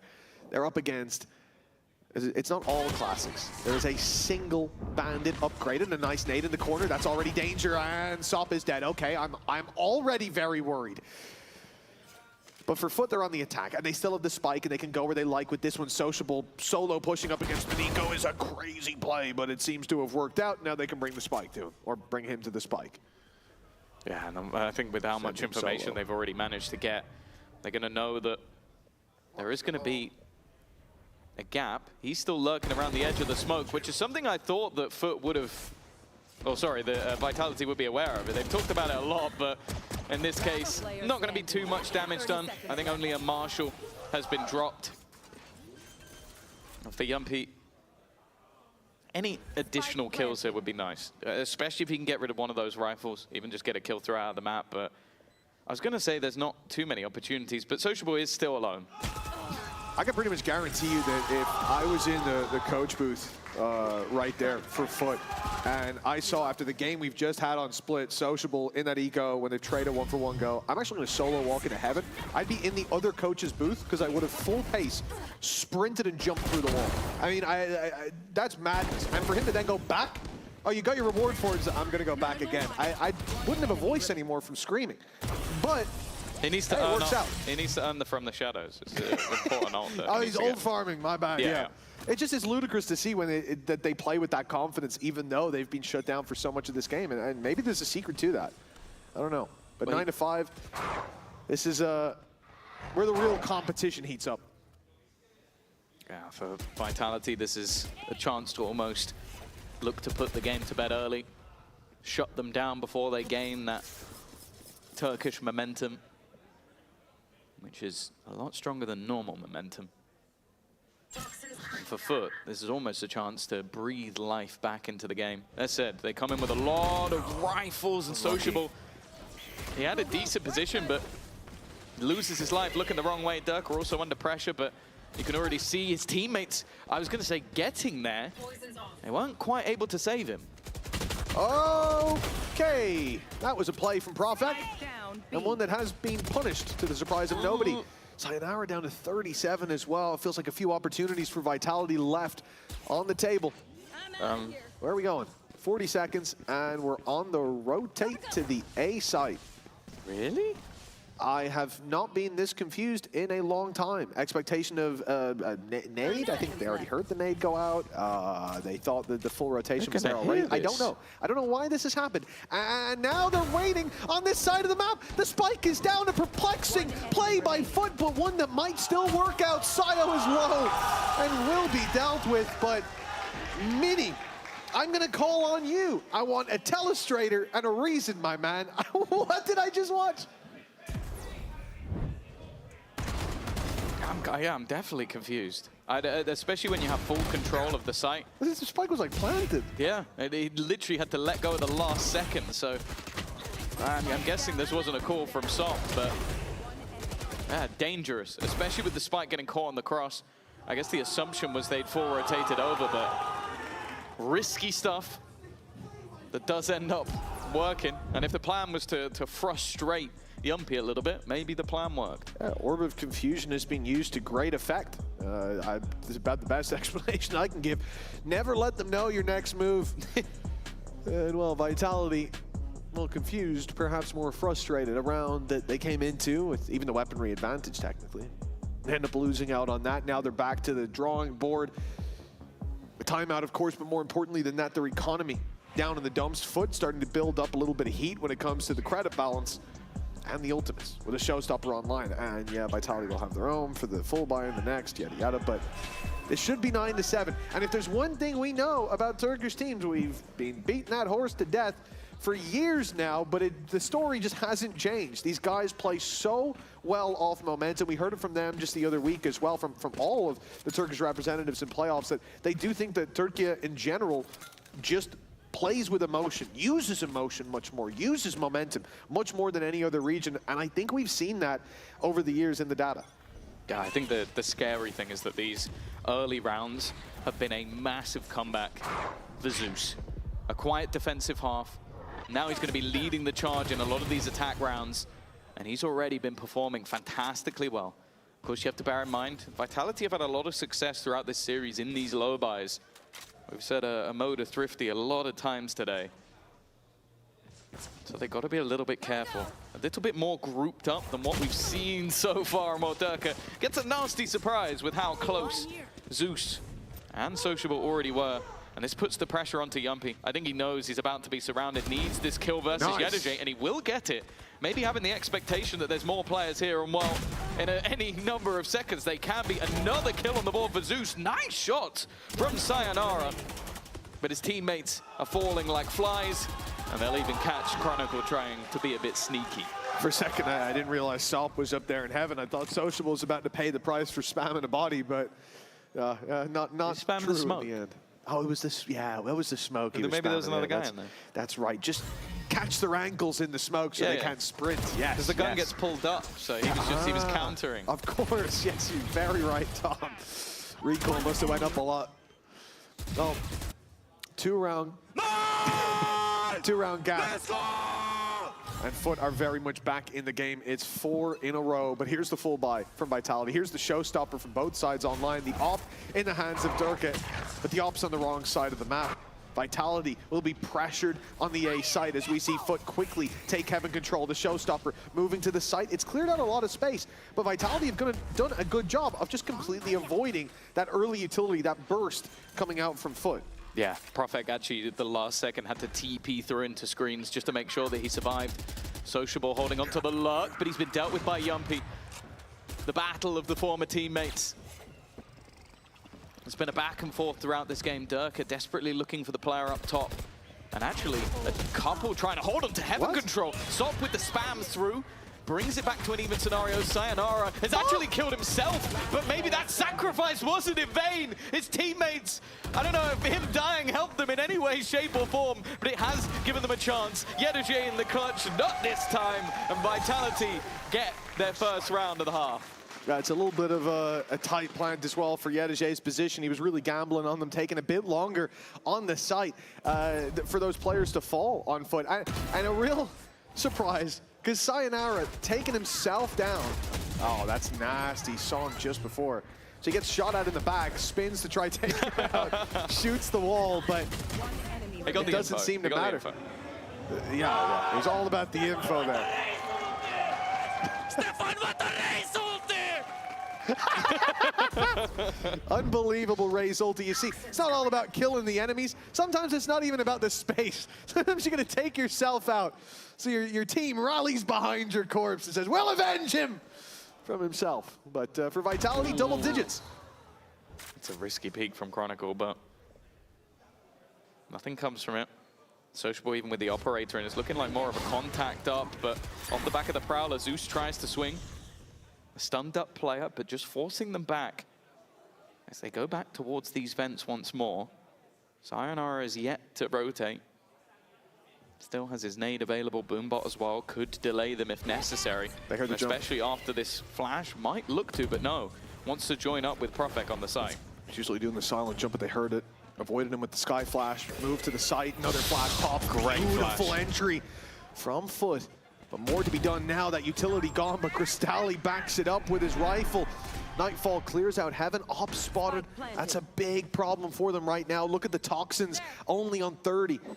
As we saw Viper moments ago, it's going to be a while before they can block that op off, but here we go. Quick burst, they have to get into the elbow. Yedaje knows it and takes his moment to strike. Very nicely done by Foot. Great control after the initial burst of aggression. And as a result, 10-8. Foot not going to fall too far behind. No, I think especially like the defensive side for Crystalli was rough, but I think with how they play this attack, so much more direct, you're going to have like these sort of burst plays. That flash was just perfect. Like Profek couldn't have been more blind, and then he's even defending the player looking to try and go for the spike plant just by getting around and finding that kill on the elbow. For Durka, no way out. Yedaje already holding on the other side of the map. And what was a pretty hefty deficit not too long ago now sits at just 2 rounds. You really have to commend Foot for being able to bounce back into this. That first half was abysmal. A few dots of Cyan on that timeline, as you can see, and the rest of it was lights out for Vitality. They come in here and winning a pistol would even leave them in a position to basically close out the game with an ult spam, but instead they are 2 rounds ahead. 3 from victory, 3 from the grand final. Spot being locked in, and it's a little shaky. Sayonara not with his weapon out, caught by Sop. And Heaven control, it's not quite in the hands of Foot, but it could be. It's almost being offered for free. Chronicle up close is the only danger. They should wait for the wall to go down before pressing forward. It does mean the Boombot's burned up for free. Yeah, the one thing that they have got on the Vitality side is just the full rotation. Everybody is here. The numbers are waiting on the other side, and Foot look committed, but that commitment hasn't gone anywhere. Durka at least manages 3, and the second player isn't spotted, but there's no gun to be had. It is dangerously close as the 2 duelists go hand in hand. Zeus stepping up massively to the plate. You said it before, like, I think he got 4 kills, right, in that first half? Yeah. He's now on 18. And again, I want to be very clear. He got 4 kills. 3 of which were when the entire enemy team was hunting him down post-round. So in terms of pre-planned actual rounds you're fighting for, he got a single kill. It was a really rough first half. But that's the thing. You got to keep pressing forward. You got to keep fighting the good fight, and eventually things go his way. The winning formula works under the right conditions, but a TP here from Sociable. They were so distracted by the utility coming through. They know he's there. Paranoia's been sent out, but oh! Oh, the spam! The damage done in the back of it, yet all the kills are for Vitality till Zeus steps up to the plate. Chronicle and Zeus, it's been a round of 2 players. But Sociable, able to TP out with the spike. They've heard him. They know he's on his way out, and the world is his oyster. He can double back if he wants. No matter what, he's made this easier. With a minute on the clock, plenty of time as well. I bet he wish he had his ult. He used it at the beginning of the round. Vitality were well aware. A prowler from Yumpy had that expectation. A missed shot from Durka. But he's just falling all the way back, waiting for his teammates to group up, waiting for them to be alongside him and not risk too much and just look at the position of Chronicle. It's such a nasty spot. There's no reason for that to be checked. A superb round from him individually. 4 kills. Will put another isolated round onto the board for Vitality. But is this the start or the beginning of the end? Or is it's just another footnote in the comeback for Foot? Down B. One enemy. Nice! Oh, wait. No, no. But yeah, sorry. I think I celebrated way too early.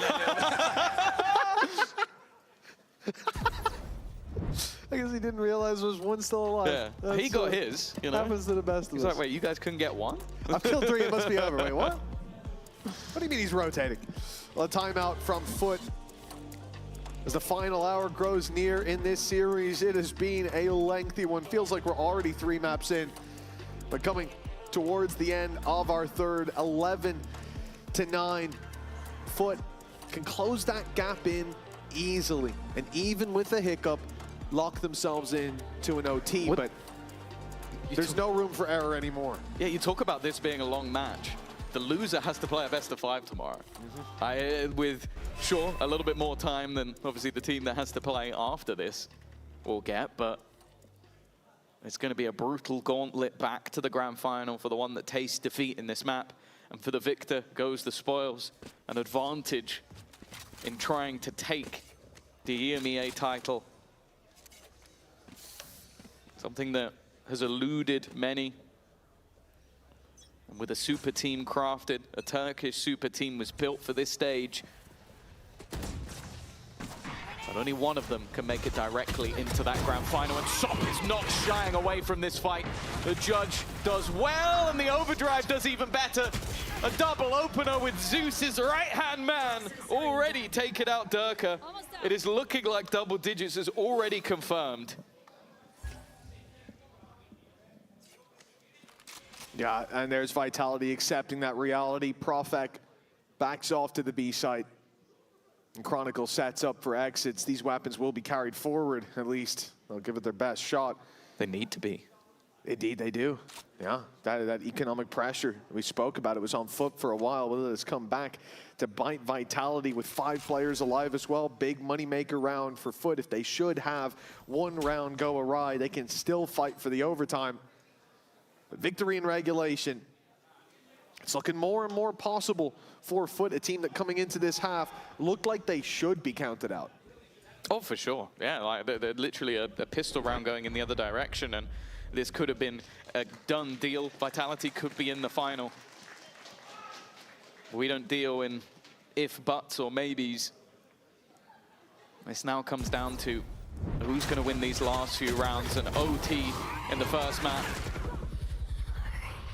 I wouldn't be overly surprised, but I also just love the mentality of Foot. Like, you call a pause, and your response is to dive in with a judge, pop your ult, and just try and basically outgun your opponents in the first few seconds, right back to exactly what you'd expect Foot to do.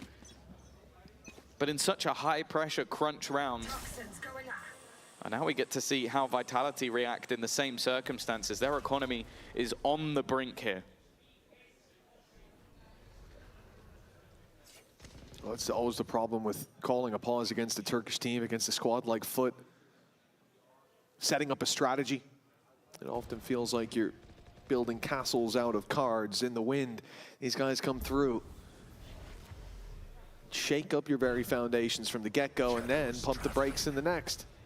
a difficult team to play against. The pace constantly changes, and now a blitz out of the smoke. Profek not quite ready for that, and you can't really blame him. Oh, but he's caught Sop straight through Sop's wall.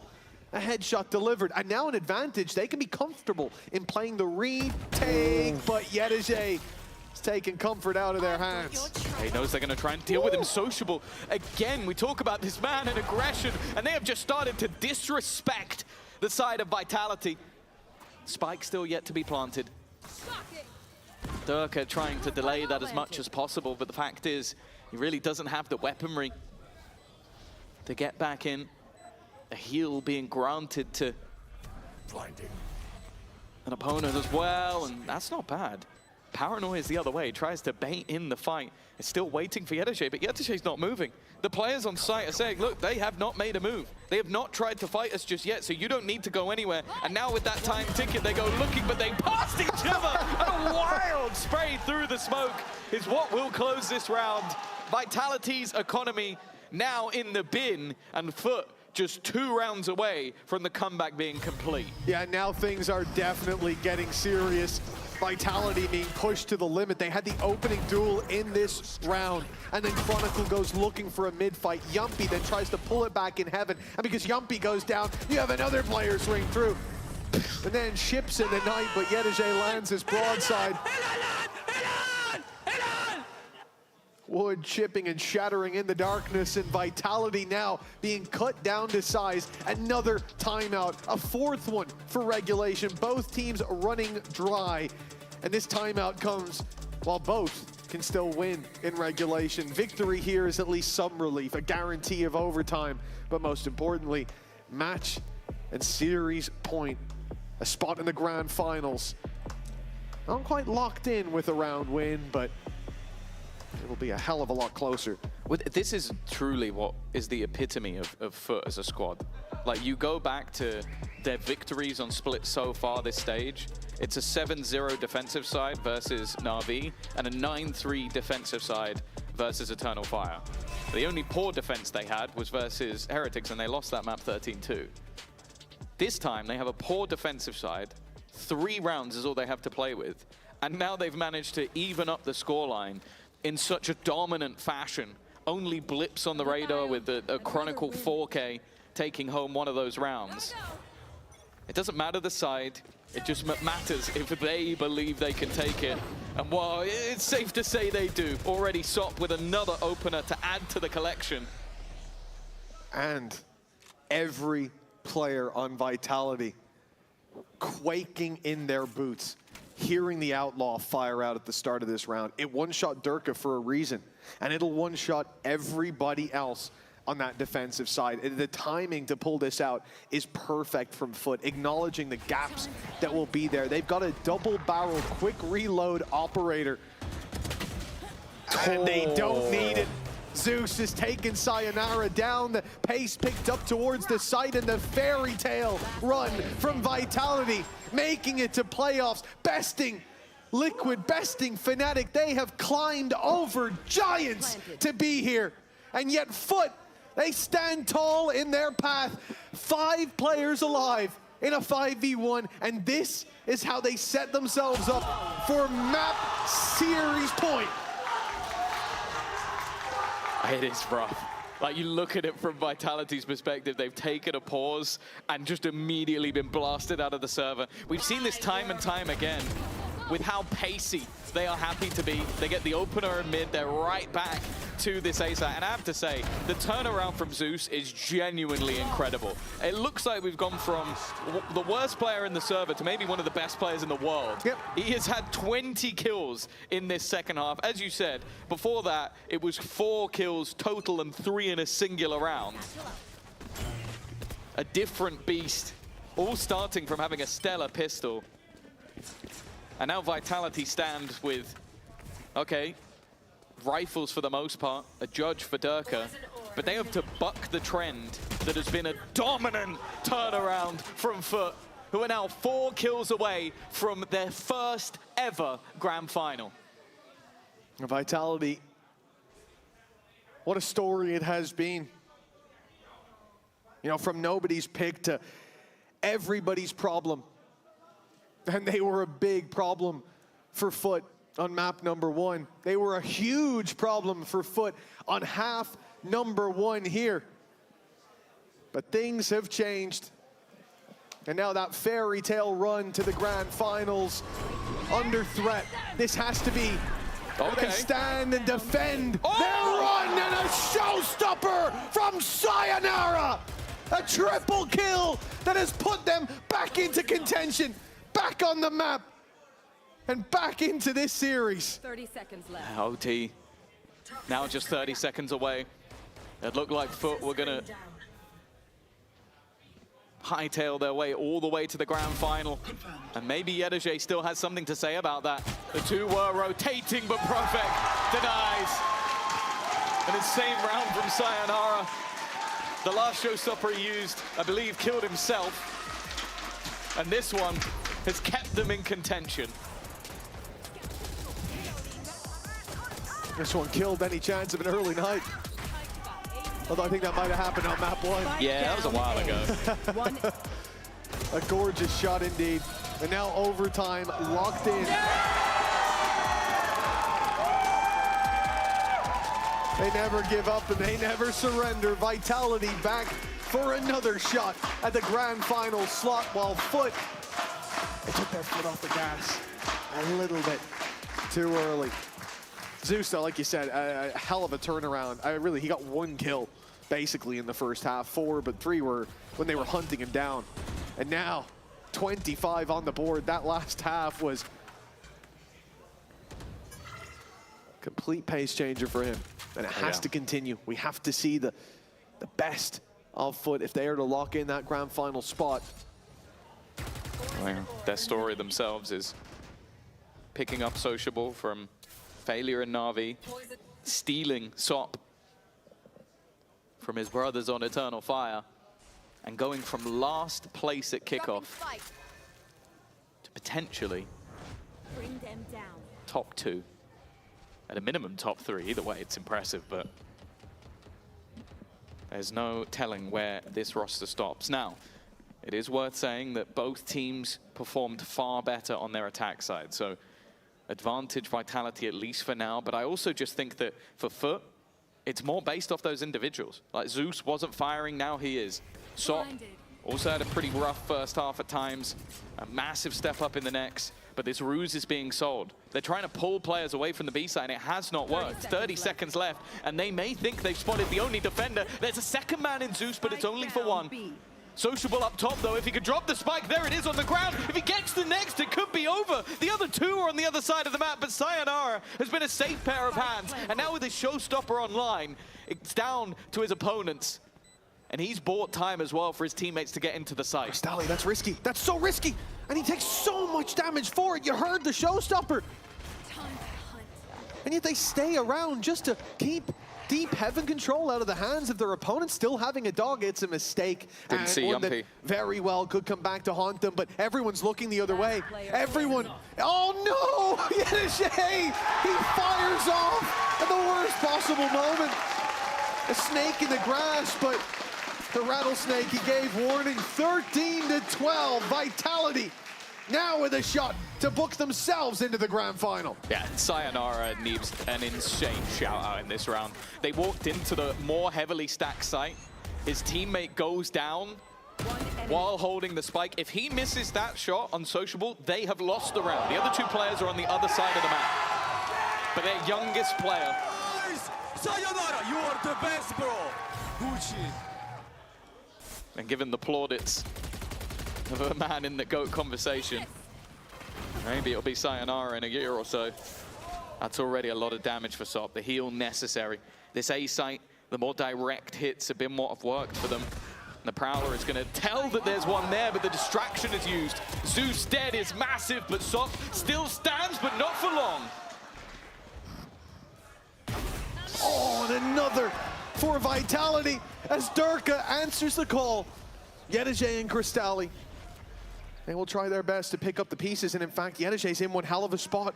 He has no idea, but right down below him was Durka. A free kill offered up, and instead Durka comes back to bite. Vitality, 1 kill away from the grand final. They started this stage tested by giants, and now they burn banners considered greater than their own. Overtime after overtime, a hell of a series, but Vitality from the bottom to the top. Your first grand finalist. This will mean a lot to the org, to the players, to the coaching staff. This was a team that had to rely on others to just make it into the playoffs to begin with. They had to go through Team Liquid, a bogey team for some. They had to go through Fnatic, who beat them 9 times in a row. And then they had to go through probably the most informed team at the moment in Foot, a Flare that can be difficult to put out. And yet, every single time they looked like they were faltering, they managed to turn that tide. For Foot, this isn't goodbye. They're qualified to London, but more importantly, they go into a best-of-5 tomorrow for a chance at redemption. And to be honest, with how they've played throughout this stage, I would not be surprised to see a repeat grand final. Oh, it looked like they wouldn't make it to the banquet. Playoffs was out of the question, but now they sit at the head of the table.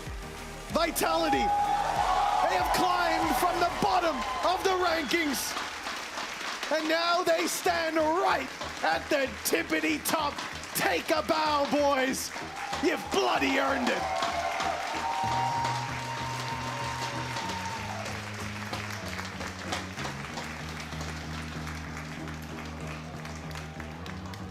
It's definitely going to be interesting to see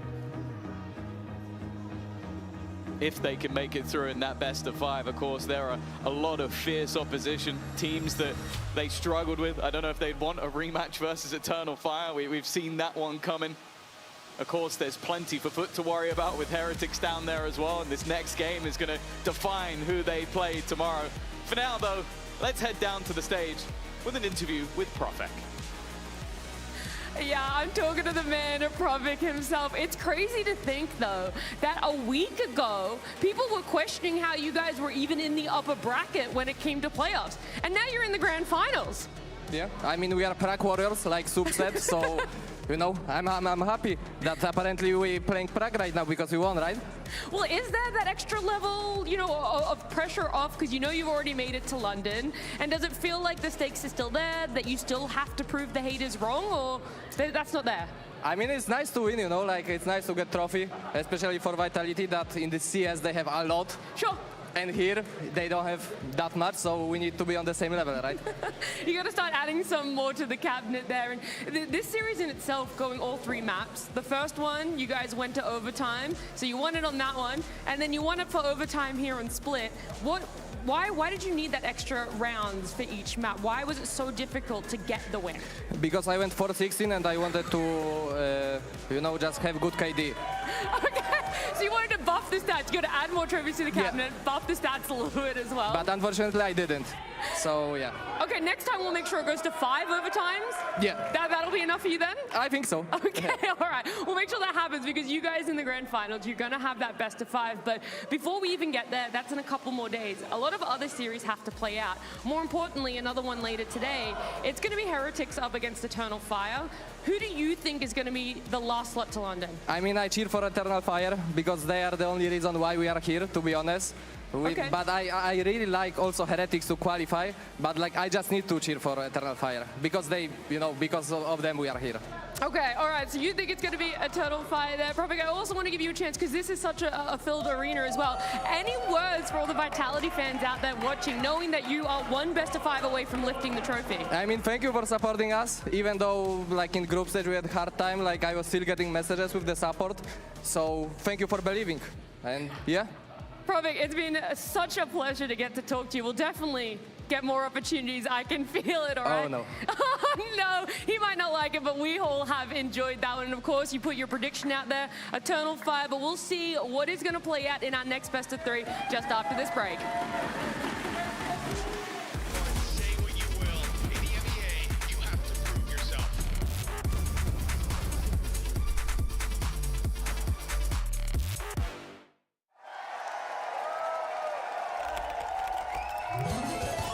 Red Bull gives you wings.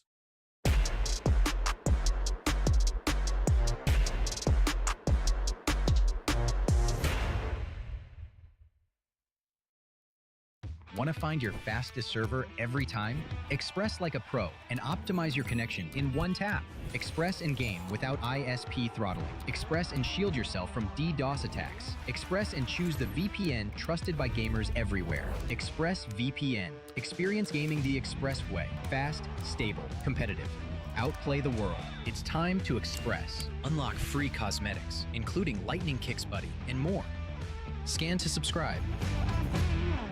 The VCT EMEA Finals breaks tradition and leaves Berlin for the very first time this summer. It is Barcelona's turn. So live one of the best experiences that our region has to offer alongside the best teams in EMEA. Because the best players ultimately deserve the best, most vibrant crowd. In the end, this is what they have been fighting for all year around.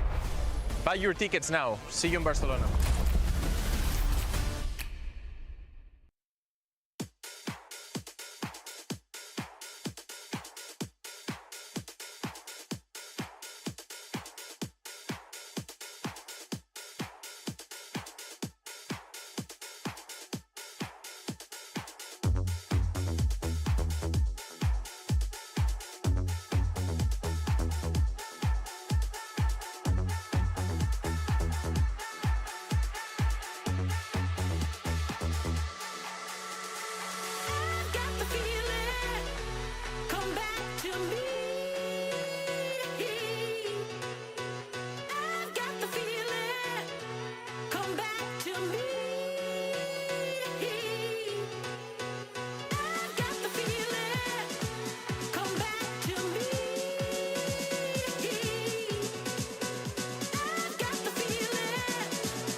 Welcome back to VCT EMEA, where we still have one ticket left for London, but two teams will have to fight for it. I'm G, and this time around I'm joined with Kukuka and Mini Kukuka. Thank you for joining us. Yeah, Welcome. I've been waiting all day. Like, I did that halftime, and I was like, damn, that match went on forever. But yeah, as you are seeing, of course, Foot and Vitality are already at the bus stop waiting and taking a rest after that very long series. But there's one last spot, and this is the most interesting one.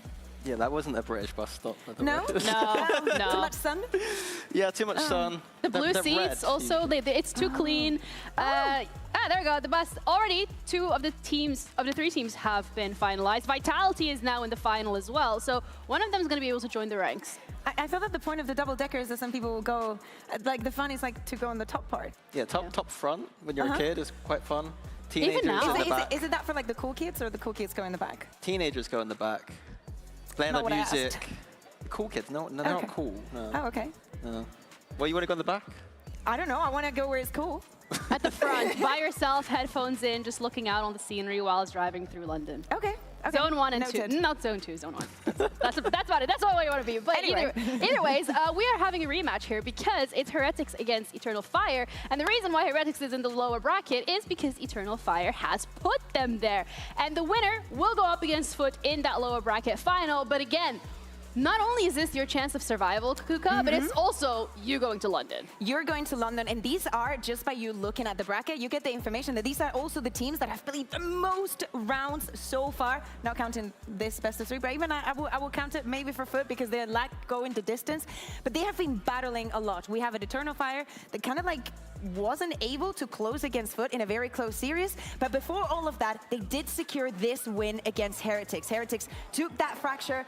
Eternal Fire went into one of Team Heretics' biggest weaknesses, which is Pearl, and then a Lotus. Eternal Fire was the surprise. They changed their composition a little bit and honestly played incredibly well. Yeah, Eternal Fire, Heretics. it was a pretty dominant series, but obviously rematches gets a bit murky sometimes. There's this like rematch curse that happens where the team who loses that initial game, goes away and looks at stuff and can change their things. We're probably going to see changes in the veto maybe some compositional changes. And I think that Heretics have had a pretty nice run in that lower bracket, building momentum here. But I think Eternal Fire still win.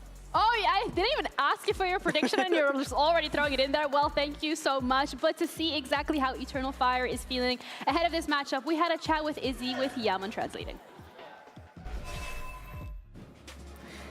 Izzy, it's been such a crazy journey for you since 2021. We haven't seen you at a global event. Now being so close, one best of 3 away, how do you feel? Where are the nerves and how excited are you that you could be going back to an international stage? İnanılmaz bir serüven oldu senin için. 2021 yılından beri international stage'e çıkmadın. Şimdi nasıl gidiyor, neler hissediyorsun?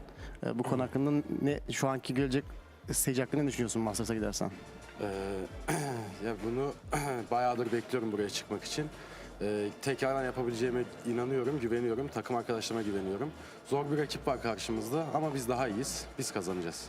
I was waiting for this moment for a very long time, and now I trust my teammates, and we are waiting to face them. We are playing with a tough team, but I trust my teammates, and we will success. Did you ever feel, you know, if we went 6 months ago, the start of the year, that you would be in this position with what's going on? 6 ay önce başladığında buralara geleceğini tahmin ediyor muydun ve neler olacağını düşünüyor muydun? Bir ara buraya çıkacağımı tahmin ediyordum ama bu kadar hızlı olacağım. Bu sezon olacağını düşünmüyordum. In some point, I was expecting to be here, but not early stage as right now. I really like hearing that. And you also mentioned that you're just trusting in your teammates, that you believe you guys have what it takes. Where would you power rank Eternal Fire right now? Not only in EMEA, but if you were to go to that global, what is your power? Takım arkadaşlarına güvendiğini söyledin. Şu anda Eternal Fire'ı nasıl bir sıraya koyarsın? Sadece EMEA'da değil, genel olarak dünyadaki diğer takımlarla beraber. EMEA'yı zaten kazanacağız. Takımımı da Masters'ta top 4 yapacağımızı düşünüyorum. We will win the EMEA, and then in Masters we will be top 4. Okay, I love the confidence so much. Izzy, thank you so much, both of you, for joining me, and Izzy, good luck today. Thank you. Thank you, Nat and Izzy, and stage managers, Angelina specifically, for getting me to popcorn. So you guys are letting me know, giving me a little bit of insight as to what team you're rooting for today. Minnie, you already started it. You know, you guys are ready to get into the action. I mean, America always likes to do their predictions, but we got to take it a little step further here, Minnie. I think that this is on Kakuka to start her argument, because we've already seen Eternal Fire absolutely batter Heretics last time, so why is this going to be any different? You couldn't sell absolutely anything. I can tell you why. I always keep it with me. La estampita, el Riens. You do not have what is on this side of the match. And you cannot tell me by any means that you do not think that he's absolutely brilliant. Where was he last time? Where was he last time? I can tell you what he's been doing ever since. Shall we? Do you want to hear it? I would love to. I got my snacks. Got some proof. So. You know, we were talking about. Oh my God, Riens is so good. I'm so annoyed you wore the heels. Oh, you want to square up? Let me getting lectured that into. I think that actually we asked Riens if he thinks he is as good as I think he is. Riens, do you think you're the best initiator in the world? No. I don't know, I just don't have that much ego. I wouldn't just say I'm the best, you know? I think I'm a good initiator player, but I'm not the best. Who would you put above you then? Okay, honestly thinking like that, I wouldn't put anyone above me. But I would say some equal players, you know? Maybe not experience-wise, but I like Blows from Leviathan. He's a nice kid, you know, and he's playing well. And from Europe, I would say maybe Sayonara. Okay, he kind of got me there with the Leviathan shout-out. I like that, but I will tell you, I do disagree with him. I do think he is the best, and I know that we talk about him being the best. I thought I would show you why he is the best, and I got a couple of maps to show you why he's so absolutely brilliant. You can Anyone some hold popcorn? this. You can watch the movie now. And you can this oh, here. beautiful. And let's jump into Lotus, because being a great initiator means that you are incredibly reliant for the rest of your team. Look at how good Heretics is in this aggression onto Rubble. I know that this is like a centerpiece and that maybe Riens does not get to shine, but we talked about this play. And the coolest thing is that not only he uses that utility to counter the ultimate from Fnatic, the coolest thing is that whilst everything else is happening, he's also prowling on drop to actually make sure that this is not a fake or that Fnatic is going to assault it from both sides of the map. So that is why one of the reasons why Riens is absolutely brilliant. There's not that many cool things that you can do with Fade by yourself, but there is also many other cool things that we saw on other maps. And I moved away from the individual brilliance and the 4Ks and everything else. So let's take a look at Ascent, right? Because Ascent, that last map against Fnatic, was absolutely brilliant. And Riens, in some cases, was everywhere in the map. Take a look, for example, at this round. He starts on mid with Koshmaras, then he goes over to A to help, then he goes over to short. He drones also to make sure that one, his presence is known and he can create the pressure on the map. Then he goes back again onto mid and reunites with Benji over on B. I think that in the end of this round, they start going over to B. Recon comes out, and again, it's just one player, but he's absolutely everywhere on the map. Now, that is good util and whatnot. But Mini, I have one more thing. I have one more thing, okay? I'm very close. I'm sorry if you're uncomfortable. But take a look at one of the best plays I've seen this year, where absolutely nothing could have been done better. And it is this 1v2, round 23. Fnatic is about to close this and survive against Team Heretics. But no, Riens shoots a bit here, actually, even though we don't have the sound. Boaster poses smoke. He sees him, he decides not to shoot. He knows that where he's coming from and the door being shut. The Kayak can only be in one place. He gets an easy kill, Kayak wears the awareness and secures the second one in perfect timing. He already knew that Boaster was going to come in out there. And honestly, the rest of the match. So what do you have to say? Do you have anything to counter that? Because that was... That was a lot of Look at yapping. him. Look at him and tell him he's not the best. Look, I know Riens is pretty decent, but the difference with Eternal Fire is that all 5 of them... Como la rompas, if you get ready to eat the popcorn. Get ready, because I've got something special for you. Your turn. If you don't know how Eternal Fire play, they've got all 5 fragged. They don't need this one man and a yap session of 5 minutes monologuing. That's too much thinking. We've got a nice little frag movie coming up for how Eternal Fire actually play Valorant. I'm going to take my snacks acting back. your height. Connection established.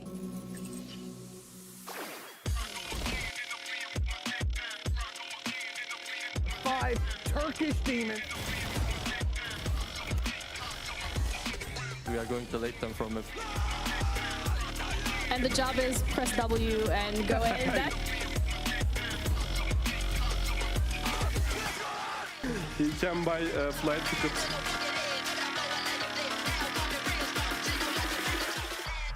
Frenzy power! They are just shooting.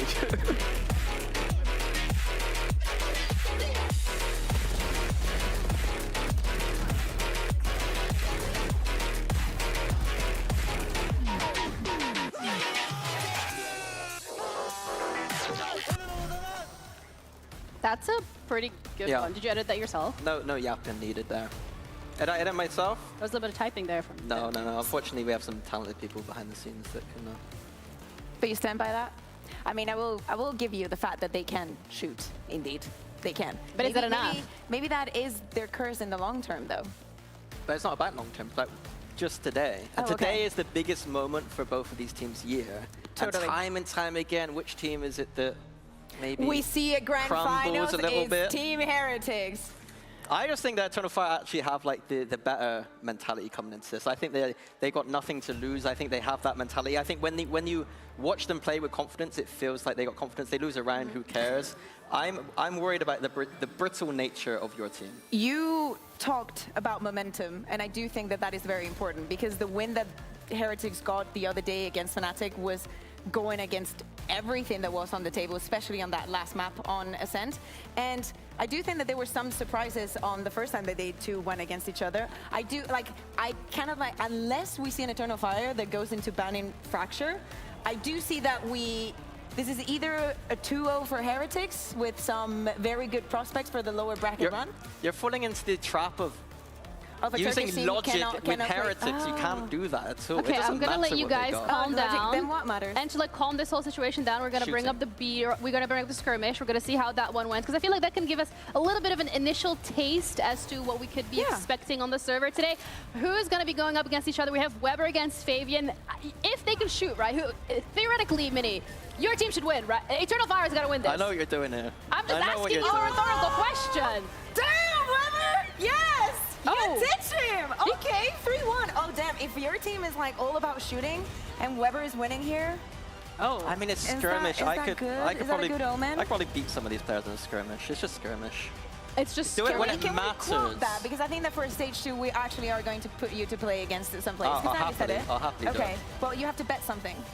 Like what? I'll think about it, don't worry. Sure. So Weber did win.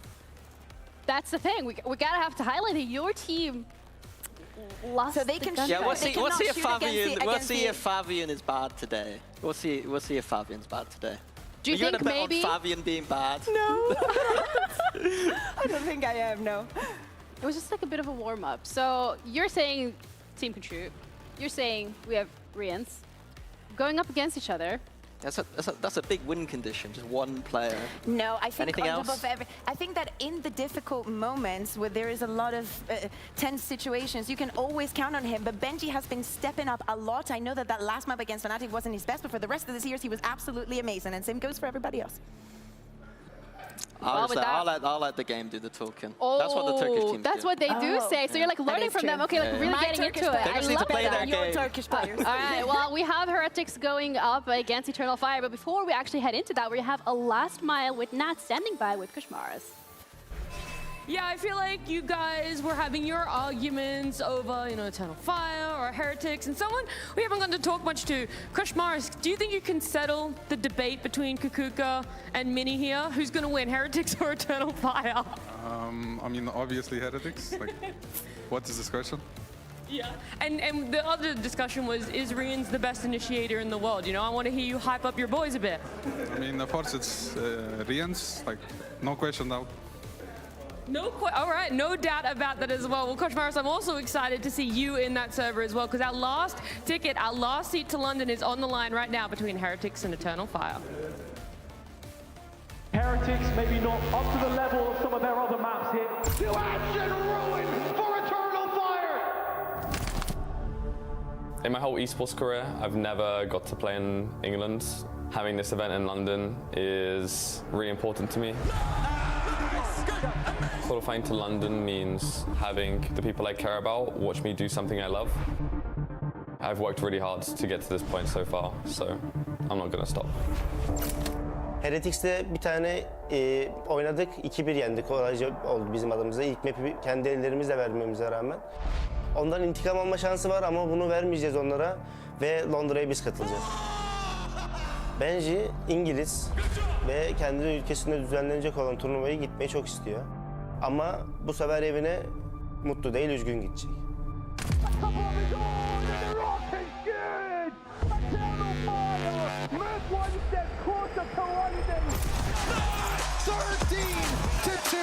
Team Heretics rising from the ashes of that first half. Oh my God! That was gorgeous from Eternal Fire. I am amazed by what we've just witnessed. Bugün Heretics'i rahat bir şekilde yeneceğiz. Onlar zaten bir kere yenmiştik. Şu an daha iyi bir takım olarak gözüküyor olabilirler. Ama biz yine yeneceğiz. Yeteri kadar konuştuk. Biraz oyun oynayalım.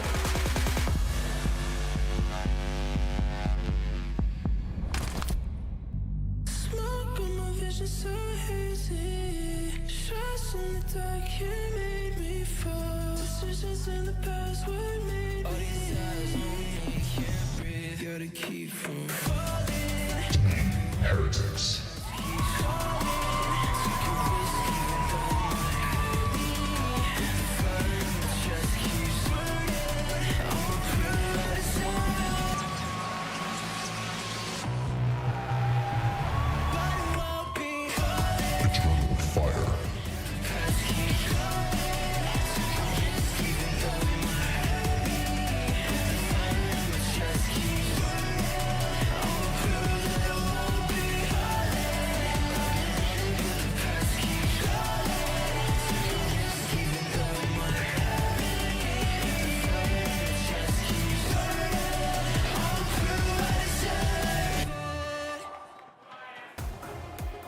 fist bump that decides which one of these two teams will take up the final ticket to go to London.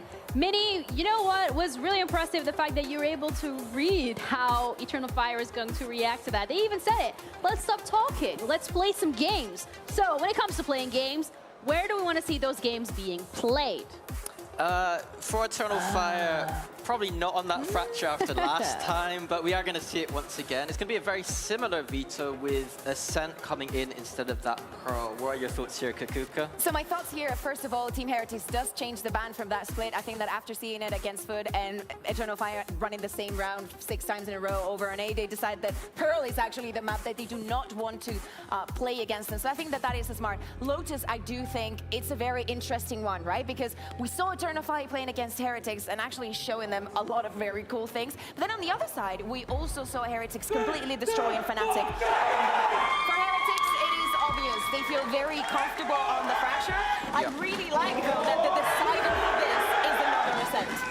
Yeah, I think the map veto, despite my Eternal Fire allegiances for this one, I do think the veto is veering towards Heretics' favor. I think that it's a better map veto than last time, but I don't think that is the story of this game. I don't care about the slight advantage in that veto. I think everything today is about whether Heretics can keep their nerve in an important game against a team that is not going to get nervous at all. They're going to have full confidence and firepower. They're going to play their game, and everyone knows what their game is, but they can punch you in the face. But to be devil's advocate, though, as much as maybe we can say that Eternal Fire is not going to be nervous, this is a globals qualification. There is still at stake. To be able to prove that you can come in stage 1 and just immediately go to a global, that will be huge for them. We saw that at kickoff, though, with BBL, like doing their thing. I just have complete faith in the way that these Turkish teams are handling their kind of approach to the stage right now. And when they're on momentum and winning, I have no doubt in my mind about the way that they can play Valorant.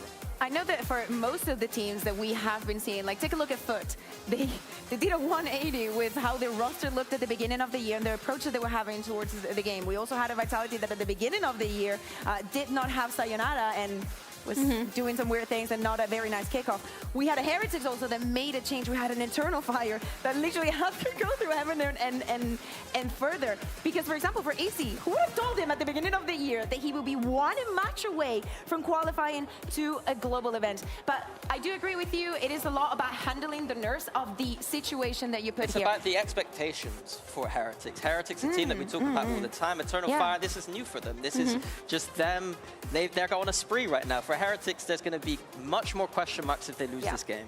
And when we talk about momentum, I do think that it works in favor of Eternal Fire that Lotus is the first one, because if they are able to replicate what they did to Heretics on the first time around on this map, that would destroy Heretics mentally. I know that coming into their match, they did swap away from the Viper and in with the Cypher, but I do think that if we do not see any changes, that still works in the favor. The way that they worked around the map, the way that they were able to literally find every single hole, every single disadvantage that Team Heretics could have on their defense, the way that every single disadvantage also they managed to turn into their favor, freezing at the right times for Eternal Fire. Like, they showed me that they can actually pause for a second and allow their opponents to make a mistake. I think this time around it's going to be a lot closer of an affair. I don't expect Eternal Fire to destroy Heretics on this map like last time. Heretics have had reps since and looked very strong on this map. I think that this one is just going to be an explosive game of double duelist, like we see on Lotus quite a lot nowadays. And it's going to come down to who gets that momentum early, in my opinion. Yeah, we're seeing the Vice here for Benji, which we've seen before on the side of Heretics, but his Cypher really stood out last week against Fnatic. Would you prefer the Cypher here, or do you think that the Vice, if played correctly, could bring the value that it is? I think Cypher is a terrible pick on this map. Okay. I also don't love the compositions with either team, to be frank. I like Viper and I like the Zen team. But the double duelist is just all about firepower, and I believe that Eternal Fire right now, their double duelist combo is doing a little bit more. You know, I think that especially from the defense, Team Heretics was struggling a lot against Eternal Fire to have the initial brawl, especially over at Rubble, to go their way. Because Eternal Fire is a team that will shoot back, and they will be ready to take on those duels. But, Mini, I was showing you before going into this some of the crazy pieces that Team Heretics have curated now on the map and how they take everything to the next level with this composition. Only one ticket left to Masters London. Two teams that are hungry for the chance to represent our region at a global. And 3 maps to crown the victor. Heretics versus Eternal Fire starts now with our casters, Pansy and Hypok. Yeah, we will be taking you through this one. As rightly said, it is the last ticket aboard the train to London. Now, we could spend a lifetime talking about momentum and big pressure games, especially when it comes to Heretics. But Mike, let's get into the tangibles here. Which side do you really stand on when you look at this? This truly is a tough one to call. I think. I agree. Given the recent series that we've seen, and Heretics obviously getting back into a position where people are believing them. Yes. Honestly, again, that previous series for me stands out in terms of the bigger picture for Heretics. But on the other side, it's a team that just refuses to die. They don't give up. They don't care. They literally come in like a honey badger to every single series. And again, one of these two will be joining us in Masters London. You can as well, obviously, get yourselves over towards it. It's going to be a heater. It feels like anyone's tournament, and these two are going to have to prove how badly they want it. As said, on one side with Eternal Fire, it feels almost carefree. They set the bar of how bad do you want this. Heretics, look, we've been on board with this resurgence of form. We've liked what they've done. They've shown great looks here. But big pressure games have been a problem with them in the past. Yeah, and I think as well, the other part of that equation is the consistency, right? You see these kind of peaks and troughs with Heretics, and ultimately you look for like a couple of series to really bank on that sort of belief here, as Benji almost identified here. Fabian, very curious to get onto that angle. Koshmaris here, on the seed of doubt over towards C. It's drawn a couple of players in rotation here, but the Boombot catching elsewhere might be a little bit misleading for Fabian. If anything, but Heretics actually reading into that now. I guess it's how the chips fall at this point, because it felt like they had almost the right step towards A. It is a longer approach, but... Still Neki and Echo here, though. Yeah, sitting super passive, so kind of expecting to give up that front sight to a degree. I don't think they can punish too much on the way through. But Echo, you know that guy's chomping at the bit. This guy is... The guy's a freak. Yeah, hyper-aggressive, hyper-talented. So for Heretics, you've got to be on the money today. There is no chance to miss or make mistakes, as Echo already gets the account started. Great work on the site in reaction. A 2-for-1 trade out, but the plant's not down. There's still stall here. 10 seconds, they need to stabilize. Heretics have the numbers, but there's still a problem. That could have been Fabian. It's not to be this round, leaving Ordaz in really a formality. Lovely, lovely stuff from Heretics. Able to slow this down, where Eternal Fire are just desperate to get a kill or two just to remove numbers. Make that plant a little more uncomfortable. Even here at the end, Ordaz just desperately trying to get onto the angle. Koshmaris able to cause real issues here, tucked inside the smoke. It looks as if Eternal Fire had initially a bit of a win with Echo going on a wild swing. Back onto the site, finding the first, but unfortunately, just gets shut down immediately. And someone who I can't keep my eyes off, you saw it kind of at the end of the replay there, it's Rien's. It's been one of those brilliant upswings of form from him. We already know the potential, this guy kind of... I mean, it's, yeah, goes without saying, the guy is world class. Yeah, truly. And it kind of filled that position in my head of almost that Leo, right? Everyone looking for that next player who'd fill that sort of role, and I don't think you could even say he maybe reaches the heights of it at times, but he is certainly making a case at the moment. So if he keeps that level up today, this could be a wonderful one to watch. But on the other side, these boys can shoot back. I think we've all learned that the hard way.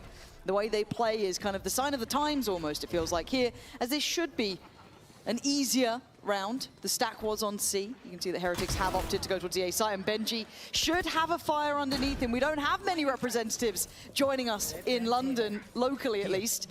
So for him, this could mean a little bit more. We're really going to have a way back into sight here. Again, flag has been planted by Heretics. And there's no real value in even going for some kills here. So probably just going to look for a couple of players to give it up to the spike at least. The only outlier to that, potentially Fabian. Benji here going to have some company on this angle. Removed immediately. And it's only the pistol in hand for Benji. A couple of these weapons now, he's got to be conscious that they're stacked up. One enemy remaining. Okay, Root's just going to farm everything. Wait, have we got a day with Root actually being mentally good? He's had a really good start. I don't want to call it yet. How close to his ult is he actually? He's 2 off showstopper now. Okay. A huge tool to have here in round 3. Izzy actually already busting out the operator.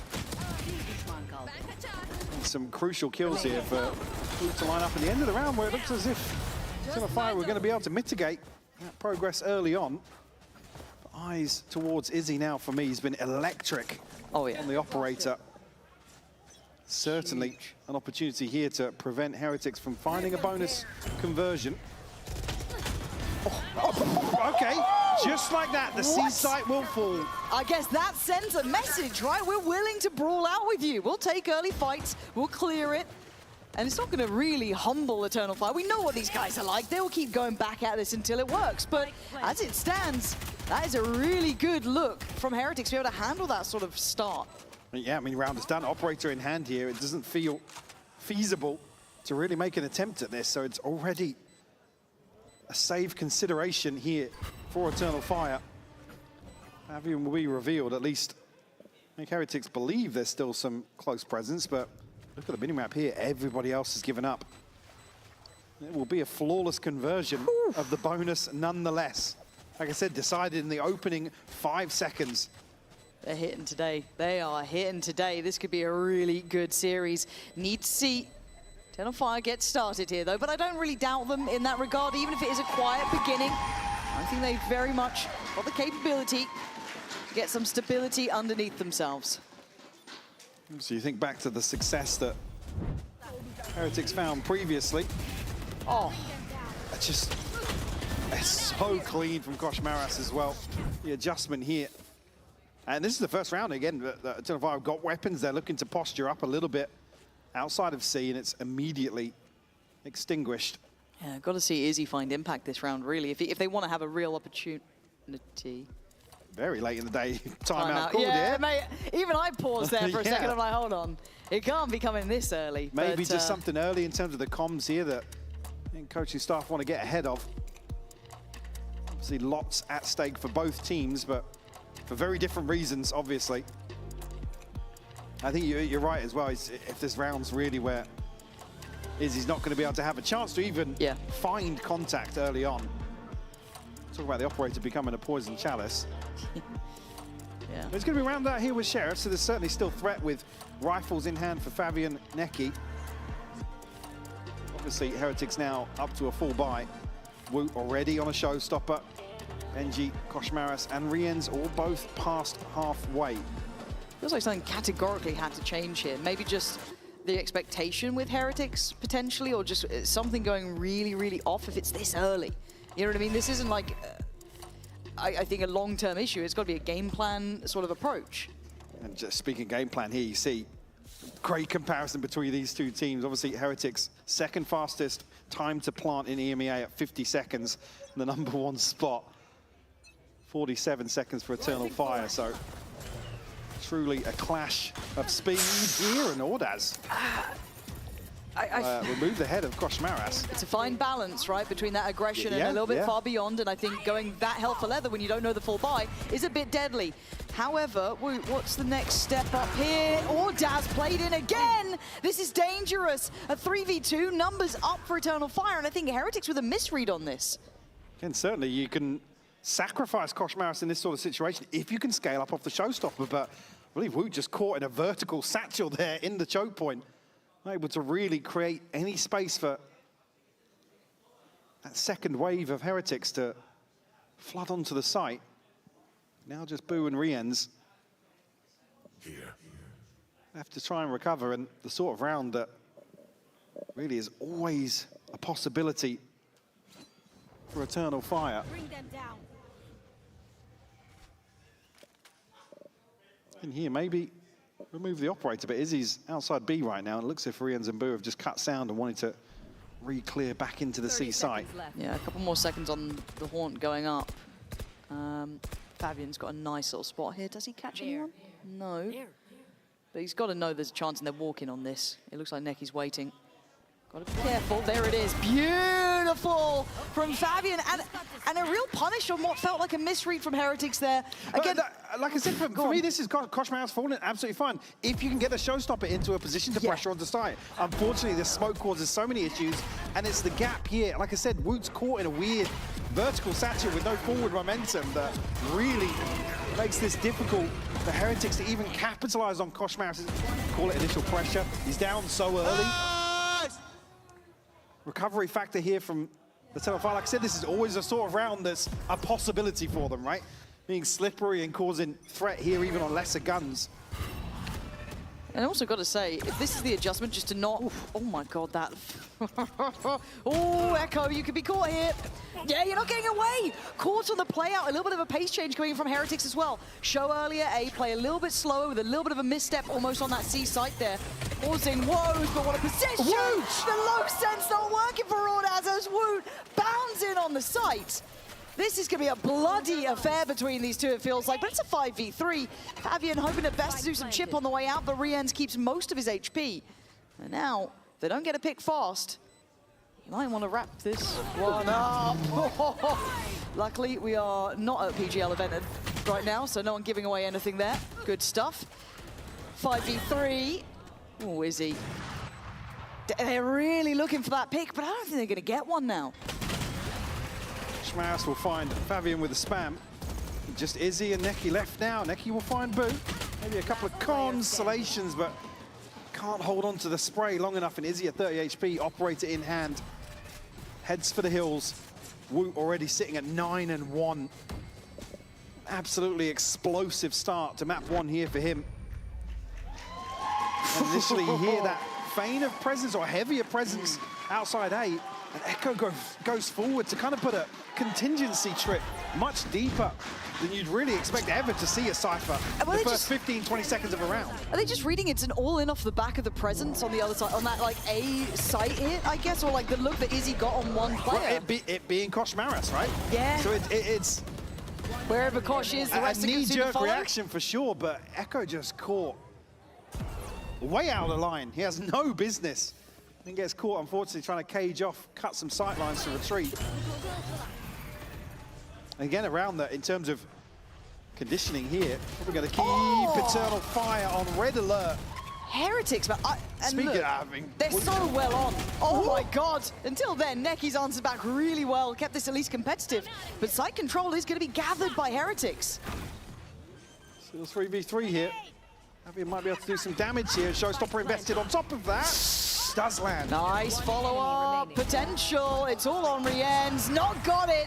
Beautiful work from Eternal Fire. Rounds are already getting pacier. We're only in round 6. Both teams happy to go blow for blow here. Again, that initial pop, you can see Izzy's just completely behind this. Like, he's just caught so off guard. God. 2 crucial kills from Neki as well, just to trim the fat. Without that, I don't think they'd have had as much. Considering obviously still that operator a consideration in terms of the retake. You see it, a second round found. Ultimates just on the brink here for Eternal Fire. I mean, Ordaz and Echo will have theirs. Neki just missing one. Obviously seen a little investment previously. But what's the consideration for these early rounds? Oh, this re-hit. It's read really well by Heretics. This space gathering attempt. Fabian is really digging deep on this. But it's they commit so much, so many bodies to find just another kill. And it feels like Heretics have got a good mentality about this, or at least a good understanding this could be what Eternal Fire want to be doing. We saw it in that previous round, kind of catching, I guess it was like Izzy, not in no man's land necessarily, but very kind of checked. Yeah. There was no chance he was getting out of that, apart from maybe a 1-for-1 at best. And even here, kind of that expectation of the refight over towards the broken wall. And the C site, there's still going to be a bit of a fight here. Kosh Maras is going to be able to gather a good deal of space. All going to just force them further back. Did catch one as well. Still a question mark on the second here, but they are stacked up. Echo and Ordaz. 2v3 presented. Echo's finding damage on the first here, but Benji has responded. Nice from Benji. Will clean things up. Number 5 on the board, Heretics not shying away from this pace, this tempo that's already been set. And it feels like a fundamentals check at times, playing against Eternal Fire like this. The trades, you've got to be so ready for these re-clears, these re-hits. There is no real rest for the wicket. Look how many bodies Eternal Fire are happy to just sacrifice in terms of desperately looking for a trade out on this early round aggression. Well, you didn't say it. You nearly said it. I'll take him being fired up about this, because you have to be. I can't reiterate enough how much, once that ball is rolling with EF, it's really hard to stop it. If they get their ducks in a row, you are on the receiving end, and it hurts. They have been the absolute reapers in the lower bracket. They have been the downfall of bigger boys than this. So for Heretics, they've got to stay on, and here comes that slow reclear, but look at Heretics again, prepared. The prep work is good today. They are very much considering what the look would be, and I guess the depth gets, I guess, checked a bit for Eternal Fire in this. Slow around now for them to consider. Obviously don't have the weapons, and I think it's right for Heretics to probably take their time. Don't want to give away any opportunity to have a say in this one. Neki eating a ton of damage there, just off a couple of bullets. Down to just 29 HP. So Heretics will reconsider their approach. A chance to overwhelm Echo once more. Rotation already in effect here. Fabian making his way towards the C site, and Heretics almost. Spidey sense tingling. Now headed back towards A. This Prowler is just going to cause real issues in terms of the information game for Eternal Fire, because they're stacked as 4 over here now. I'm quite impressed by Heretics so far, and that feels weird for me to say, because I've been critical of them in the past. I think a lot of us have, because we've seen the potential and the outcome, but this is very nicely handled so far. Now, it could get dangerous in this post plant, but by all rights, you'd imagine this is going to be a 6-2 scoreline. Yeah, Wu finds another kill, and he does. Yeah, showstopper available now for the next round. Heretics just go from strength to strength. Stopped here at the front door here towards Heaven. Riens and Benji will both find kills. Neki, 29 HP. Shut down here and in zone flawless for Heretics to find number 6. And it's feeling like they have absolutely the right approach. They have to really squash out, stamp out any sort of aggression early on. And I think they've already ticked that box for me. Eternal Fire up against the ropes in terms of the economy. These rounds become harder and harder to justify. And you can see the desperation in some of these situations where Eternal Fire are like, cool, yeah, they're willing to brawl, but they're not winning them. No, which is a rarity, right? This is why I'm kind of seeing it as a depth check. If they can actually find some layers beyond this, what are the next looks if someone's actually prepared in these deeper defaults? Looks like a 3-1 to go for and a site change for Echo, but he's got a whole lot of troubles coming his way. Woot's got that ult. Blind Send doesn't... Oh my god, look at Echo, 5 HP, man. That Boombot's a threat. But luckily the man sharp as ever, still gonna get 2 on 5 HP. It's a 4v3. Riens, Benji, and Boots try and put it together on the site, but the cavalry's arrived. They slow things down now. Spike hasn't been planted. Everyone getting involved here. Benji's still standing. Benji, get your gun out, mate. Oh! My God! Benji, you do this one. It would be wild. What a try, what a shot, but Izzy shuts it down. Eternal Fire still in the fight. That was a filthy shot, mate, from Benji. I'm already seeing the edits. I'm already seeing the clips. Oh. And the ult goes out, unfortunately. The best counter to it. It just gets caught a little off guard there. Last player standing. Have the spike. Absolutely beautiful stuff.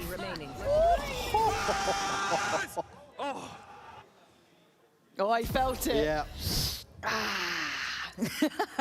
Okay, 3-6. Look what it takes to find a round, though. Yeah. Fire. Well, that's going to help. We're kind of exploiting the same line as he used last time when they maybe expected some aggression, but Kosh Moras has actually bailed them out really well here. Removes the player, posted up towards the box, sends them back a little bit deeper.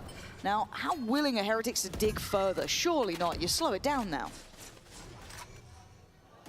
Looking to maybe early pivot. Neki going to be in a position here, but Rian shuts that down. It's another advantage here. Izzy still trying to find an angle with the operator, but unsuccessful on the second attempt. Still wanted to go for that? Do they have anything to clear it? Have you got 25 seconds till your horn's back? You can't force Izzy off this. They still want to make sure that no one's snuck out in the meantime. Oh, and Izzy's tempted. But in a 4v3, if you're Heretics, you're just going to pause, see if anyone overplays, overpushes. But that's the thing. Eternal Fire haven't been going forward in this downtime. They have been remaining fairly disciplined in terms of maintaining map control. Nobody's really been flanking all that much. I mean, they haven't had the numbers to do so. No.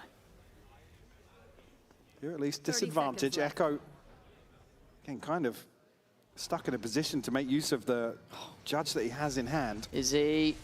Oh, again! Absolute moments from this man, 2 already in the round, maybe eyeing up a third. Have to invest the Prowler, have to desperately try and force him away. But they suffer a casualty en route, so it is going to be a 3v3 in the post now. Guardian there, but they at least have the flank position for Echo, so they are cornered!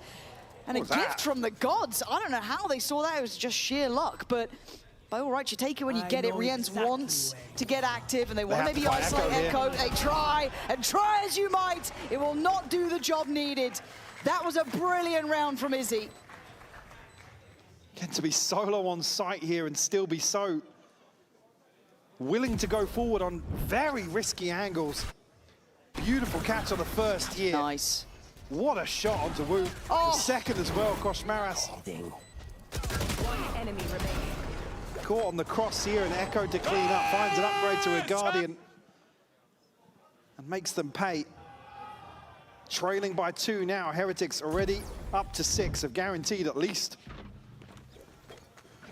an even half here. Only have Rienz' ultimate, everything else invested on the side of Heretics, but Eternal Fire on the brink of another showstopper. And, you know, curious really if after a few wins now, Eternal Fire do start exploring the map, or... Oh! Dude, this is a treat, man! So many players on point today. I'm gonna lose my mind during this. Every single shot is just frag movie worthy. Boo, Wu, and Koshmaras gonna have to figure this one out. And that spike is an issue right now. Not necessarily noted just yet, but they need something. Well, they need to find something on the map. You see here, Wu and Koshmaras looking to push further forwards towards C site, but Ordaz stacked up here. Alongside Fabian. Smoke to go up, but it's actually behind them. Oh, it's so well positioned. Maybe just an expectation on that smoke. Again, whatever it may be, beautifully, beautifully handled. What an absolute stunner of a round. Yeah, that's almost indicative of them going forwards to wrap towards B. And why wouldn't you smoke a little deeper there and allow safe passage in towards spawn side here, but Boot, 1v5. I think he's going to make a good go with this, and Eternal Fire want to take the initiative here in trash time. 10 seconds left.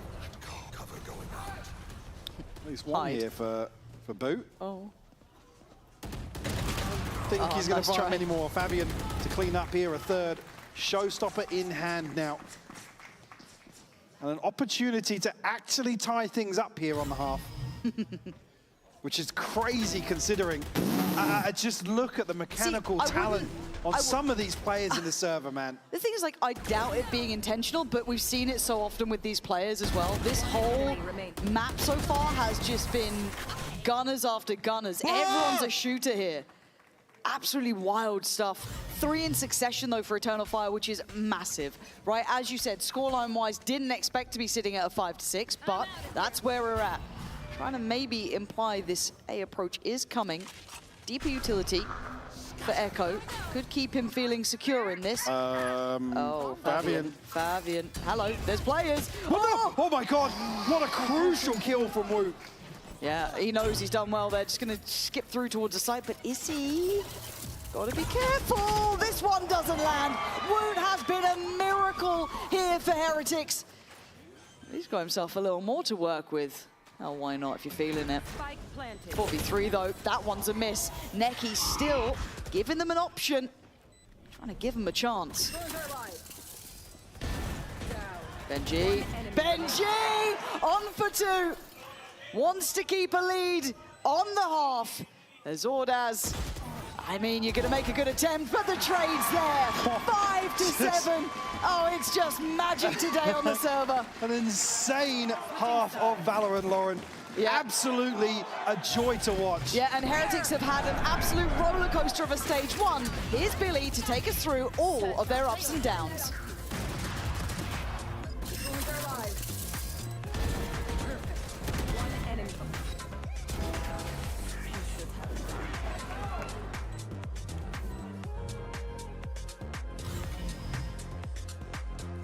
isn't built in a single match. Sometimes it takes falling behind to understand how far you can really go. And that's the case for Team Heretics, because this stage did not start the way that they wanted it to. Their first 2 matches resulted in 2 losses, and questions started forming, doubt started creeping in. The coaching staff made the call. Comeback steps out of the starting 5, and Koshmaris steps in. A shift in the system, a more settled identity. From then onwards, the group stage changed for Heretics. Somehow, they turned it around. They made it to playoffs. But in that opening game against Eternal Fire, we were reminded that nothing is guaranteed. The run to London would now need to happen from a lower bracket grind. Which brings us to today, a rematch. An opportunity for Heretics to not only get revenge on Eternal Fire for sending them here in the first place, but to guarantee yet another global appearance. The fans certainly haven't forgotten that 2024 Heretics, who is yet to reach that high once again. We've seen the adjustment, momentum, and resilience, yet no regional trophies to their name. Can they do it this time? Can they complete the lower bracket run and make it to London? And I think that's the question most of us now have. 5-7 on the score, Mike. This felt like a very competitive half. Just still blown away. I mean, again, if you'd have just roll your minds back a couple of weeks and think if you could see Heretics going toe-to-toe with it, any team at this sort of tempo and this sort of aggression, I would say this is the sort of thing that Heretics would crumble under. Oh, but they are 100% maintaining control of this map so far. Yes, a little resurgence here for Eternal Fire. The back end of that half, but still for me, Heretics on top here in the opening of the series. Well, it's one thing to deal with them on defense, it's another on the attack. Eternal Fire now get to set the tempo and pace, and you already saw in the stats, it's pretty quick. Yeah. So already you can see the intention from Heretics. C's ready, paint shell in hand. Does Izzy get to live? There's the C's, does get out from it. Great check on the back of it as well there. So they don't overinvest into that trap. Echo, I'm probably curious to find some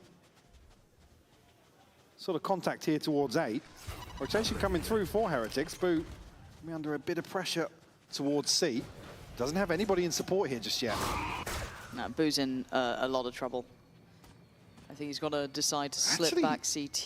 Peeling away from this though. And he's not fallen back. And he's only seeing Izzy here. Does he call for full rotation? I don't think so, no. He's just called that he's out, and Benji's now going back towards 8. Benji's still got some stall of utility here, but this is a lot to ask. That's 4 players really close by. The paranoia is connected as well. He knows they're close, and there's nothing he can do about it. Eternal Fire crack open the site. Plant should be next, and a 5v3. Oh, that's clean. That's not bad from Rienz either. 3v3, where's the additional body? It's Boo making it over. Ordaz, though, stamps authority on the round, leaving just Boo, the man who got that first part of contact, to try and handle what remains. And here in a 1v3, classic in hand. He falls short here at the first hurdle, and Echo will post the final kill here for a pistol round in the second half. Chance here to tie things up. Again, almost a situation where, I mean, Benji actually gets support at the right time, which is crazy to consider, but see Koshmaris able to rotate so quickly, but strength in numbers for Eternal Fire. Gets them a win here. Kick off the second half. Scope in hand for Echo. And a frugal purchase. Koshmaris actually investing a bucky here. Echo nearly catches a glimpse. A player that was under a ton of pressure in that first half here, probably thankful to find some breathing space early on. Koshmaris, though, will punish Izzy.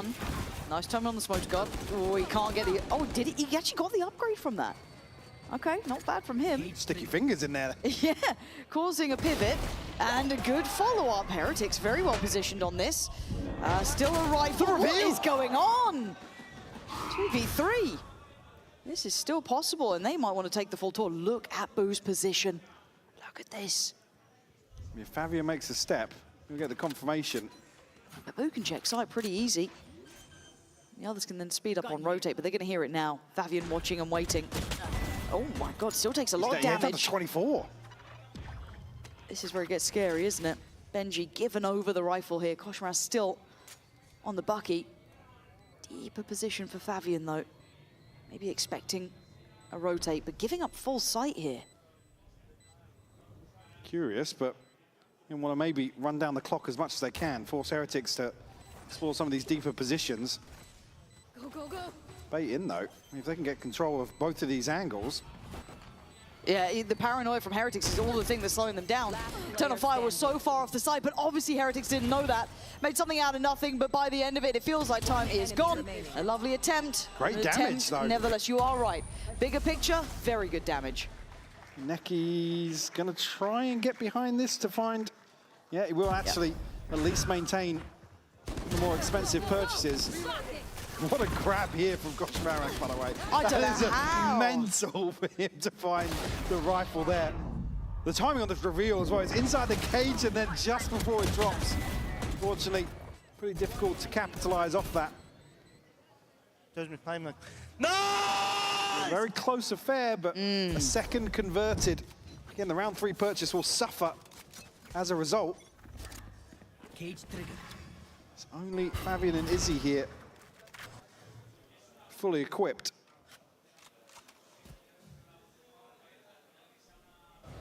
We'll have a wide open B site though.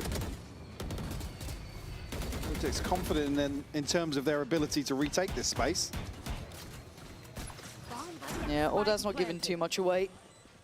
It's Favian and Izzy, as you highlighted. The heavy hitters here need to be in this one. Prowler going to go through, catches the stun but gets away.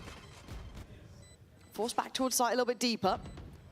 Looking to refight towards that CT approach. Already going to get contact. Favian's going to get Boo down. This is where it gets sketchy. Going to find Izzy, but Ordaz even going to find Koshmaras. This is getting a bit more dangerous, but kept in check. Unless Necky can go 1v3. The HP's not perfect. And they answer back. There's not going to be any clean rounds here, is there? No. There's only 2 rifles maintained here, but Woot just one. Actually, we'll get off the defuse, sorry. I have his ultimate now. Chance for Heretics to maybe stabilize here. We can squash this out, considering that damage earlier on in the second round. Eternal Fire won't have much to bring into the follow-up here after a loss. Them do have a showstopper of their own. Necky already with the ultimate, beaten Rien's out by 2 points here. In the opening 3. Looks as if maybe a little bit of aggression towards Echo's position. Showstopper popped here, Favian. No secrets about this on the way in. The wall will reveal their intentions. Favian looking to slow things down now. Finally being planted here, and Benji will find Echo in transition. Yeah, I was kind of looking at Ordaz to maybe be the spoiler to this round, but I think he's already been maybe thought of as Woot. Where'd you send it? That should be a lock-in, it is, but Favian and Izzy swing back twice as hard, leaving Benji and Boo to try and find the other players. The angle cleared, but the trade's there. Benji, this would need to be 4 kills for him. Gonna spot one. Understanding where the other is being toyed with. And it's costing him time. Precious seconds for Eternal Fire.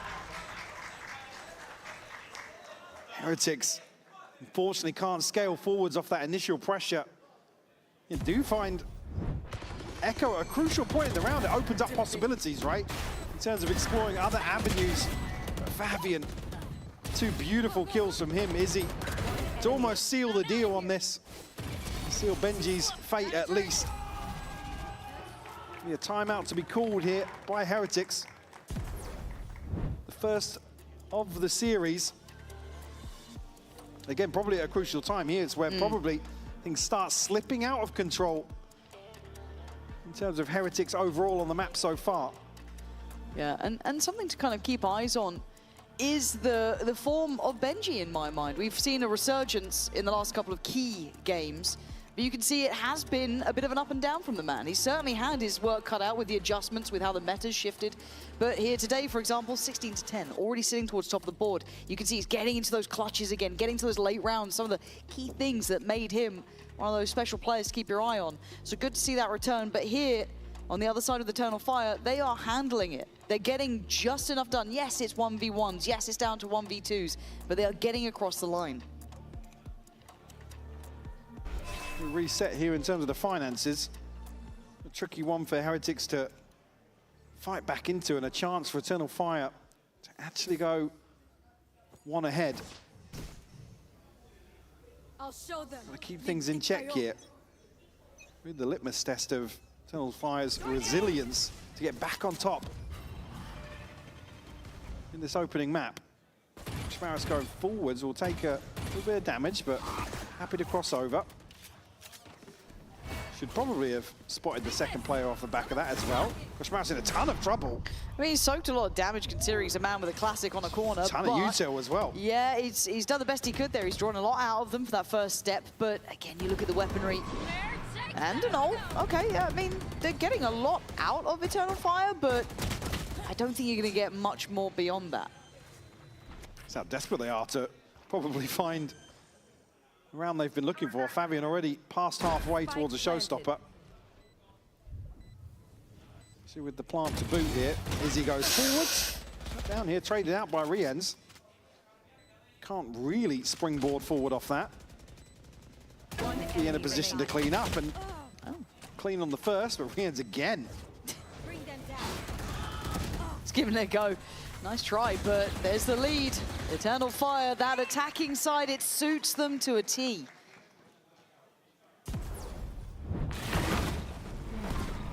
And it's, this kind of plays into just how firmly they believe in playing advantages and being able to capitalize on, as I said previously, strength in numbers.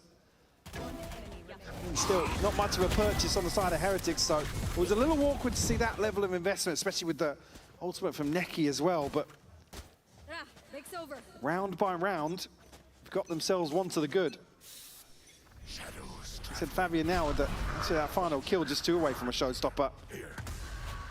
Ward has a little bit of info off the TP as well. I've noted that it was the operator with Koshmaras too there, but pivoting into B, might walk right into the rotations, if anything. There's a lovely ult to go, but Izzy still wins. Takes away Wu, and the B side looks like it's theirs. Ults on ults now.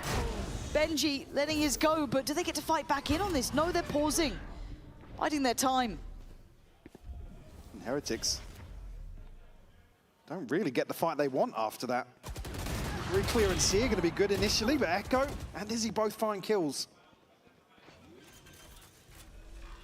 Now a 3v2. Echo clinging to life at 10 HP. Yeah, but he's so deep, he's so hard to clear at this point, right? Actually getting a bit closer. Benji, surely tempted, but the double stack, really hard to break. Smoke goes in, trying to batten down the hatches. Wardaz and Neki, the ones probably deliver the outcome here, and it looks like it is. Boo, nothing to be done. And it felt like a bit of missed timing from Heretics with the ult usage. Couldn't quite get the most of it. Yeah, that's so, they're looking to find maybe 1 or 2 players here to pressure on site, but great disconnect from Eternal Fire. I mean, Izzy initially kind of way ahead of the curve, yeah. As I said, it's Echo and Izzy to really find the crucial kills. Brings it to a 5-1 scoreline in the second half here, and Eternal Fire up to double digits. Heretics sent back to the Stone Ages in terms of the economy. Just pistols to bring in here. Koshmaris maybe a chance to see the ultimate, but we'll need a kill. Okay, contact made there. You see Fabian relaying a lot of information off the back of that directed approach. Izzy has an ult, by the way. And he's just first man in. Charging forwards. When you talk about no fear, this is the team for it, right? You can say that about Foot to an extent.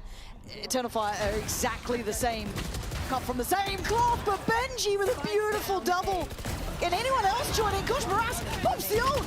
They're going for this one. Oh, they've actually gone across the line. Benji with a bailout. What was that from Benji? No right to be doing that. It just digs his heels in over towards the back of sight. You see here, the first time really, he would be a little critical in terms of the spacing. Neki, I think he probably has him dead to rights. Like I said, Koshmaras looking for just the one kill to find the ult, and it's enough of a distraction. Damn, he's fired up today. Yeah, he is. Look, I can't keep hitting the same old narrative about it, but look, yeah, how bad do you want this, man? That is a gorgeous little tether there, but couldn't make the full usage of it, or as able to slip away. But you can see there is a break in the buy almost, right? That Sheriff with Neki, how close these rounds have been. Operator's still there with Izzy. And he's on it. Oh, but Koshmaras outdoes him this time. Look how bold that swing is from Izzy. Punished here and will slow down at least the early round. Fabian, position here to get actually onto a deadly angle. Boo comes back in towards that space, but will bait out the wall. Will draw the eyes of Boo. Woot's got to be careful now. Echo breathing down his neck. Timing, timing. It's there for Echo. Ult on top as well. Look at where Fabian is. He's running rings around in defender's spawn. How's he here? Ton of information off the neural theft as well. Oh, Koshmaras is dead. He might be knifed. He's going to knife him. Oh. Okay, discipline from Eternal Fire. That's wild, but, you know, max headroom a little too low there for him. 3v3, however, good trade from Boo. Not going to let it get out of check just yet. 2v2, this is not secure from either side. Neki is going to be posted on this, though. Quite disconnected, but you're leaving it in the hands of Echo. Incredibly capable. What's the timing on the smokes here for Boo? Yep. Cut their sight line, sent over towards trees. So still a real issue here with the operator. And Neki will find re-ends. Feels as though that might be checkmate. Boo could make the TP, but... It's an awkward buy after this as well, with one round in between here. Neki will find it, seal the deal. Number 11 posted. One away from a showstopper, but almost a little uncomfortable here. How did Fabian get there, by the way? Did you... It just disrespected the wall. Again, the stars aligned for him in terms of the timing to get past Boo. He said just runs away with the space he's able to find.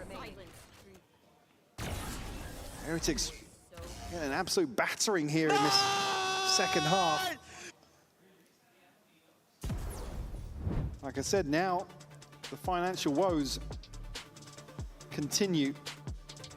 Almost looking at conceding number 12 here.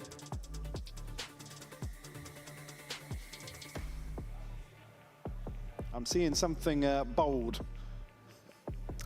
Oh, yes. Here.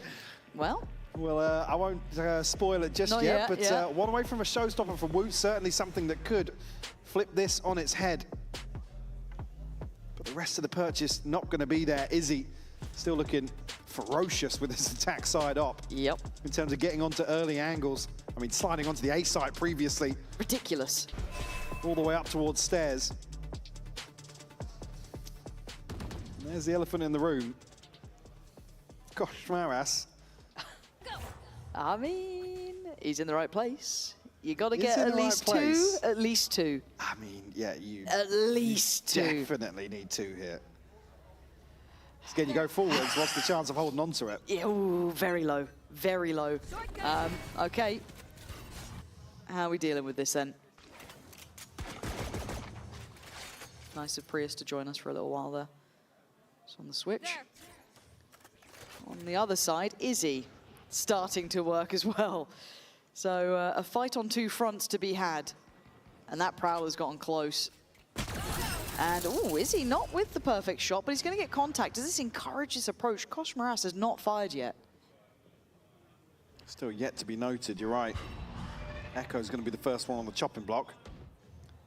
Still conscious of this angle, but they're reading into this as probably a lesser buy. And that could have been a double. It definitely could have been. He's still alive. They want to try and gap close on it fast, or at least they were considering it, but they're going to skip past. Look towards the A site, get the plant, potentially get that time on their side.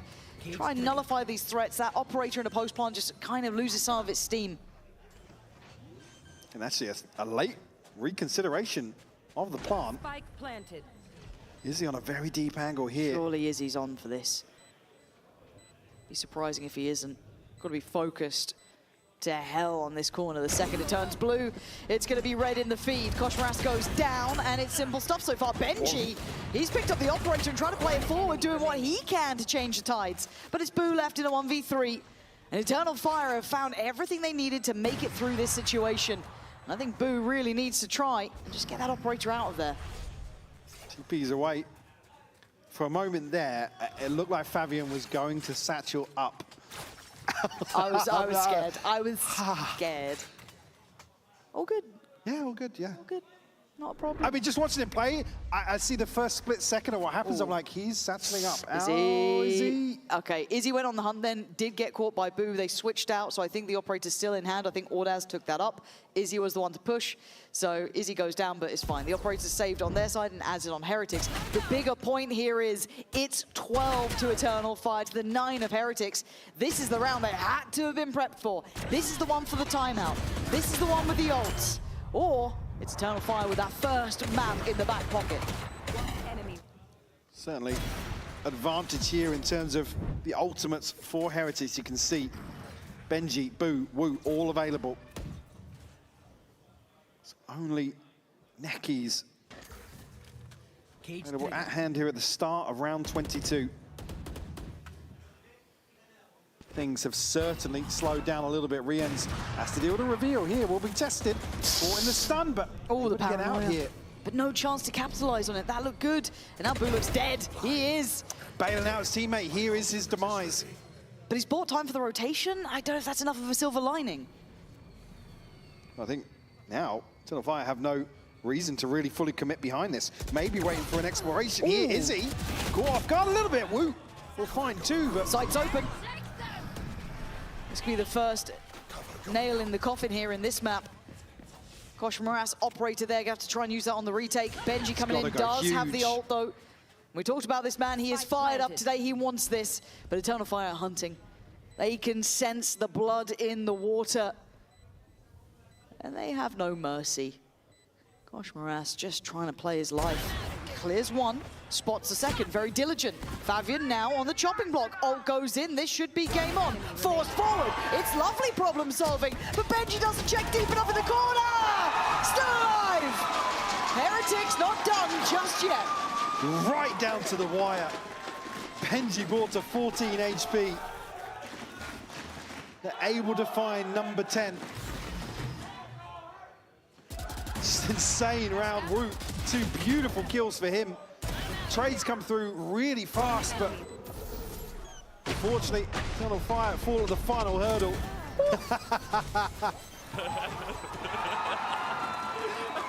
Neki almost considering the knife in a situation there. Feels like it would have had been it too. wild, man. Of course. It would have been wild. Well, speaking of all of what happened then, we did see Benji's ult go through, which was kind of key to the outcome, right? Oh, definitely, yeah. You still got Woot with his, still got Boo with his, 1 away from Koshmaras, 2 away from Riens. So they're very much on the cusp. And on the flip side, for Eternal Fire, these rounds haven't been super comfortable. They've been costly at times. We've seen that. Yes, they've gone across the line, Uncomfortable as well in terms of pacing, because you can see there's been this forced sort of shift in tempo. Eternal Fire certainly taking their time in terms of decisions early on. Haven't seen Izzy as rampant as some of the earlier rounds for sure. Let's consider here in terms of the buy.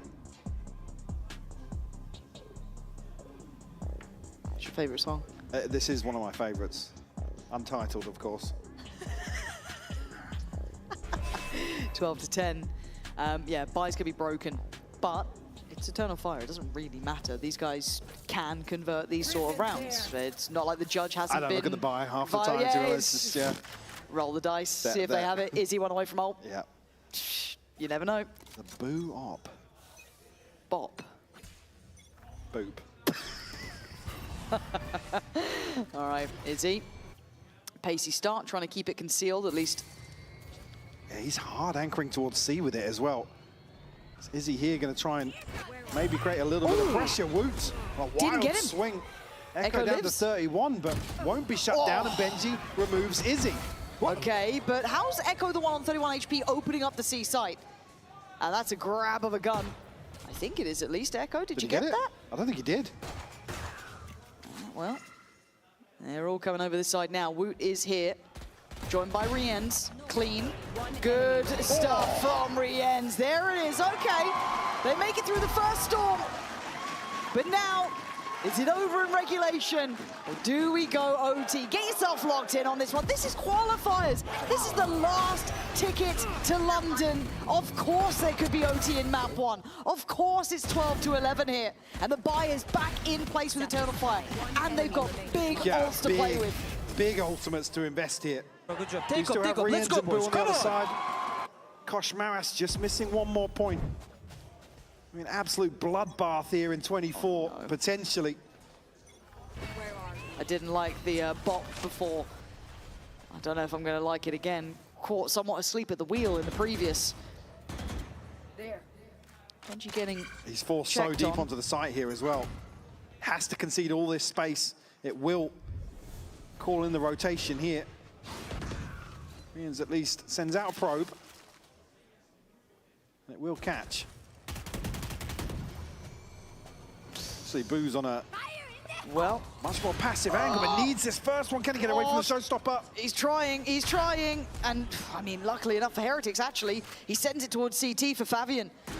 And now Kosh Maras, the position. Oh, outdone by Fabian. And then the burst on CT clears Benji. It's a beautiful pressure play from Eternal Fire. That is so damn good. 13-11. It's just insane, Lauren, to see how quickly they're able to flip the switch on some of these rounds.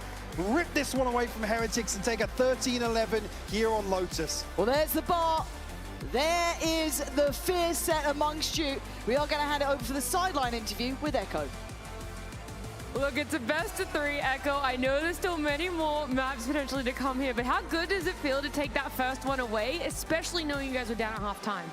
Actually, in halftime, I couldn't wake up, but my team handled it very well, and I actually woke up after, and we won the map.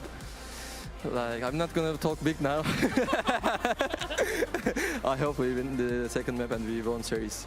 All right, I like that you're aware of your surroundings there, Echo, but you're all woken up now. I feel like Heretics might have to be a little bit worried, but we'll see what plays out in map 2 after this break.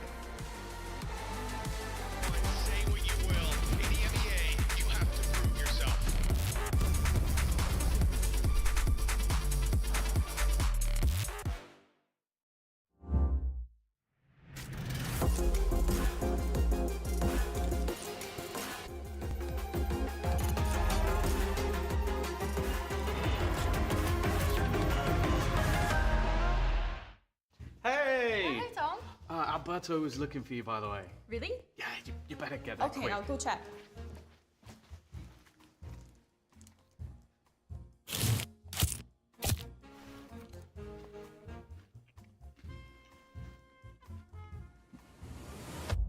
Have a break.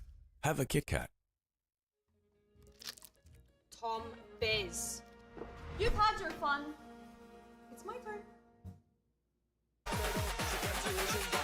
At Carmine Corp, we demand the best. This is what backs us up. The Razer Iskor V2 New Gen.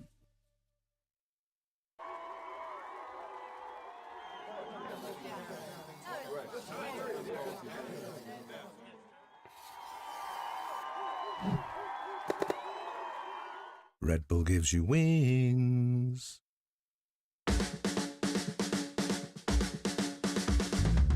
You know I got to wake up and dance. You know I got to get up and dance. When I'm in the backyard, dance, dance. When I'm in the graveyard, we dance. When I go back to sleep, I dance. In the realm of dreams, I dance. When I'm in the boneyard, dance, dance. When I'm caught off guard, I dance. I got a feeling I can't shake, but I'ma try to shake it anyway. I got a move that I can't break, but I'ma break that thing anyway. Not gonna tell you twice, we're gonna dance all night. Not gonna rush the beat, we're gonna move our feet. Not gonna tell you twice, we're gonna dance all night. Not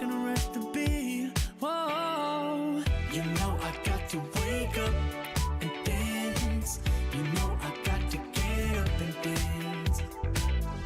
When I'm in the backyard, dance, dance. When I'm in the graveyard, we dance. When I go back to sleep, I dance. In the realm of dreams, I dance.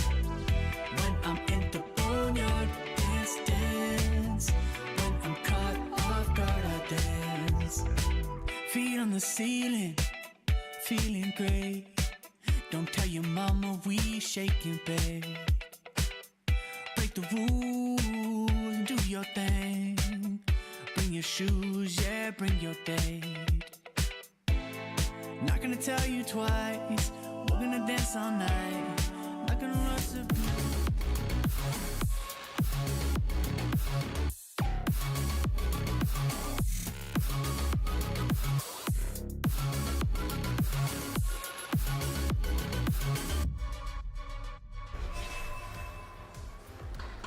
A bit of a back and forth, but Eternal Fire do manage to close this one out. How are you feeling right now in that jersey? Just expected, really. Just Oh, easy.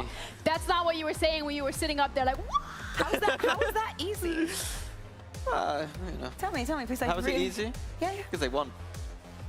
So it's easy. That doesn't make it easy. I would have typed GG easy after that game. Of course that's what you kind would of have. person I don't am. think we allow them all chat anymore, which I'm against.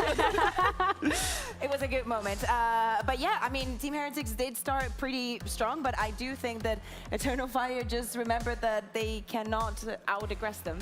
Yeah, I think truthfully, the story of the game to me was those defense sides for both teams. I don't think either of their compositions is particularly defense-sided, and I think that they don't really play comps that are great for the map. So we saw a lot of just attack, just go all in, and there was no answers for either team on that defense. It was just who could just get just a little bit more done on that defense, in my opinion. Yeah, I do think that Eternal Fire had a little bit of what we saw in the previous time that they went against each other, as in they kept their cool in many, many situations. I saw a Team Heretics that was taking a lot of solo duels, a lot of fights that did not, honestly, the synergy was not there for them. And on the other side, we saw an Eternal Fire that is incredibly comfortable in taking some ridiculous duels. Yeah, and we also saw mirror compositions in the sense of when we're looking at the double duelist and we're looking at the approaches in terms of trying to play aggressive, both on the attack and on the defense as well. So when we're looking at the Battle of the Razes, we're looking at Woods, we're looking at Fabian, it felt like it was a story of two tales, whatever. I don't even know what to say at this point. Like, what? It's been a lot, man. right? It was just really hard sometimes. Yeah, both Woods coming out of the gate straight away on the Heretic side was looking phenomenal, punishing a lot of this stupid stuff that Eternal Fire were trying on that defense early on, and then on the flip side, Fabian doing the exact same thing. Can we? Leaving. I think that we lost a little bit of our heads after watching this game, because seriously, some of the decision making, I would say, from the side of Team Heretics worked against them in the sense that Eternal Fire was snowballing time and time again. The most ridiculous thing they kept doing, they kept winning on the other side. And I think Fabian played absolutely amazing. Yes, Wood started off super strong, but the man who stepped up to the challenge was also Fabian. I think it was the same story for Eternal Fire, though. Early in the early rounds when Heretics was building momentum, Eternal Fire were doing some really silly stuff too. And I think that is the story of Defense Lotus, playing these compositions without a Vice and a Sentinel. You have to go for really weird kind of aggressive plays, and they were all just getting caught out every single time. Yeah, and then what's really important is that they keep this momentum going. We touched upon how both of these teams like to have the momentum, like to capitalize off of it. You've now won the first map in the series, and maybe a conversation even that we've had was the pressure as well that comes into it, because you're looking at it from the Heretic side of things. It's like, we want to give Benji the opportunity to play in front of a home crowd, something which he's never done before. And Benji was giving it. Like, every single round, it doesn't matter if they won or if they lost, he took it to heart. If they won, guys, they're honestly, he was giving 100%. He had some few good rounds, and I really hope that they can bounce back here on Fracture.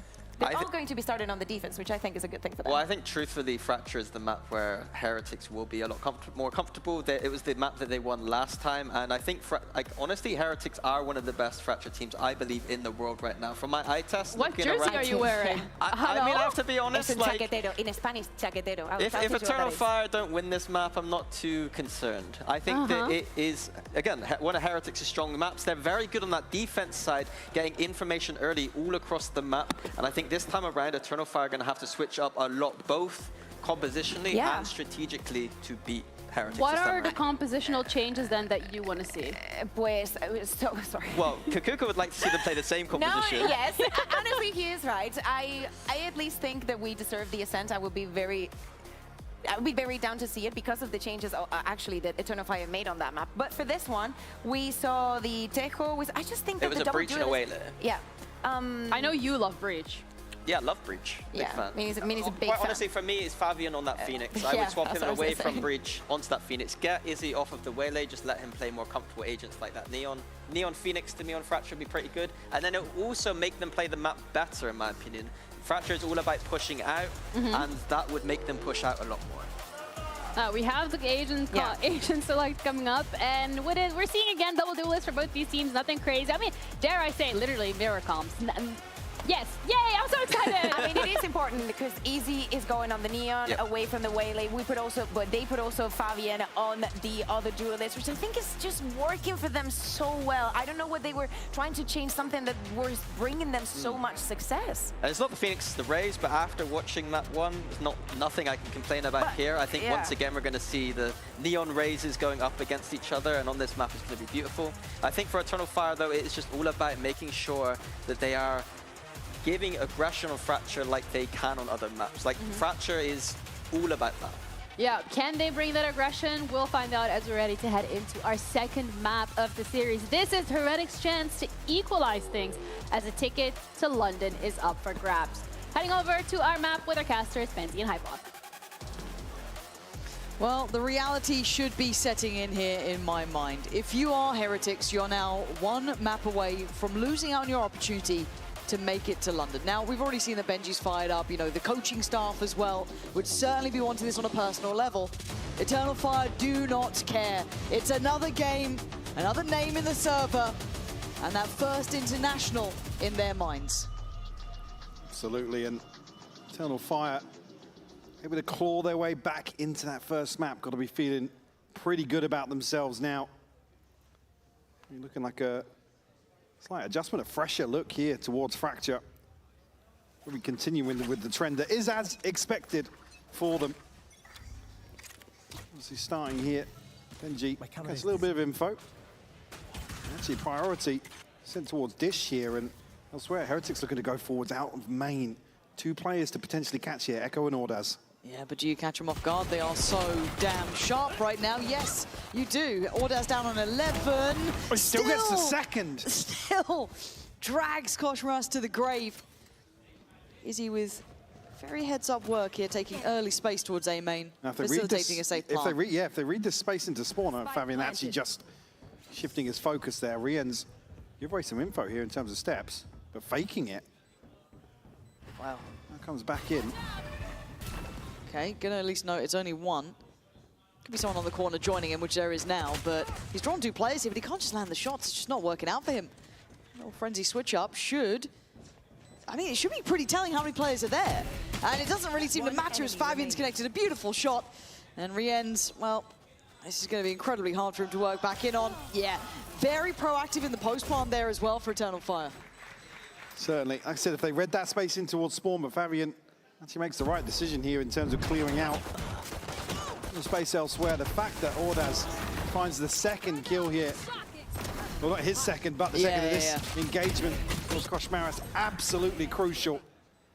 Just at the right time, because that's the big win condition here for Heretics, is pressure in towards that backline, removing some of the opportunities. Again, they don't know, the Eternal Fire don't know that they have that space just yet. A pistol round posted here at least. Only classics. Heretics. Is he going forward with a scope here? To maybe farm up on this round 2. It's only Benji over towards the other side of the map. Shorty in hand for him. You see that purchase come through actually. Yes, he's going to tuck himself up into tower. Yeah, I don't think we'll be seeing too much movement from him. They are heading this way. Izzy, however, does get re-end, so does that reignite any interest? I'm not sure. As it stands, bit of a rotation from Boo, but by all rights, they have the tools to be able to clear this out. They shouldn't. They shouldn't. Don't want to see anybody go towards tower, to be honest. Fabian they don't probably have to. just looking for this second orb. You can already see the progress made. And 1 kill, and he's going to get himself up to just missing.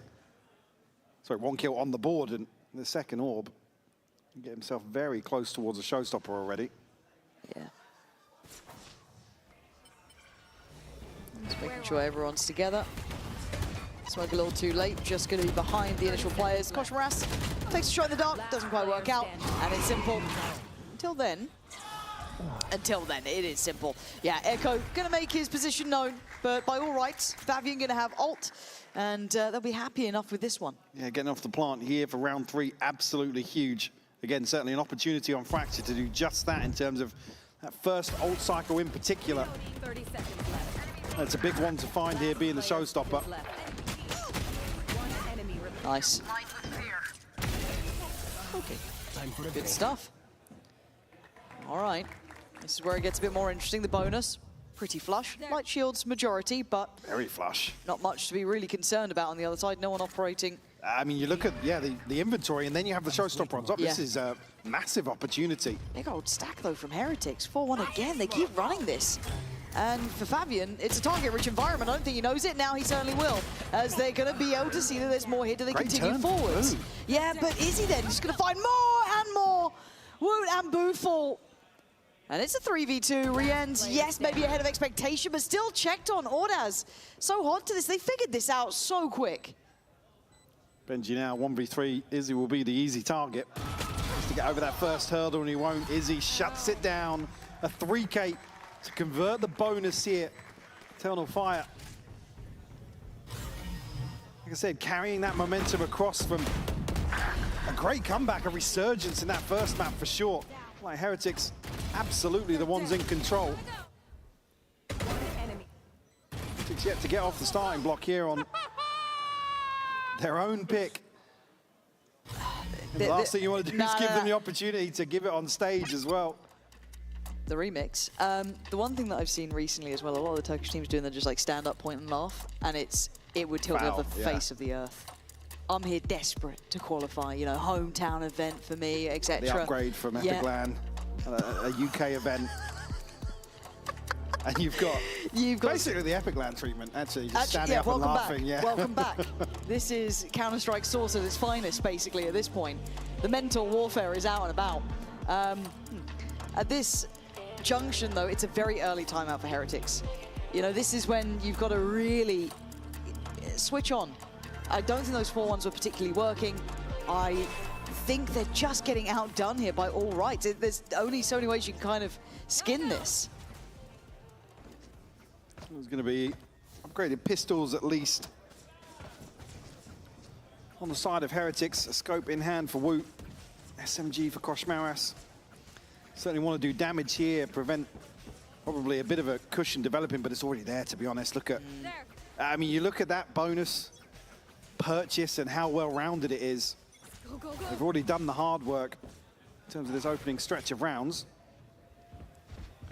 It would require heroics from somebody on the side of Heretics to really have a say in the matter. Fabian continuing a little PvE experience. We go around and farm up further progress. Again, this just feels like there's no pressure on Eternal Fire the way they're playing. And when you're getting everything right... This is the sort of thing, right? If you put back and you're showing these opening rounds on defense, a team can just go and farm these orbs for free. Yep.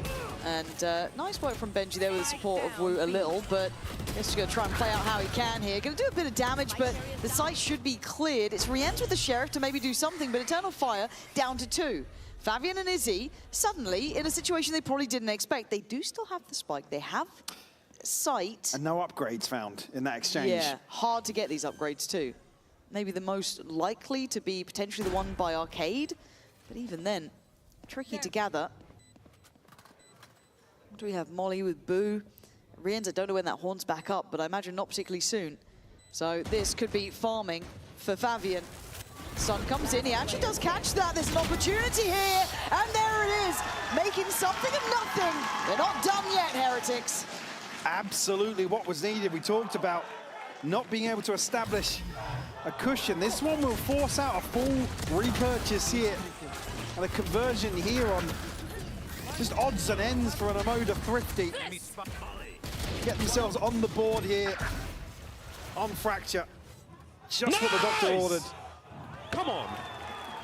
Nice! Let's go! Let's go! Come on! Nice, nice work. Let's go, baby. Come on. A situation where usually Eternal Fire looks so good in terms of getting that initial pressure onto side, find a kill, but it's Heretics that actually find some scrappy shots here. Rians with the Sheriff doing a ton of damage. And a great paint shell going out from Woot as well. Gonna need a couple more of those, though. So we are going to be checking in, talking about pressure on the Heretic side. How are those comms holding up under all of this newfound pressure? Wait, come, I'm coming to you. Yeah. Wait, let's push Kosh on shift. I'm with you, I'm with you. Guys, we're pushing him. Yeah, one. Two. I'm with you, bro. Keep going. Keep going. Good. Yeah, that's two. Okay. I don't see anything. Might be hiding close. Good break. Come peek. Come. Let's win this round. Yes. They have off, guys. Come on the side. Yes. Go through B long. Bait planted. Bait side. Can you jiggle for the op quickly? He's dead. Yeah, he's holding. Okay, I'm gonna pee. Okay. Enemy remaining. You can save. I mean, that was a hard start there, really. You could see they were desperately trying to help Woot out, who was left on an island for so long. And obviously, you have to meticulously clear on the other side. And this is why it's so difficult to play against a team like this that are just so willing. Pretty light investment in terms of Yuto here to just take these dry fights. And the round is almost concluded based on that first engagement. Eternal Fire finding a fourth hit. Very comfortable in terms of this ult cycle now. You look at what's available. Just missing one for Echo. Would be the full house. The other side for Heretics, similar situation, but the finances don't really reflect that. They still get a buy? I think they're going to be of missing. sorts, yeah. I mean, Woot's obviously going to invest in here. Koshmaris doesn't need to. Then you have to see almost some value found here. Not from the weaponry, but strength in this ult cycle. Nice! I said this earlier on this year, but like Fabian has to be the worst person to play against on the stage. Oh man, I'd be in pieces. Him and Yampi, I'm full reclined, I'm full out of it. Is he on the line? See him explore this A main approach, but not probably where they want to head here. Maybe noting that paint shell. Don't fancy it going forward. Boo, in rotation here, has to get back towards the B site, currently held down. Smoke's down. In the tower position. Yeah, Fire. No secrets on the way in again. No, and look at the pace. Echo does really well, but the reaction's made here. Benji's still got some security. Does he try and make a play on this one? He doesn't have to. Maybe unawares it wasn't smoked. Opportunities beckoning. Boom. Heretics. Massive 3K from him to bail out the site hold. Again, just completely unconsidered. No coverage in terms of the smokes here. He's opened a crucial gap. As part of this Eternal Fire execution, yeah. Again, the first one, pivotal, but to clean things up here. The paint shell sent in a little lazy here between Fabian and Ordaz. But again, Abu finding the kill. When he does from Canteen, it forces the adjustment, right? They have to really address that situation. And it also saves the player in tower, right? Benji could have been easily overwhelmed, then easily traded in on, but Boo's positioning, brilliant from that. And a big upswing from him individually as well. It wasn't the best display on the first map. He was doing Boo things, but this is lovely. If he can keep this up, that is a very, very good sign. However, on the other side, it's a timeout. Eternal Fire haven't had to do too much of this, but you look back to map one, they're never really out of it either, right? It takes very little for these guys to springboard back into a game. I was curious, I mean, with a team like this, what's being discussed in terms of what they felt has gone right so far, or maybe in terms of the preparation coming into a map like this. Whether or not they just being asked to apply a little more pressure. Sure, it's terrifying. It's certain teams reading them out of timeouts are always just a bit of an enigma. Yeah.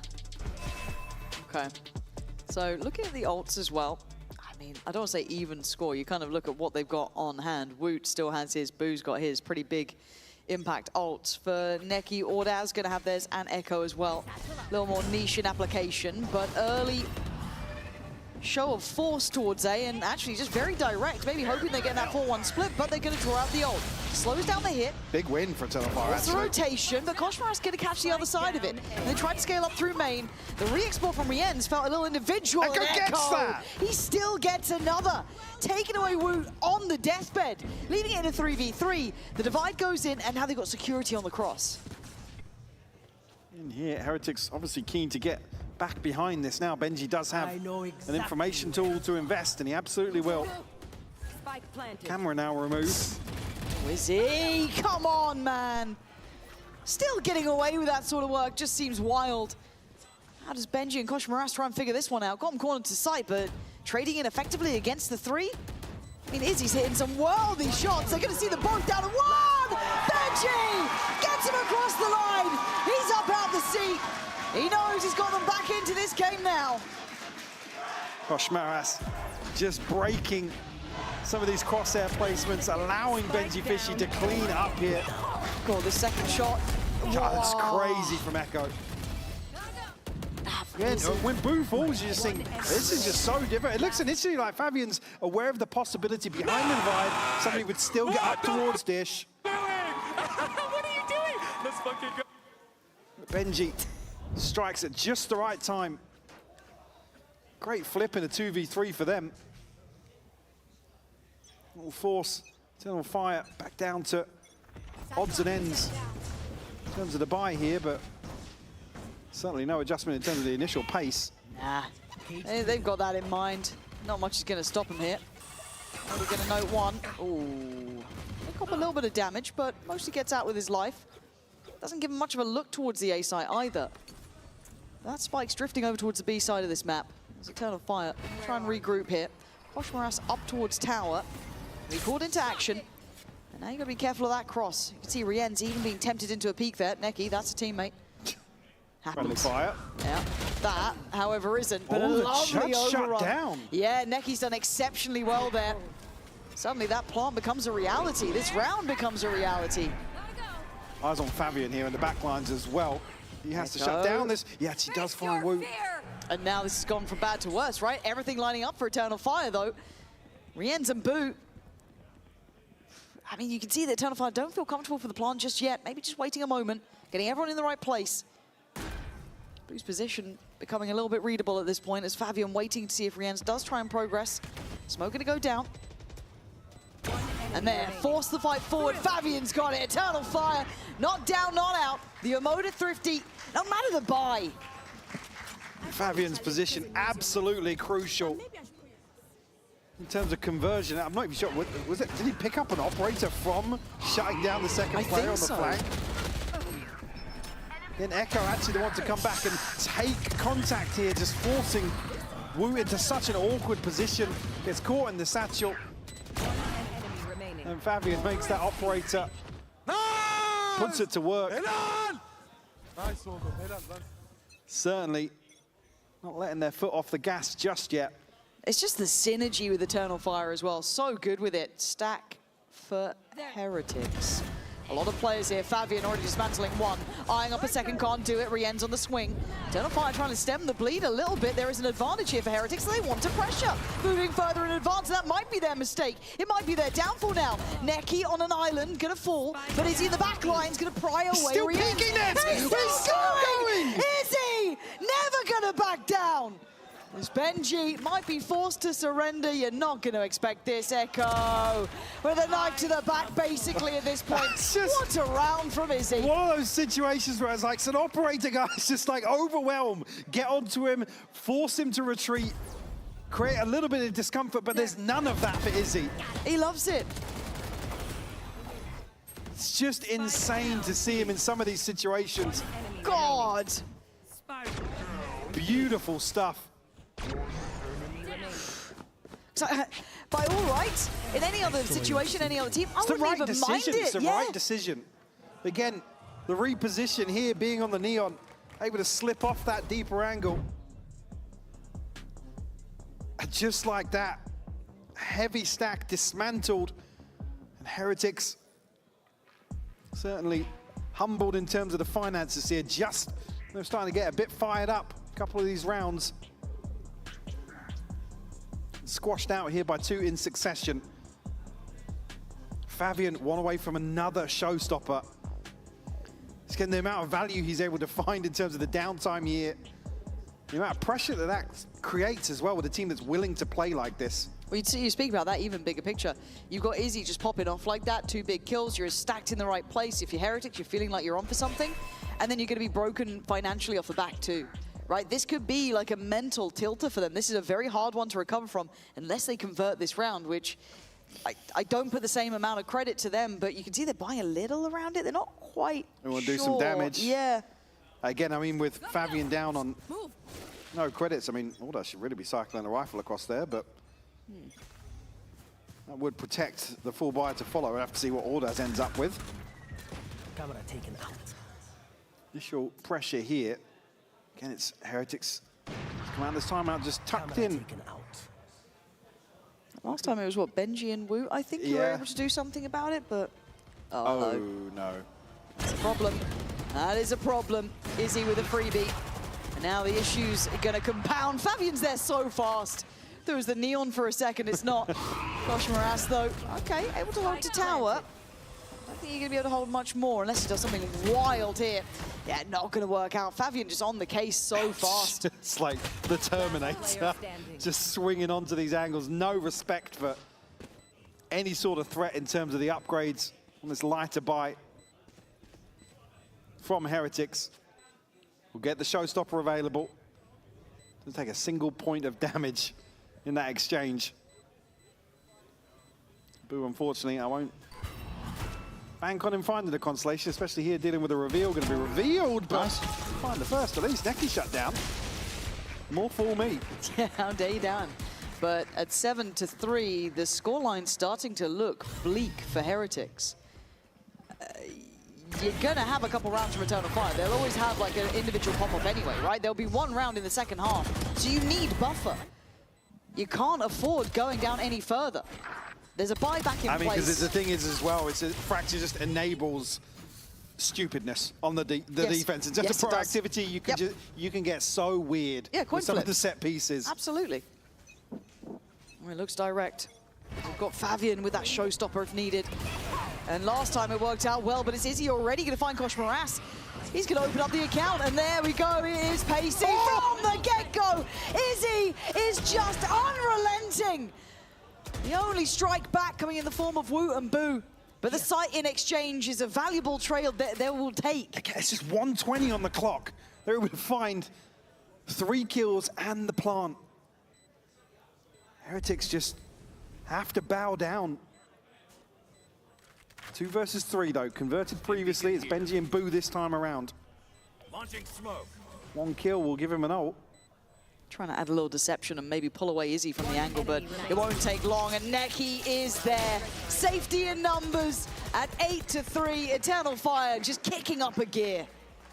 Certainly leaning into the amount of pressure they've put onto Heretics now. And it will be a broken buy in round 12 here. Izzy, this adjustment is just beautiful. Like I said, these rounds just are decided by a kill or 2, or even just an angle, forcing somebody off an angle and allowing Eternal Fire to scale up so quickly. And it throws off some of these protocols, right? In terms of defending, you kind of have to wing it in a lot of these situations, which is where things like the pressure, momentum, they become massive factors. Big investment here, maybe to catch a heavy stack. It doesn't amount to anything. Okay, that'll certainly help. Already looking at a 5v4. Plant going to come in, and we are looking at Wu trying to set things up. You're sitting around waiting for people to We need to make sure this is not going out to stream. Just very quickly, I'm going to talk really loudly to make sure it's not. Neki there is going to be the one to find Kosh Moras. Eternal Fire. Oh, it's Neki all day long. It doesn't matter which player it is, be it Izzy, be it Fabian, be it any of them. They are doing wonders right now. Benji and Rienz, time to do anything you can. Dig deep enough. Neki is devastating. Rienz in a 1v3. They want to give him the ace. He's got it to seal the deal on a 9-3 half. Absolutely insane performance coming out of Eternal Fire, Lauren. Oh, they are a cut above the rest. We are going to be handing it down to an interview with a Team Heretics fan.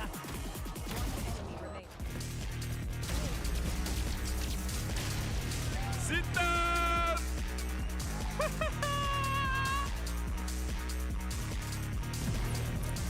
I do have a Team Heretics fan with me. Max here. How stressed are you right now seeing the condition the boys are in? Yeah, very stressed, but I think they will come back, I believe. Yeah. I feel like they're a little bit, down emotionally. So if you could get in there right now and give them some words of encouragement, some words of wisdom, what would you tell them? I would tell them to play together and believe in each other, and I think they can come back. Okay. Yeah. How long have you been a fan of Heretics for? Since I think 1.5 years. Yeah. Yeah. And I do have to ask, because you are wearing matching hats, is Benji your favorite player? Yes. I'm a Benji Fishy fan since he's playing Fortnite back in the days. I like Benji. Yeah. There you go, Benji, my goat there. You've given them the words of wisdom and everything. So you believe in the 9-3 curse. You think that they're going to be able to turn this around and close out the next map as well. What exactly do they need to do? I think they need to just play together and believe in each other, and that's it. I think. Right. Yeah. Max, thank you so much for joining me. We'll see if they're able to do that, have a bit more belief in themselves as we head on back to our casters and see how map 2 eventuates. Eventuates? Come on, man. I think he's about to amalgamate here in the second half. Not bringing out the big words. Damn. All right. She's eating the thought. You can't be doing that. But what we can be doing is reminding you it's going to be a 9-3 scoreline coming back into this. So it is going to be a hard uphill struggle for Heretics. You can hear, you can see the tension on their side. For Eternal Fire, however, things are feeling great. Everyone is hitting. Everyone is online. It's so impressive to watch them operate at this level and make it look consistent as well, to make it look sustainable.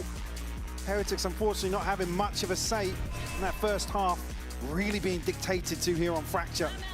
Their pick, need I remind you. And we're going to take a quick look in here with Eternal Fire's comms here in round 1. Koşuyor. Bir yeme daha. Main koşuyor. Bana be. Koşuyorum ben, full oldum. Dışarıdan vuracağım, dışarı vuracağım. Dog atacağım. 2 daha bir can. Neon bir can sonra. Atladı, atlayacağım. Atla. Yapayım ya. Net geldi. 4 side, hepsi 4 side.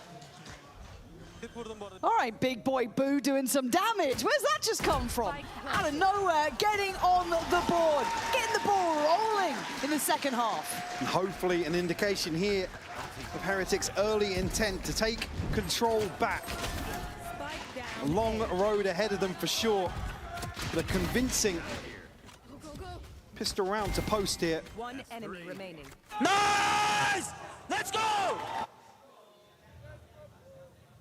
Eternal Fire certainly with a chance to shut this down, but see a little bit of frustration here, maybe a misdecision made here in terms of the plan, but again, no harm, no foul, still a comfortable lead here. Oh, God. Well, I'm scared. If Rienz' rifle gets onto that angle. Or Woot's scope, I guess. Yeah, I guess. But why am I terrified? Because it's still a 3v3, by the way, and Woot's 21 HP. Always a threat with these guys, always. It doesn't matter the buy, it doesn't matter the round. They are terrifying. And they're getting active. I think they made a step there, so I might have to cancel on that. But still, this isn't out of the woods for Heretics. They are looking scared. Gosh, Moras going to give them a kill, which should give them a bit more faith, but hesitation being shown here, and maybe rightly so. Gotta be careful of tower now. As looking for a way forward. Fabian tagged. Down to 8 HP now. try and just create as much pressure as possible as they can. Oh, it's fine. Everything's good, Yes, man. It's Koshmar all has to find that one good. It's all Benji good. Had to it the whole clean up. time. I'm so scared of this team. It's, yeah, a real chance here to run away with this round. Taken. Will make the buyback in uncomfortable. Rifles in hand for Eternal Fire, and the Ghost purchased previously means Izzy won't have a shield here. Actually, no, sorry, he hadn't bought one. I was just thinking if he'd settled on that, I was like, oh, okay. Oh, a curious purchase, Izzy. Yeah, so able to get the buy-in. Heretics, though, every round's a reminder against Eternal Fire. 5-9. The starting blocks have been placed, though. This would be wondrous, though, for Heretics' side. Echo, good information early. Needs to be careful to not get overwhelmed here. And he's not. Comes out swinging, takes away Koshmar. Goes in for more, can't convert it. Woot really quick on that to get the second. And do they just pounce on this? Yeah, they do. Izzy's away. And Heretics prepared this time, battening down the hatches as the storm might have been quelled. Orders now 1v4. Still pretty healthy. Wanted that kill. Doesn't get it. A couple of players tagged up here. Certainly a chance to do some damage, but will require a miracle for Ordaz to stop this early snowball. Heretics looking primed and ready here in the second half. Michael, do we have a game on our hands? I think we have a game on our hands. Another round or two. More? What I think is Eternal Fire going to come back in with pistols. Yeah, maybe it's fine. It went fine before. Last one looked really comfortable. Yeah, for Heretics, so. honestly, no problem. Shame we didn't get Niels' comms then. That was the wrong time to leak it. 6-9. Ordaz going to be able to save the rifle. 4 still standing for Heretics. They have a plan in mind, clearly. They've got an idea and an understanding of the tempo, but still, it's one thing to know it, it's another to consistently handle it and try and keep Eternal Fire under the heel. And ult progress to note as well on the side of Heretics. Woot and Boo, most notable. Koshmaris already made inroads himself. Nothing on the cards. I am with you. On the side of Eternal Fire, and just a Sheriff in hand for Neki. Fabian an upgraded pistol as well. I must wait a moment. Look at the posture up here. Get very aggressive. Could be shut down, but Echo has found Woot. Fabian's found another one. How many times have we been here? And Izzy around the back gets traded. Koshmaras trying to keep this in check, but Benji on for potentially a huge moment here. Did he catch him in the smoke? Not sure. Going to peer back through. That's Neki. Gone. Got to know there's more now. They were trying to hunt down Koshmaras, who's on the run. Does he gamble that he's got freedom? I think he almost has to. Leave Benji to work. Let him slowly slip away. Read the timing. Yeah, so far away from this plant as well. It cause real issues. It is a 2v2, but tons of ground to cover. It's just the lack of shield, the lack of utility, right? That's the only downside. Has a shield. Well, that is true. Okay, well. Trade-off Echo. I mean, Echo usually good for one, but this situation has to dig somebody out of an awkward position to find it. It'd be surprising. This crossfire is a solid one. If the swing is right, if the contact is correct. That's fine. Second layer. Gonna be noted on the spike kit. Someone's got to check. There it is. Koshmaras and Benji make it out of the woods again. These rounds are on a knife's edge, though. And that was with pistols. One saved over rifle. They're certainly doing what was necessary to get themselves back into this, though. Izzy will have an operator in hand now. Only really Benji's catch that gives the advantage back to Heretics in this round, but a 3K from Koshmaras to find 4 rounds in a row to kick off the second half. Again, the pressure. Ooh, Woot outdoing Izzy on that. Feels like the first time we're seeing a clean start to things. No trade coming in for Eternal Fire.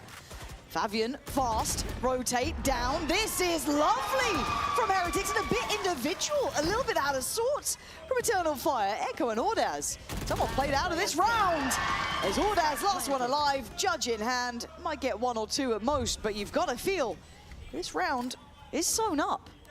Absolutely, Heretics standing tall. So Ken Ordaz, last man standing for Eternal Fire. Operator finds nothing here for Izzy. We judge. We want to find anything. Get the upgrade. Chance here to maybe hold on to it, but the flank's coming through already. Rien's ready to catch the retreat. I think Ordaz probably opting to find some damage here, but does not know what's lurking. 8 to 9 here, but Rien's to clean things up. Just 1 round away. You're starting to feel there's some possibility to this.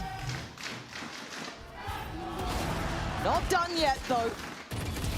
We've seen that capability before. Need I remind you about Lotus? How close it was, but Eternal Fire were able to push through at the end. The Heretics, it's been a great sign of a turn, though. 5 rounds in succession. And the way they're doing it in these close affairs that traditionally Eternal Fire were winning, they were able to push that final hurdle. And again, in a territory that Heretics historically just got to crumble. We're talking about high-pressure games, Qualifying resilience, games, resilience, finals. Yep. all of these things, able to get themselves back on the same page here. And Boo, the one to lead the charge. Ults available for Boo and Koshmaras on the other side. Not going to see a buy here, obviously. Maybe some pistols to invest, but it's looking like might be all tied up here on Heretics' pick.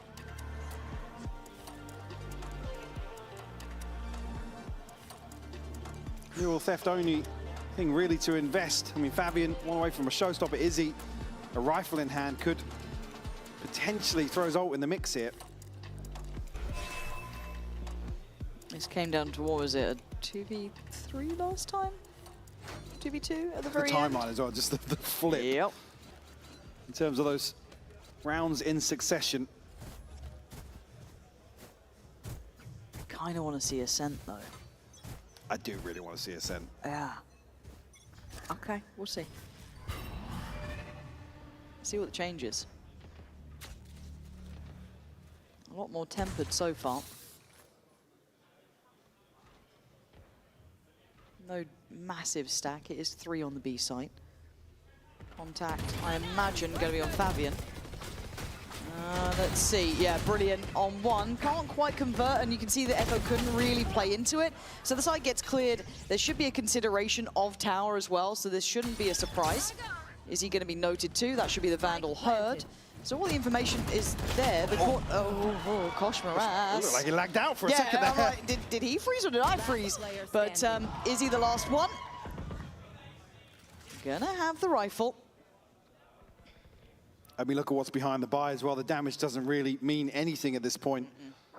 Heretics firmly in control of their finances now. And Very the nice. weapon model will obscure Koshmaras' position here. Tie game on Fracture. To qualify to London. After that first half, I thought we were getting out of here. One enemy remained. He was maybe at the end of his mouse mat there. Nice, bro. Let's go. Keep grinding, guys. There. Only missing 1 point for Neki would be a full house of ults. Still got Boo and Koshmaras on the other side here. Certainly a slight advantage. It's going to take 3 or 4 rounds to chip away at the cushion that Heretics have. Okay, contact on, I don't want to say deep on main, but enough to deal with the boombots. This has encouraged this burst from Heretics. Koshmaras already out. And again, speaking of no fear, this guy's not showing much either, but Eternal Fire's reaction is take that deeper A main space, give themselves a little bit of a backboard to play back in from. Kind of huddle them into sight now. Heretics like have to explore outside. There. Oh, he's red though. I think Izzy's got this kind of dead to rights. This should spur on the other part of it, but it's drawn all 4 players towards A main from Heretics in this post plant. I'm a little concerned at that, and There's now the you can see them information as scramble. well. Yeah, this is a bit concerning. Oh my God! Oh, it could have been so much worse, but actually still alive with 2, but it's the 5 standing against them. Rienz gets cleared, and suddenly they are back to business. I'm pretty sure the only thing that saves Heretics there from not dying to the showstopper is the back of Boo's head. Probably. I'm sure we'll see that again. That was mental. All 5 standing though, just what Eternal Fire need to potentially get themselves a few rounds established. That second ping of the neural theft sets things in motion. Certainly the green light. One round found in the second half. Double digits on the board. Again, a buy in hand.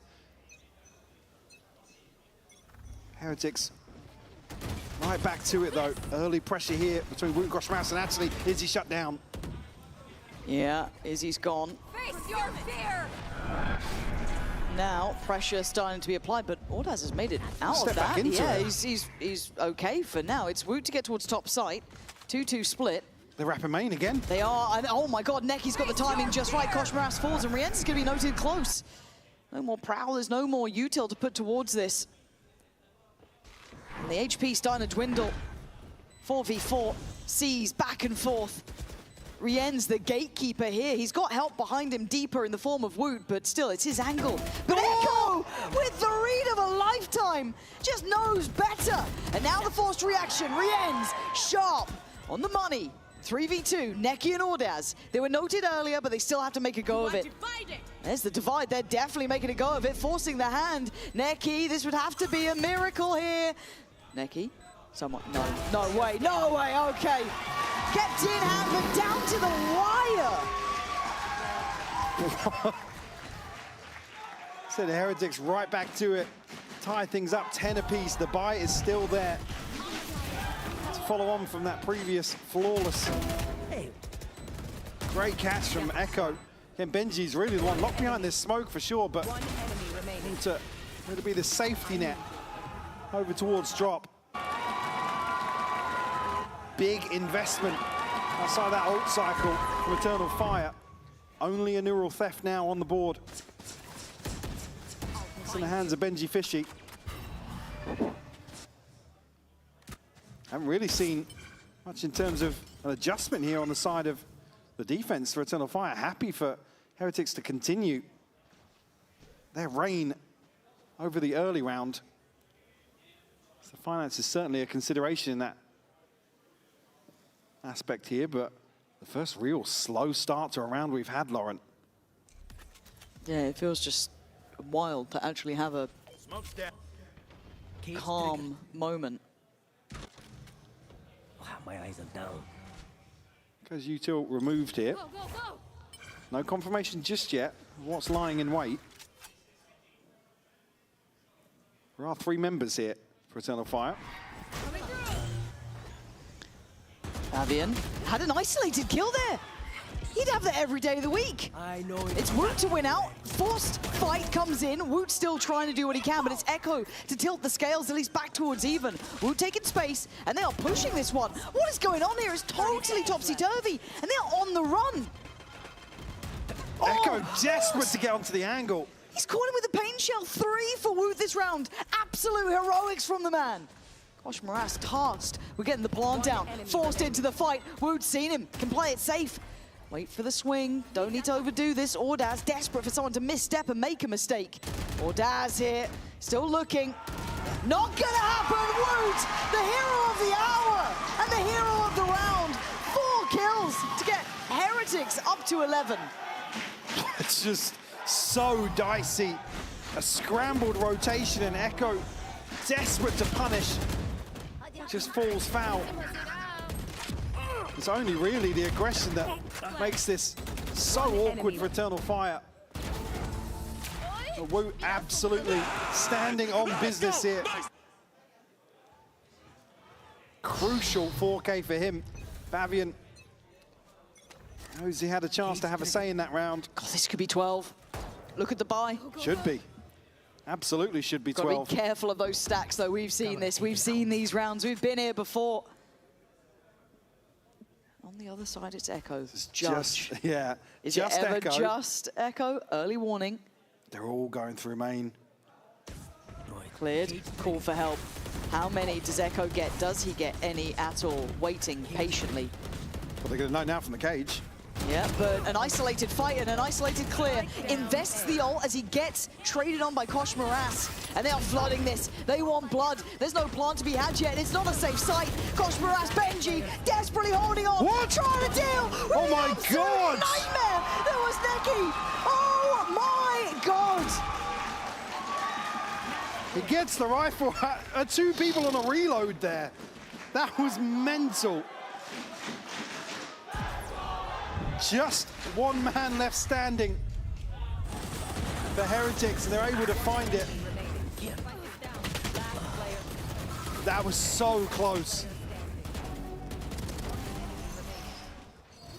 Thank God there's an extra body.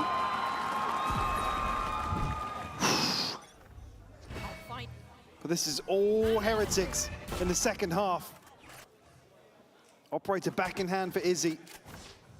Hasn't really been a factor as much. Well handled by Heretics. At least here, gonna get a little proactive towards Dish and turn a fight on red alert. Oh, I'm so scared of him on these angles. He's gonna be traded out though. Gosh, Moras, no fear! He's shooting bodies, they're still alive! And punished for that level of insolence. And now Rien's gotta be cautious too. He's down low, 4 HP. Did you forget who this team is? Benji certainly didn't, putting in a shift. Izzy left in a 1v3. And we ask the question, how bad do they want it? It looks like Heretics are awake now, fully focused, fully locked in, and desperate to take it to a third. Izzy wants one, not gonna happen! Wow. 13-10, Heretics showing resilience. Absolutely insane. To flip this round, sorry, this map to get a 13-10 and force us onto Ascent. We'll be hopping down to a sideline interview with Woot as soon as it's ready.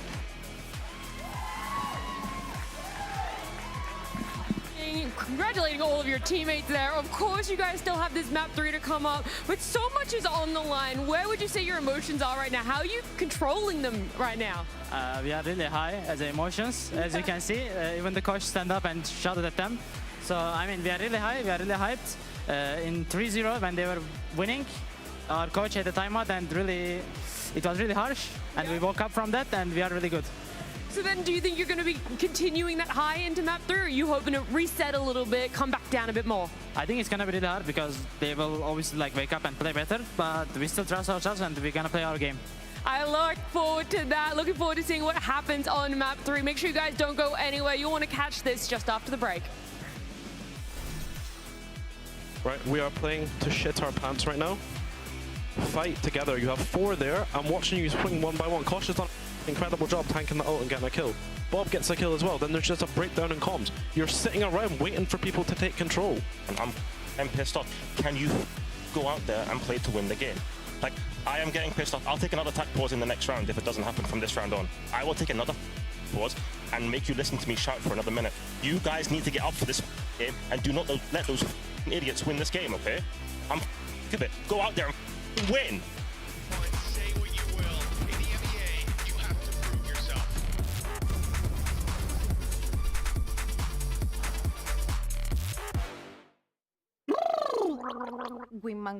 Women will what want.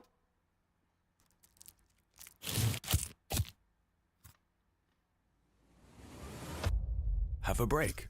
Have a Kit Kat. Wingman World while once in a well won't break. Vamos!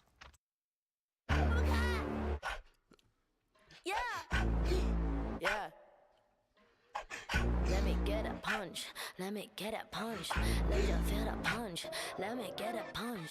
Where the hoop don't sleep, yeah, yeah. Where the hoop don't sleep, yeah, yeah.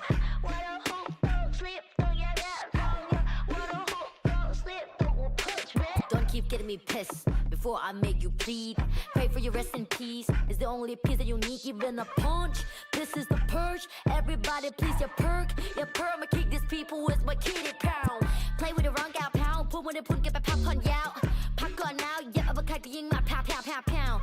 Pack it out, back it out. Cause I'm a pop love, yo, how about now, bruh? Your body me the raw to who for good chat, moon juke now, ow, ow. Be the pepper, pick a pack of peppers. People like me pick a pack of bricks for a week per day per minute. Rapper like me ทำพวกมัน panic บอกกูเป็นผู้หญิงมี point the proof ไม่ควรได้ price เข้าใจมึง lose อะไรไม่รู้พร้อมพวกขี้แพ้มาพายกูพูดไปก็ right point เขาต่อยสักชุดดีกว่าว่าพวก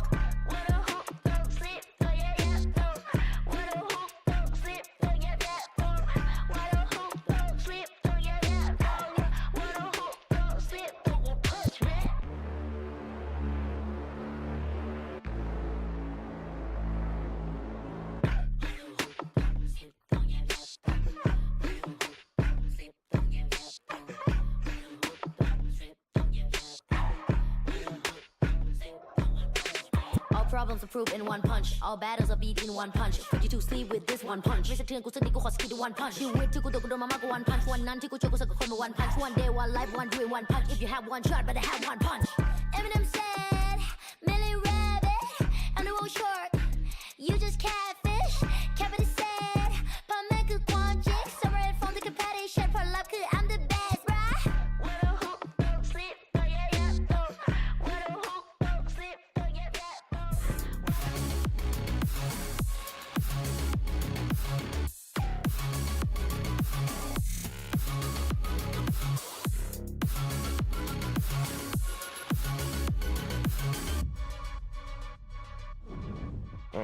Sorry, you guys bounced back on Fracture and are now one map away from London. What does the team need to do to lock in? And what practices, protocols do you have in place to help them deal with the pressure? What pressure? What pressure, yeah. Honestly, I think it's just letting out some nerves. I think that's what they did halfway through the game. It was really good by them. Really good comeback, really good mentality. And yeah, like, it's just embracing the fact that we don't... not everyone gets a chance to play under pressure like this, and it's a privilege. So that's what we believe in, that's what they believe in, and that's why we're able to come back so many times. Pressure is a privilege, and we saw Heretic shine under that pressure. They were able to bring it back. 9-3. Kukuka, you know what, Minnie? You were sitting there, and you was a doubter. A doubter? What do you want to say? Yeah, What do you want to say? Let me frame it like this. What do you want to say in your defense? There's no defense. Do you get what I'm saying? There was no defense here. I get what you're saying. Eternal Fire's defense on this map let Heretics back in. It was really nice to see Heretics bounce back, but honestly, the tangible here was Eternal Fire really don't understand defensive fracture. Defensive fracture is all about pushing out, reacting on the map, and all we saw them was rotating through the defensive spawn trying to flood, and that is not being acceptable on fracture for about since the map's release. Yeah, so. but it's like Turkish teams and fracture sometimes is not a good match, but you would think that especially because it's Eternal Fire, they would not have a problem in pushing and taking control of some of these situations and scenarios. If we could see in that graphic, you also saw that Team Heretics got 7 first kills in that entire game. It was not looking good for them. We did also get to see Weber at the end of that match actually giving it to them and telling them, prove that you want to win this. Go out and act like you're winners. And in so many of the rounds that we saw, Team Heretics was in a deficit and they had to bounce back. And so they did. Yeah, fair enough. Yeah. You're so nonchalant about it. Like, come on. No, I'm actually kind of annoyed that, like, because I said that they needed to go, Eternal Fire needs to go away, look at the composition, which they did, but then also look at the strategy, and I don't think they did. Like, on the attack side, it was looking good, but on the defense, again, like, that was not acceptable defense, in my opinion. You know what is acceptable, however? Root and his individual performance throughout the entirety of the series so far. Like, he has been switched on and has been that difference maker in some of the rounds where, again, they're on that back foot and we're wondering, do they even have what it takes to bring it back? Well, yes, they do. Yeah, and now the coaches were speaking about the pressure, and let's see if Wood can keep up that performance going into map number 3, because things are only going to get more complicated from now here, and both teams really want that last spot. And specifically when we're looking at Benji, when we're looking at the reactions, you've already touched upon it last first map, Kuka, where you said just the way he's invested emotionally in these rounds, whether they're wins or losses, the reactions that we're seeing from Benji really puts into perspective how much he wants this. He's absolutely lost it in some of them. Like, as a viewer, I am really enjoying it. Let's go! Let's go!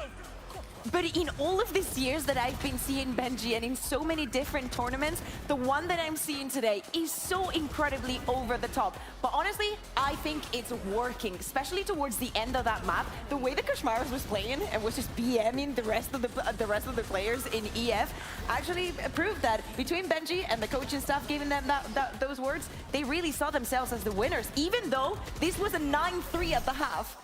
Bingo! Not yet, almost. We're so close. Listen, we're taking these off really well, but just the fact that the stakes, like, we have to put into perspective. Like, you win this, you're going to London. You're also going to be going up against Foot tomorrow, but it's that global going to play for Benji specifically in front of your home crowd. That must be incredible. Yeah, and I think given that the momentum is going towards Heretics' side, I do think that is a good sign for them. Obviously, we've had their doubts about the way that they can compose themselves, but as Kukuka highlighted, Benji, I think, has been key all of this stage with his kind of hype, and it does feel like that extra little bit going over the top right now because London is on the line. I am nervous. Like, it's not like, no, like, genuinely, I am nervous. I feel like every single match the Team Heretics has played has gone into the last second, the last moment to secure things. And do not get me wrong, I think that Eternal Fire, and especially the changes that they have made to this Ascent, work so much in their favor, especially for Fabian, that has been so important for this team's success. Also Izzy and the operator, it has been also with the Outlaw, any kind of sniper that you're going to put in his hands, it is something that Team Heretics needs to be aware of and needs to work around. Yeah, and the interesting thing to me is that Uda's on Astra. Like, an Astra on this map isn't that common, and for a Turkish team to play such a cerebral agent that is able to, you know, part of this defense is going to be him getting those timings on the double duelist, trying to isolate the Neon and the Jet with his grab well. So it'll be interesting to see how he plays that. Yeah, and I know that we're talking about the stakes, and when the pressure was at the highest for Team Heretics, it was against Fnatic, and it was on this final map. It was also Ascent. They were also in a deficit, and they managed to close it out, not without an overtime. And speaking about overtimes, for them, that it has been the story for both of the Ascents that we have seen so far. The double duelists that they're absolutely comfortable in. But again, I do think that if Eternal Fire has learned something from that fracture, is actually to take the initiative. Yeah, and on the Heretic side, I think the narrative I got here is starting on the attack side, they haven't been looking so strong on it, even with that double duelist. I think it's the defense where they've really shined. So hopefully that they give themselves some grace if this attack side doesn't start off too well. But we don't know what kind of Heretics we're going to see in this map. We do get to see Wood against Izzy on the Jet. I'm individually looking forward to those two performances as well. I know both of these teams have run double duelists on every single map. It's just what they've been comfortable with. But the Jet, honestly, like you say about the Jet, your neck has been hitting some shots lately. Like he can absolutely shoot. And when we think about Cerebral players, I mean, you could actually put any of the players in Eternal Fire. The synergy that they've been showing, if they are able to keep up that momentum going onto that, just forget about Fracture and just think about how close you were. Bring that back. Think about how close you were. Think about how close you are. One ticket, one map, and only one team that can take that opportunity and go to London. Heretics against Eternal Fire on the decider Ascent with our casters, Pansy and Hypoc. Well, it all comes down to this. It feels like London is the sign of the times. Adapt or die. Eternal Fire came in looking like they were one of the teams to get how this meta was running. They were playing as 5, fighting as 5. They were aggressive, explosive. But Heretics have brought themselves back after what was arguably one of the most questionable changes we saw that a lot of people were looking at, and they've put themselves back in contention here to punch that final ticket all the way to London. Ascent now on the horizon, and as said, it will be Heretics on the attack and Eternal Fire on the defending side. Certainly for me, I mean, Benji is just playing like a man on a mission today. Crucial to their success so far. Third map forced.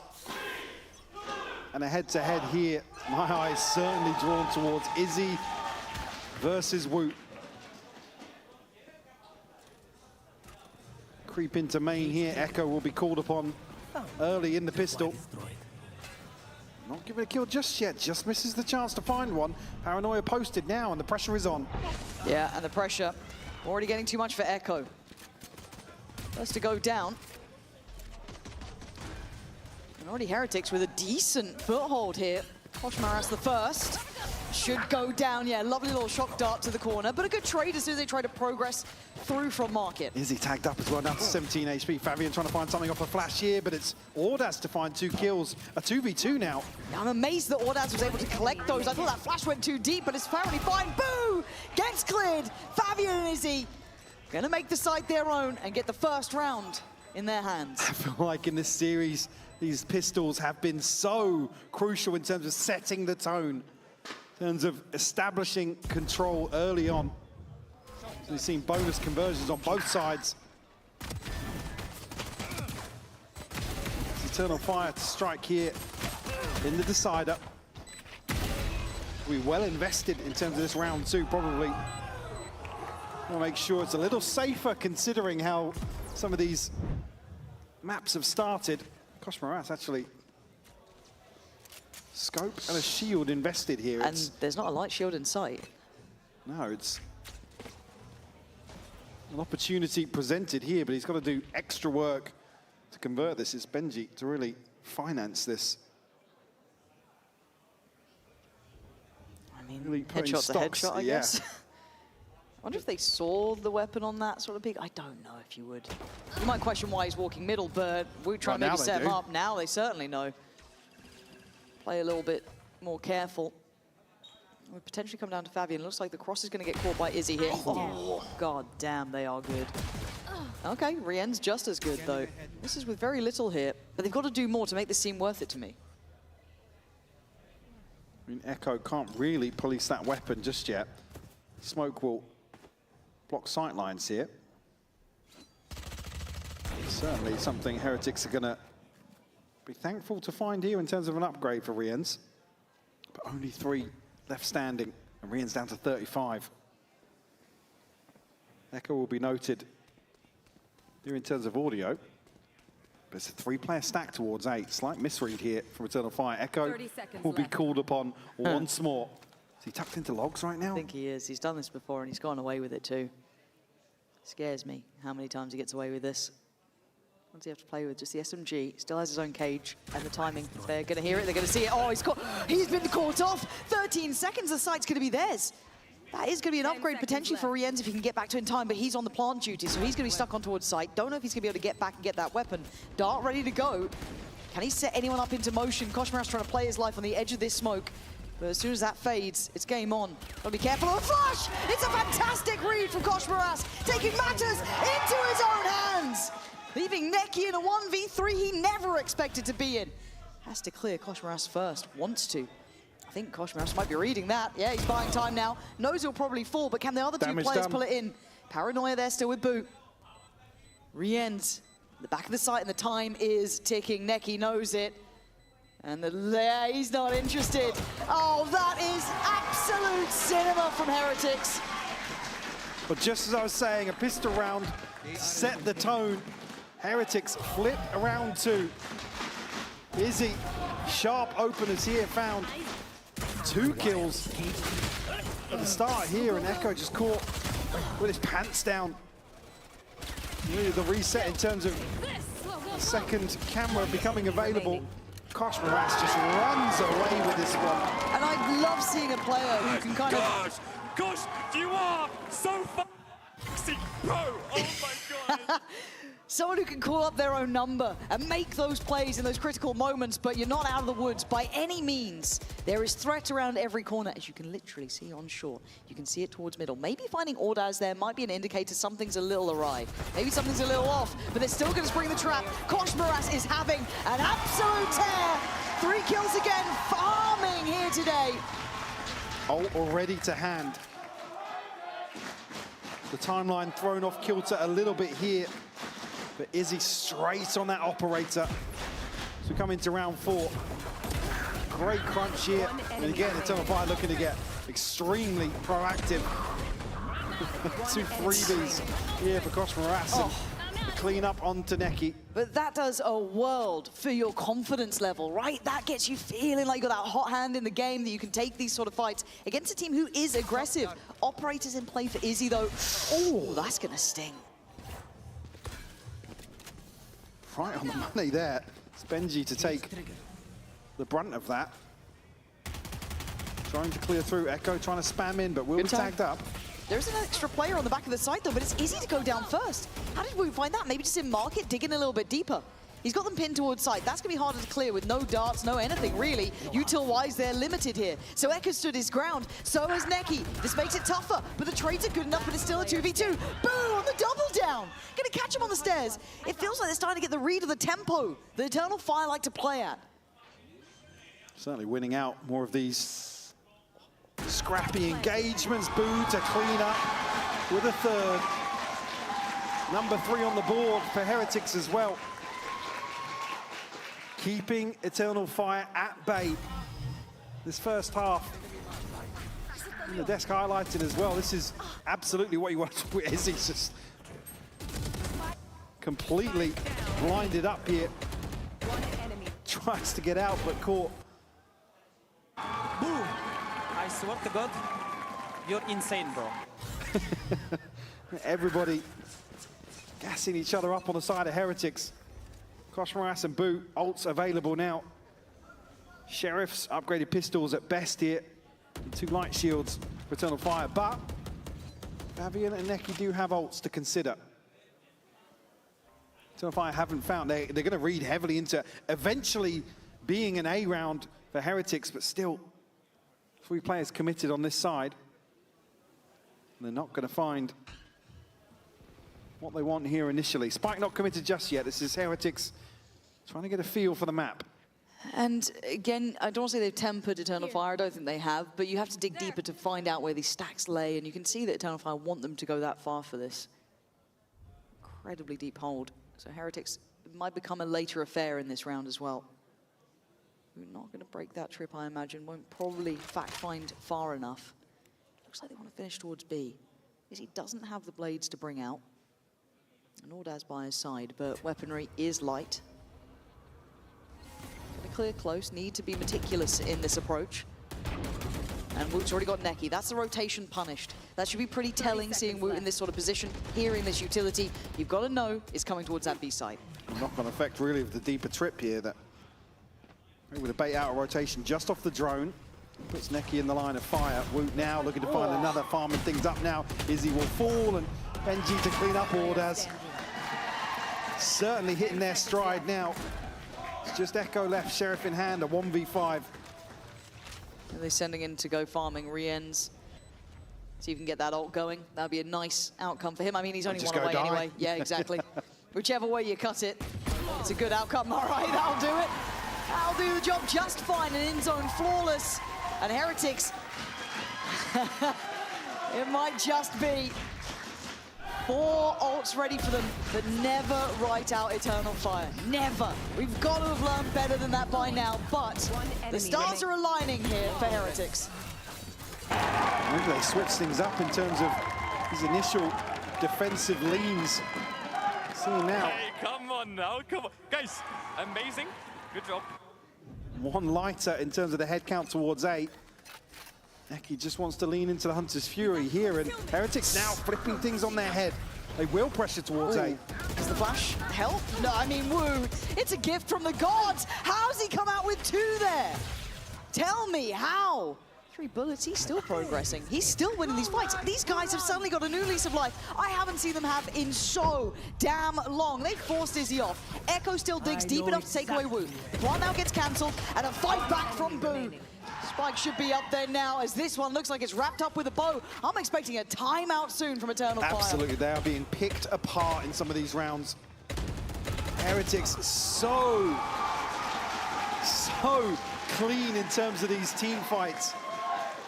They get a very, very pacey hit towards A, where Eternal Fire have felt nothing so far in this half. God, the catch here for Woot. The first, for sure. The second is ridiculous. It's more than the stars aligning at this point. Favored by the gods, it feels like. Maybe fated to finally get back to that international form. We haven't seen this version of Heretics in a long time. You're talking about it being difficult to really temper a team like Eternal Fire. They have to consider some sort of adjustment. They cannot keep feeding into what's happening here. Heretics is so well equipped here on this third map, righting their wrongs previously. A string of rounds to follow on from Fracture, leading 5-1. Ultimates firmly in favor of Eternal Fire, but the finances not so much. Fabian barely present in some of these. He's been over towards A time and time again. But Izzy, Bladestorm, alongside that, run it back, and the divide to consider. Both, see them activated. Both duelist ultimates available for Heretics, so really, really good foundation laid here in the decider. Let's see if those foundations are rock solid. Another tester on the A side of the map. I don't want to say easier targets, but you can see the buy behind this. Obscuring vision. Another attempt to try and step towards Wine. This time they're at least going to get to position. Cam to take contact here as well, but Woot's going to get ahead of it. That's, oh, a lovely pickup for Ordaz. Do they check for Echo? Way. No way they clear is a this lack now. of focus. This could have been just a check, just a glance, because Echo gets played in. He gets an upgrade. He gets a kill. He doesn't get a second yet, but Neki does. They try and fight together on this, but Benji trying to keep it together with 7 HP. I don't know what he can achieve with it now. With the pop of the ult, they try and pause on this, but there should be a dead man on the site. Kosh Moras gets cleared. It's all on Benji. He'd need nothing short of an ace with 7 HP. It would be a miracle, as he's now seen.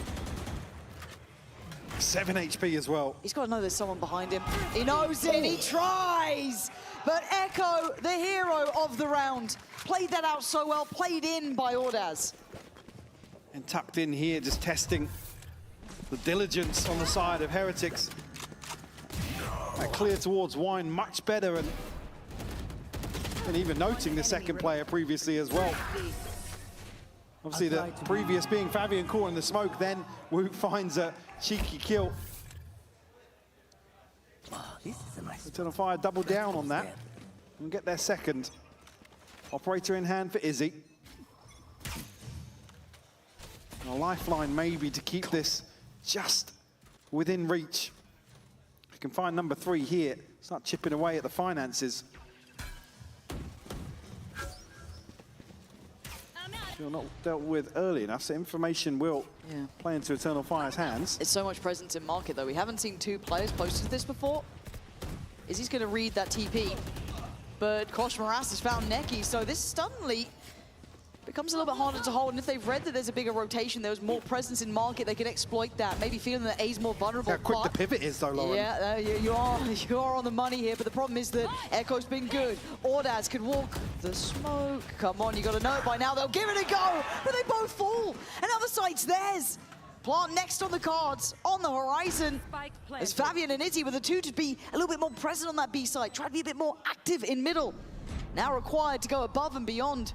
I think that might just have shut the door on this. Certainly the operator to consider here. Rienzo, he's here so quickly. One enemy remaining. No find it, Izzy will fall. Fabian next up to be found. Rien's tagged up, but information firmly in Heretics' favor. Number 6 found. Eternal Fire cannot string together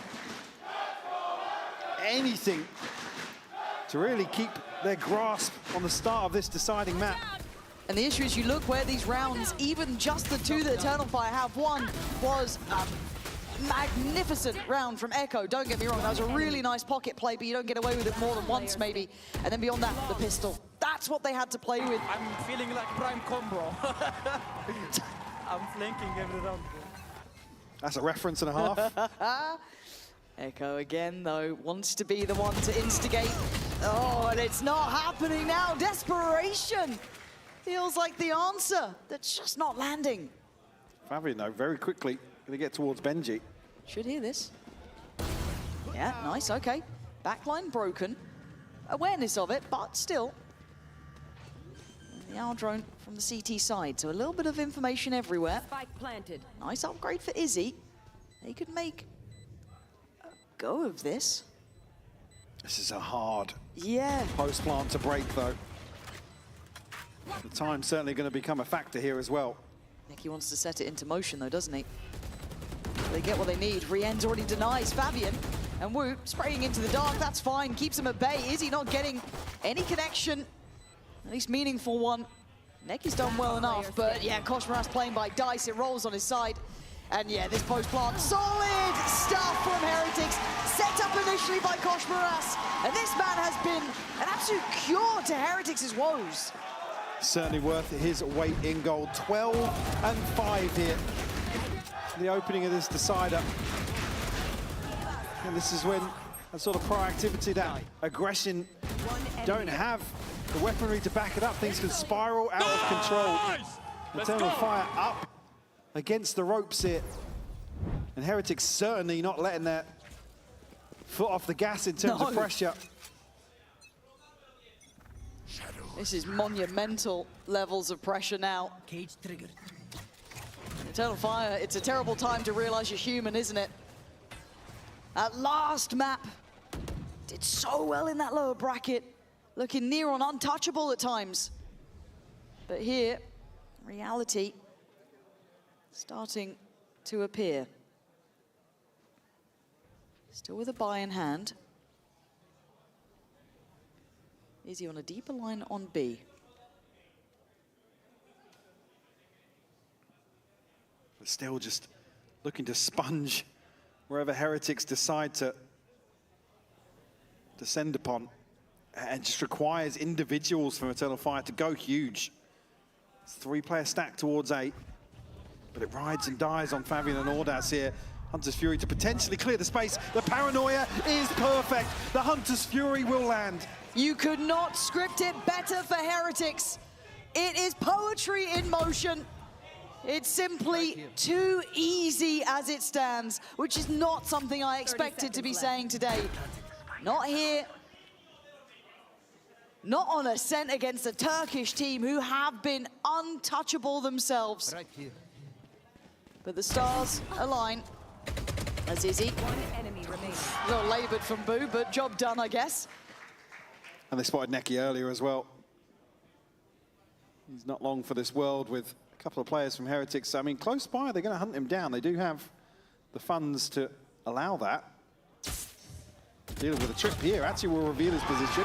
And Boo to clean up. Number 8 on the board, Lauren. We are witnessing Heretics truly excel in terms of form. The Blade Storm, the Neural Theft, one away from a TP, looking solid in terms of this ult cycle, but again, with a quieter early round, there's just so much util to remove these players that are posted up. One enemy remains. Looking to crunch into tree. As you said, so well choreographed from Heretics. They're not missing a beat. They are not missing a beat today. And it's going to have to be a big conversation here, right? Whatever is said now. Because again, this is what we were waiting to see, if they could return to the degree of form we've seen in the past, because you can see where the woes began. Absolutely. I mean, roll your minds back all the way to Seoul and Shanghai. Very few, times of success, or high times, I'll say, for Heretics outside of that. Certainly looking as if they're building up to such a moment once more. Like I said, there's one individual that would mean the absolute world to, but surely the rest of the roster behind that. Yeah, on an individual level, you could absolutely see it with Benji. I think you saw it especially on Fracture there.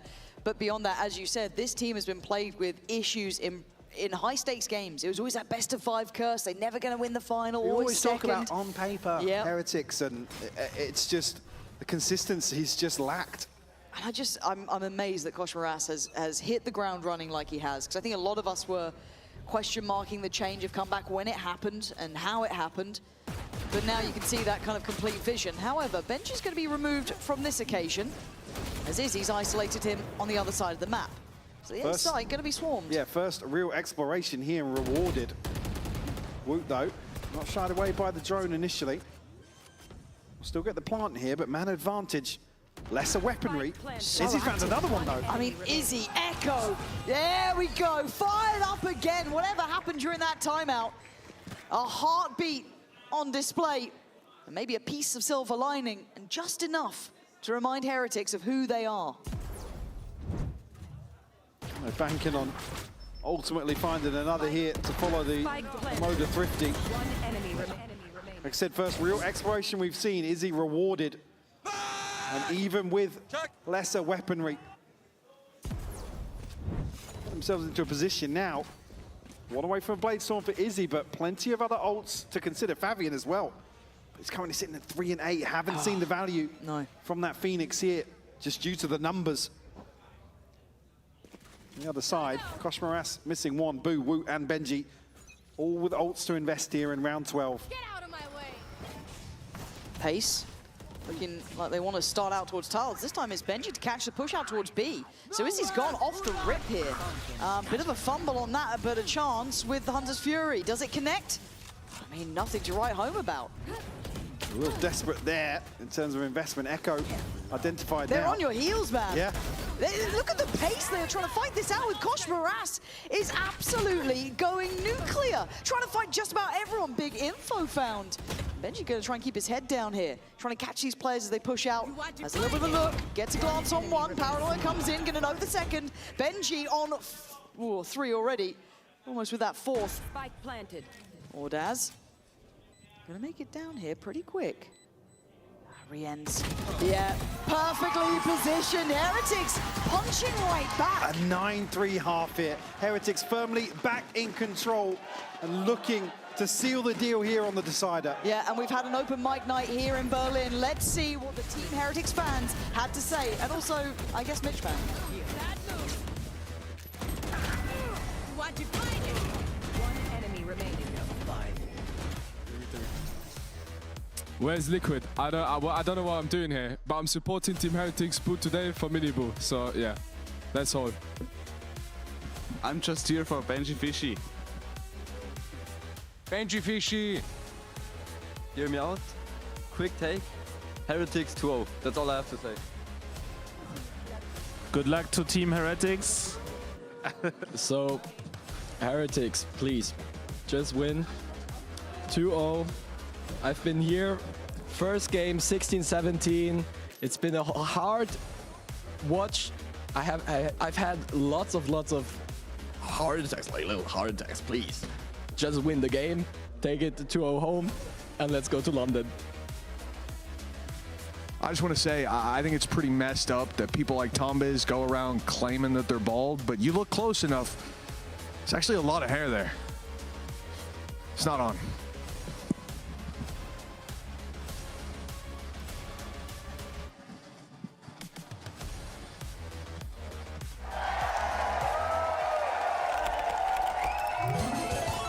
Red Bull gives you wings. Do you want to take that one, or? No, actually, I'll just roll back a little further. Actually, a hard watch at times. The Heretics fan, like, you can tell he's been here. I thought he was going to be, I've been here every game, man. Please, please. I'm begging you. Oh. But, well, 9-3? I've heard of a curse, saying there's a chance. This one would hurt even worse. Think Could you about a imagine, previous though? 9-3. Could you imagine? I don't want to, actually. I'm just thinking Fabian of... remembers how to use his mouse. Suddenly, we're getting back on. I don't know, man. Starts with a pistol. It all starts with a pistol. Yep. See here, Eternal Fire. Leaning heavily outside A right now. Kosh Moras won't spot anything over the top here. Fountain, but 2 players still in position. It's Benji alongside Rien's. All right. To slow things down, Benji rewarded and gets underneath that one way. Needs to keep his calm here. Though. He's got Kosh Moras to back him up. Izzy's going to clear sight. Echo on the follow-up. Kosh Moras still with a say in the matter. Somehow. Plant's yet to go down, though. Neki trying to buy his time just to make sure he can get this done. Fake on the tap. Izzy. Gonna get a little interested. The paranoia sent through. Woot quick on the case here, dropping towards sight. Neki gonna find Boo, and the first step looking to be made by Eternal Fire. It is Neki with 3, and the first one found in the second half. Another pistol conversion here for Eternal Fire, much needed. Can they right their wrongs from the first half? And this year looks like Benji's going to do enough to just slow things down, but the trades are so fast. Neki the one to find the crucial kill there to cement their control of site. Gosh, Moras, the other one to be enabled here in a round 2. The one to really open up the second round in the first half. Cover going up. Who can't deal with the dart here, but smoke to try and slow things down will be found by Izzy. Now actually the Bucky in the hands of Kosh Moras. It'll be difficult to find value here.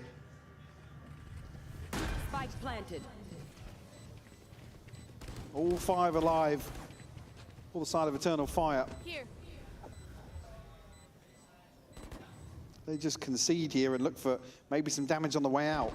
They're getting quite active quite early, but I feel like Izzy's on the case. Yeah, maybe feeling there was a bit of a position from Benji there, so didn't want to give it too much room. Fabian, again, on the Phoenix, so it makes a bit of sense to go forward, try and make something. And Woot's going to find 2. Neki goes down. There is still time here. There's still time on this, and they were far away. Oh my God, you're going for the block. Oh my God, hold on. Gosh, Moras is still going to give it a go. Wait, no way. Oh my God.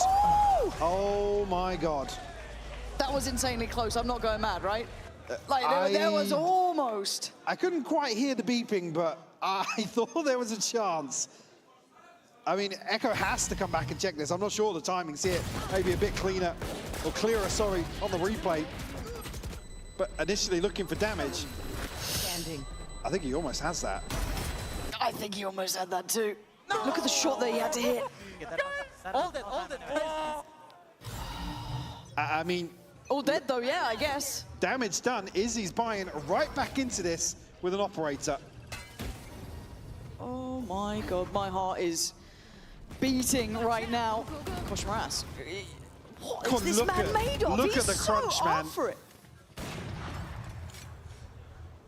Operator kept at bay here, but noted at least. A shot will ring off from Izzy. Now Heretics have a chance to reset. Get onto this angle though. Kosh Moras is going to try and thread the needle. That's gorgeous. Oh, it's easy to find it though. It almost plays in Woot if they're not heads up about it, but I feel that Eternal Fire have been solid if they get their spacing right. Oh, that's really nice from Woot, though. He's been sharp today. Operator stays in hand, which is a small benefit, but it is back down to a 4v4. Now Echo and Ordaz have to try and make a go of things with a Sheriff. Said weaponry-wise, still favouring Heretics. NG. That's the spike, actually. Can't hold on to the control. You have to give up initially this space outside main. Trip should show that Echo's the one rotating too, so they should be able to put this together quite, I don't say comfortably, but they should have a good idea that they're still obviously going to go towards that B side now, spike in hand. And you are spot on. Riens was very quiet about this 13 seconds. So fine, need to get a move on. Echo's done exceptionally well to find Woot, and Benji holding the line goes down. Suddenly, it's game back on 1v1. There is time on this plant. The plant is going to be in, and now we're in a 1v1. It was never meant to be a 1v1, but Eternal Fire never wanted to back down from a challenge. But Boo, the captain, dives towards sight. 8 bullets. Ordaz just has to keep his nerve here. A necessity for Eternal Fire. And Boo looks left. Opts to go left, and Ordaz! X-Factor impact there. 8 rounds. And the scoreline's starting to feel a whole lot different. Comes right down to a 1v1. Absolutely insane. And the investment kind of all over the place. Izzy throwing an operator in the mix, but noted early on, they just can't hold on to the B site long enough. 6 to 9. Early progress made here. Neki and Ordaz will have ultimates. Heretics reset in terms of the finances, but Woot one away from a Blade Storm. Certainly a chance to do damage here once more.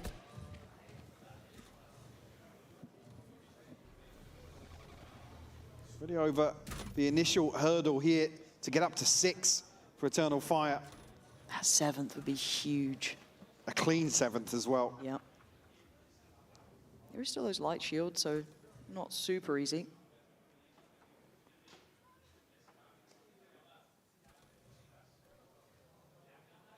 Eternal Fire, again, just operating at a totally different tempo now. Yep. Conscious of the pressure that they are under right now. What's at stake? Stacked up, trying to bait in with the camera here. Rien's played in, but is he? Discipline on the clearance. I mean, yeah, this is good. This is good, step by step. Doesn't need to be overly complicated. Just need to keep it clean. Koshmarash on 5 HP, probably not going to get a huge outcome from this. Probably love to catch Izzy, but even that seems unlikely. And there we go. It's the step that should start calling some attention from Heretics now. 7-9, and in zone flawless to get there. And they're starting to get those ults on. They're starting to get that ball rolling, and that is why we're seeing a timeout. Yeah, and that's the one that really gives Eternal Fire a foothold in terms of this ult cycle. The finances behind it have a buy to hand. Only missing the neural thefts at all of these key ultimates in terms of this composition at hand for Eternal Fire. Chipping away at this lead that Heretics had from the first half. You're coming out of this, like I said, Blade Storm available, neural theft for Benji as well. Koshmaras just missing one. But still hanging in the balance. Eternal Fire still breathing down the necks of Heretics. And they're happy to be the villain in this, right? They're happy to bring this back, to add that element of fear. Eternal Fire have been that scary team. Hard to characterize, hard to put in a box, hard to keep down. Always able to pull back these games. So Heretics going to be held on 9. Still with a good purchase to come into play with this, but they need a bigger solution than what they were doing right now. Look at what's left behind this as well for Heretics. Barely 1,200 credits. Careful here. There. Seeing similarities, but in reverse to Fracture. 4 rounds strung together here for Eternal Fire. Looking to do some damage.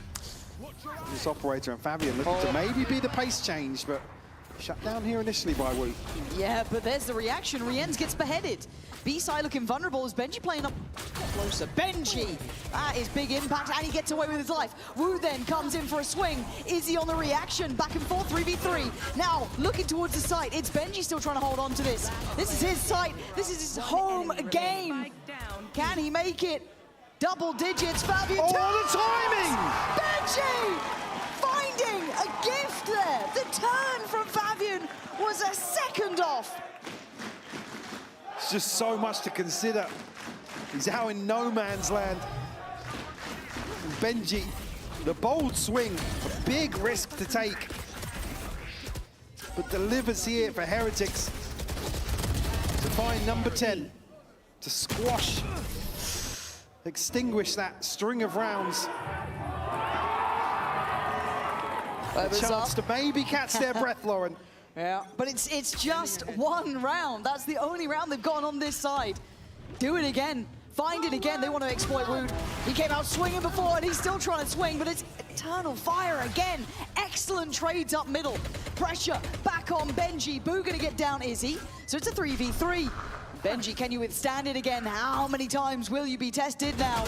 More and more. This time you get cleared. Boo cancelled that. You TP into back sight, but Benji, again, falling after the cancel. Maybe just a, I don't know if that's a comm issue or somebody tails him to cancel. Maybe just to force them into an uncomfortable situation. But speaking of, it's a judge here. Ult available for Koshmaras, but a 2v3 now. Koshmaras, X-Factor player, he believes in this. Gonna try and set the tempo and tone for the retake, but Boo the one to succeed, but a quick and an effective trade for Eternal Fire, making it look easy there. I don't know if I missed the timing here, but maybe it's Benji that calls the cancel. The TP comes through. I mean, at a time where Boo obviously finds one in transition towards market. And just here he resets. Oh, it actually gets cancelled. I thought he cancelled it. I didn't realize somebody had it. Mark, yeah, didn't have an angle onto it. I thought he was tucked behind that first archway.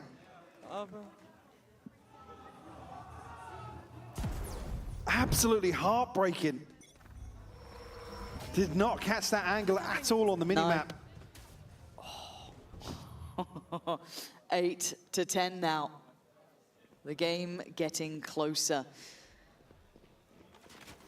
And there's such a high chance with Eternal Fire on this side. They've started to get it really right. Market cleared. Just got to be careful of a stack. We can see where one is currently. That's going to be Fabian finding Benji. Is he on the follow-up? And they're not looking that phased by this.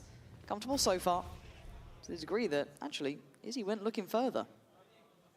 I think noting Woot there, but unable to confirm that kill just yet. Koshmaras does have a Bucky, but he's not going to have much company this round. Eternal Fire have been right on the money in terms of not playing into some of these positions, controlled by a judge or anything else for that matter. Still 5 strong now. Woot going to be called upon to find a miracle. It's just one. Echo will fall. Eternal Fire will swarm the site. 30 seconds. They're knocking at the door, man. This is going to be 9. It has to be. How are you meant to gap close with that Bucky? How are you meant to bring anything in for Boo here? Spike planted. I'll give it a go. But yeah, maybe not held on 9, but held on 10 now. Potential upgrade, sure. No shield to go with it, though. You can see the stack up on Cat. Fabian, Ordaz, both there. Koshmaras, want to be cresting the corner. And they're trying to make a late go of this, and it's just done nothing. Fabian, the spray was there, yeah, a little wild, but it's there, even while blind. 9-10, Eternal Fire have taken every necessary step. And we said it, we've seen this scoreline before. There's a real reality. And this team on the attack, come on. You know what they can do. One enemy. We're seeing it here. They're playing with the tempo perfectly as well. Heritage, you can see, are just caught in between decisions in some of these rounds. Certainly what's going to be discussed here. The final timeout called in this series, at least in regulation. Dare I speak too soon? Just one round separating these teams, and Heretics just up against it now. Yeah, that momentum. We were talking about, well, the desk, us, just about everyone talking about it. Momentum now is in the hands of Eternal Fire. Scoreline, be damned. They've had, what, 6 rounds on this half to the 1 loss. It has been just magic to watch for them. And it hasn't just been one player over-excelling, it's been a collective effort from them. They've got that tempo just right, as you said, kind of causing indecision among Heretics. So, I mean, this is really, when you look at the coaching staff for Heretics, what do they have up their sleeve here? And again, take nothing away. Boo is being tested in some of these rounds, right? Yeah. That initial setup doesn't really garner control or value or even a couple of kills. Things just spiral out of control so quickly. And this is the one to tie things up potentially. Certainly a couple of rounds needed for Heretics to get back in control of the finances in terms of some sort of advantage. Hunter's Fury here for Rien's only thing on the cards. On the other side, Fabian and Ordaz. An opportunity to invest and solidify this comeback on Ascent. And put Heretics, honestly, in a hurt locker. Yeah. In terms of the scoreline. Well, this is when it comes back to those old questions, those old concerns about Heretics. That when it matters, when the pressure mounts to this degree, can they keep it together? Can they still stay as on the money as they were before? Play towards Wine. And actually, Fabian should be sent back here, cleared. No, Woot still lives, does go down on the trade, but then you look for the burst through door, and then towards Hell is Boo. Playing in Koshmaras up in heaven, but they've lost control of Tree. It is a concern. And that's going to block off the operator, at least here. Koshmaras tries to catch somebody on the timing. But, oh, he's seen the update, Boo. he wants to, he's thinking like a mad swing, might be on the case here. Gosh, Ras just dancing with danger. Look at the clearing. Oh, they actually do. They fly in together. Eternal Fire. Play as a pack. You don't get fair fights. Gosh, Moras tried to be on his toes in this, but down to 2 here. Benji and Rienz. Can they find any of these 3 players? Drop down, it's Rienz to find 1. There's the trade. Tied all even. Never down, never out. Eternal Fire bringing this back. Absolutely stunning performance here from Eternal Fire. Yeah, playing the timing to perfection. They allow Boo to just rest on his laurels here till the last moment of the divide dropping. Enemy remaining. And they bundle as 3 into hell. They've broken the buy. Yeah, I mean, they've reset him again. Like I said, this is the one that really puts Heretics in the hurt locker. It's gonna be 11. You have to believe for Eternal Fire here. And even then, it's like you consider the purchase and what's to follow then if Eternal Fire find 12. I mean, really a crucial round with nothing in terms of inventory to really feel confident about. It's a Bulldog, it's an Ares. God. Woot 2 from Bladestorm, Sheriffs, yeah. You can't throw that in the mix No. unless he goes crazy with no shield and a Bulldog. Not heard that one before, so No. we'll see. We'll No. have to wait and see. Not usually the go-to. No. And they are heading towards the site with, I guess, Kosh Moras here. Rienz playing towards stairs. Got to be careful. Oh, he's just caught him. Izzy got him dead to rights, and he looked so spot on for Benji on the follow-up. Kosh Moras checking towards middle, sees nothing. We can see where the spike is. They might change their mind. They've had success on the B side. Oh, I'm worried here with the spike going on the lighter side of this split. Woot. Now there is a chance for Woot. I But mean, he's do they played read wine into before. a lesser, yeah, but a lesser buy? I think he's still got to, but 30 seconds. Boo? Boo's just bailed him out. Boo's just drawn their attention away. This plays in Woot. He succeeds. It ain't over yet. Oh my God, Woot. Who are we to doubt you here? But still, Fabian in a 1v3. Players left, players right. Spike Time. the issue. 14 seconds. He's got to make a move. And Woot might have done enough here. Boo playing in the smoke. Just on the edge. Heretics break up to 11. Oh my word! Like I said, the only thing here is for Woot to fight. Doesn't even need the Bladestorm. But Boo with a bailout. Just enough to keep Audaz's attention away from And one. like I said, the spike being on the lighter side of this split makes it so difficult to recover. Oh my God. That one could really turn the tides. The pendulum will swing. Ults now. And look at what's behind the buy now for Eternal Fire. Oh, this is on a knife's edge. Gosh, Moras, you are a madman. So much damage! Woot's right there! Side by side they stand, and again, he's given them a brilliant beginning to this round. Oh my God. And it's so early in the round now, as 3 Eternal Fire have to try and piece together some sort of recovery. Heretic's still comfortable in terms of this site hold. Woot has elevated. He's gotten better, he's gotten stronger, he's getting scarier. Gonna note one by Dice.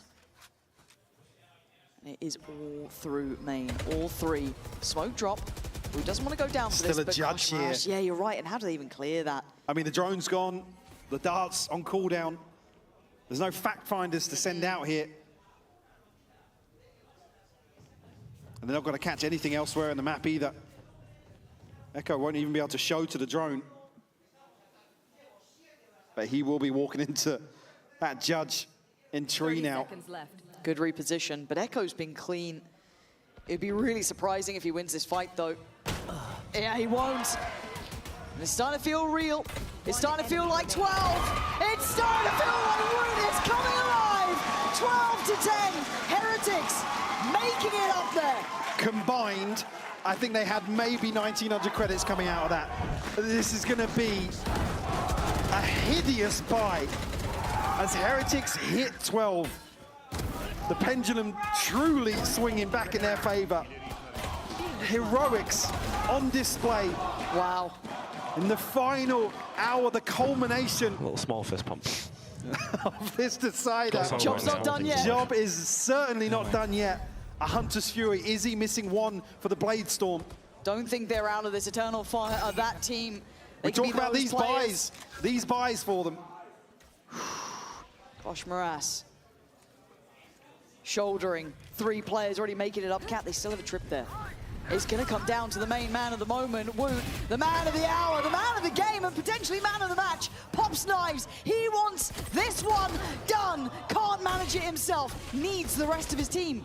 Boo doesn't want to overextend. They've got the site here, Eternal Fire. They've made something out of nothing. You want to fight it? Well, that's down to 25. The divide will go in. Will cement this site hold for the time being. But still, even in terms of head count, Heretics have to find one here, have to deal with the door. Fabian finds one on the corner. Good trade, though. Back and forth down to the Sheriff of Neki. The very little remaining. The HP looking woeful. But Neki gonna find Benji. Boo in response. Now on the drop down. Boo on the cliff. It's just Neki. Heretics in touching distance now. Neki would have to go wild. It can't be done. Heretics claiming the final ticket to London.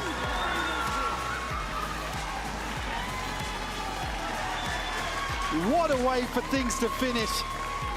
Heretics, after being dictated to in this second half, the resilience that we always talk about with this roster that's in question, it hangs in the balance,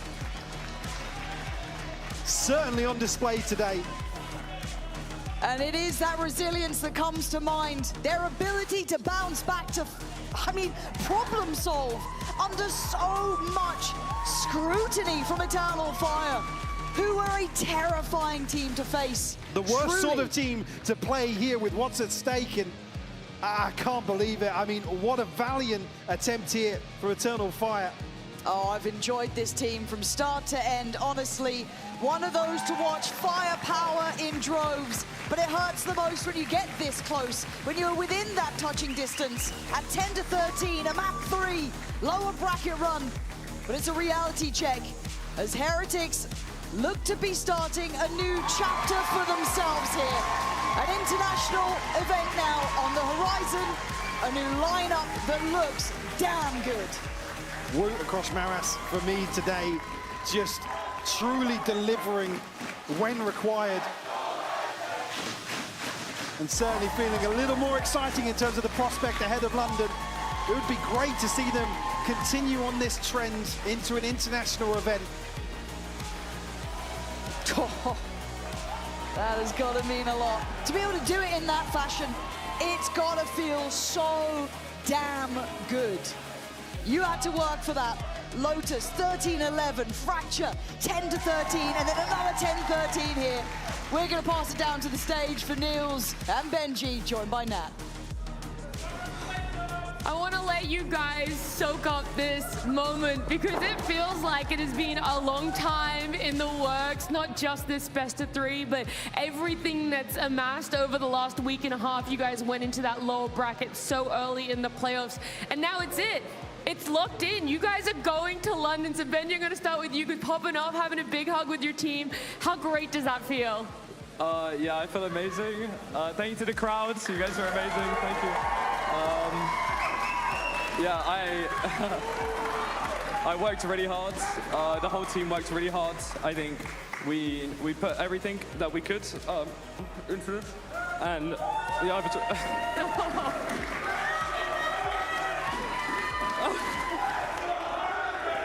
Yeah, I mean that speaks for itself, yeah, right, I mean, Benji? I think you guys can see how much it means to Benji, and I'd say even meant just as much as getting to champs in 2024, like in the finals.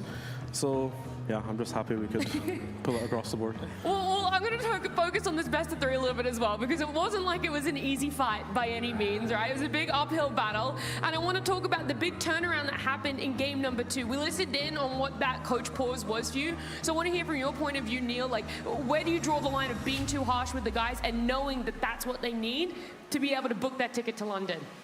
Yeah, I think we have been together for so long as a core, and we kind of know when tough love works, and I think me and Weber gave them some really tough words. Weber especially, he was kind of sending it, but in a really good way, and I think it was a positive reaction from the boys. And honestly, it's not the first time it's happened, so I think these guys are used to it. And I mean, everything we do is to make them better, and it's always for them, so there's never any malicious intent, you know? Of course. We just care a lot for them, so.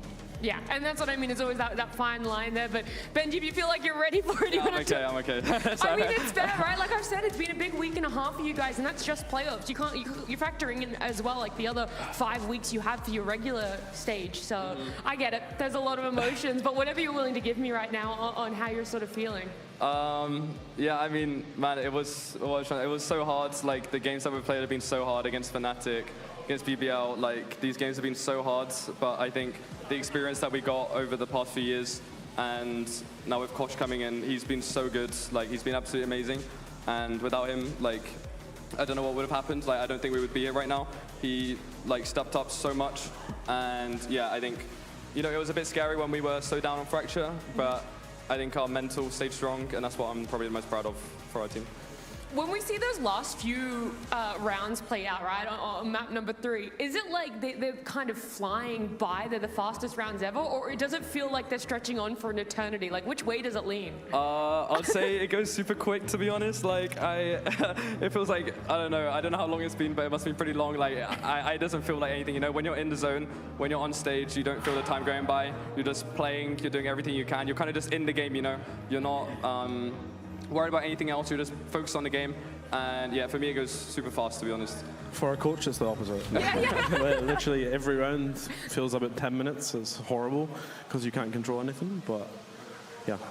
And look, we're going to get to see you guys play tomorrow as well, so how does the reset look? You as a coach staying up a little later, you as a player going to bed early, like where's that mix as well? Yeah, we don't get much sleep as coaches, but it's fun. That's why I do it. I love the grind. These are the kind of games we thrive in, like where we don't have much of a break. Honestly, I hate having 3 or 4 days off. I just like playing day after day after day. So that's why we always go to the lower bracket. Yeah, you just want more games. I mean, it helps us like ride the momentum, Like we've got a lot of momentum right now. I think people should be scared of us, and we'll bring it for tomorrow. So yeah. Well, I feel like that's the perfect note to end this on. Congratulations again to you guys, not only a win here, making it to London. So much has happened for you, and more will continue as well. That's not going to be today, though. We've gotten 6 maps of joy. Heretics looking into London. We'll see you guys tomorrow, but for now, thank you for watching and enjoy the Razor end of day highlights.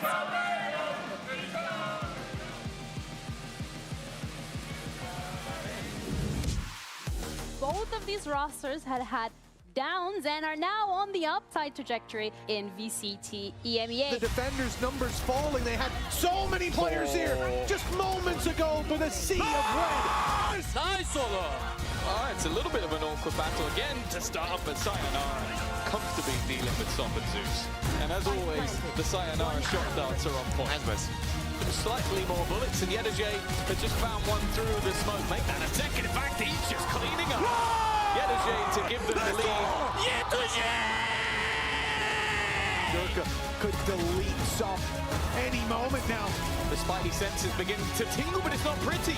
The remainder about to be revealed, and it's left all down to one. Whoever's on the other side, and that might be dangerous. Seconds now, and Under's Fury's caught him. They can still get the plant, but Under's Fury fires out once more. The round is over. No, but he doesn't think they'd be that close already. Now they're looking at the side, thinking about the defuse. And Cristalli strikes at the right moment possible to deal with, and it doesn't look like he's gone anywhere. Nice scrum, you're the goal. It's such a nasty spot. There's no reason for that to be checked. Overtime after overtime. A hell of a series, but Vitality from the bottom to the top. Your first grand finalist. Wish one of these 2 teams will take up the final ticket to go to London. For Heretics, you've got to be on the money today. There is no chance to miss or make mistakes. There's still stall here. 10 seconds, they need to stabilize. Nice! Let's go! Does land. Nice follow-up. Oh my god. At least have the flank position for Echo, so they are cornered. Oh, again! And there's nothing he can do about it. Eternal Fire. All that has though. Nice! giving it a go. Nice try, but there's the lead. As I said previously, strength in numbers. I walk right into the rotations. If anything, there's a lovely ult going, but Izzy still wins. Deliver the outcome here, and it looks like it is Boo. No! And last time it worked out well, but it's Izzy already going to find Cross. And there we go, it is Pacey from the get-go. Izzy, Eternal Fire. Oh, it's Neki all day long. They want to give him the ace. He's got it to seal the deal on a 9-3 half. Daz here, still looking. Not gonna happen. Woot, the hero of the hour. Let's go. Cosmoras Benji, desperately holding on. What? Trying to deal. Oh my gosh. Nightmare. He knows it. He tries. Now on the drop down. Oh, the clear. It's just Neki. Heretics in touching distance now. It can't be done. Heretics claiming the final ticket to London.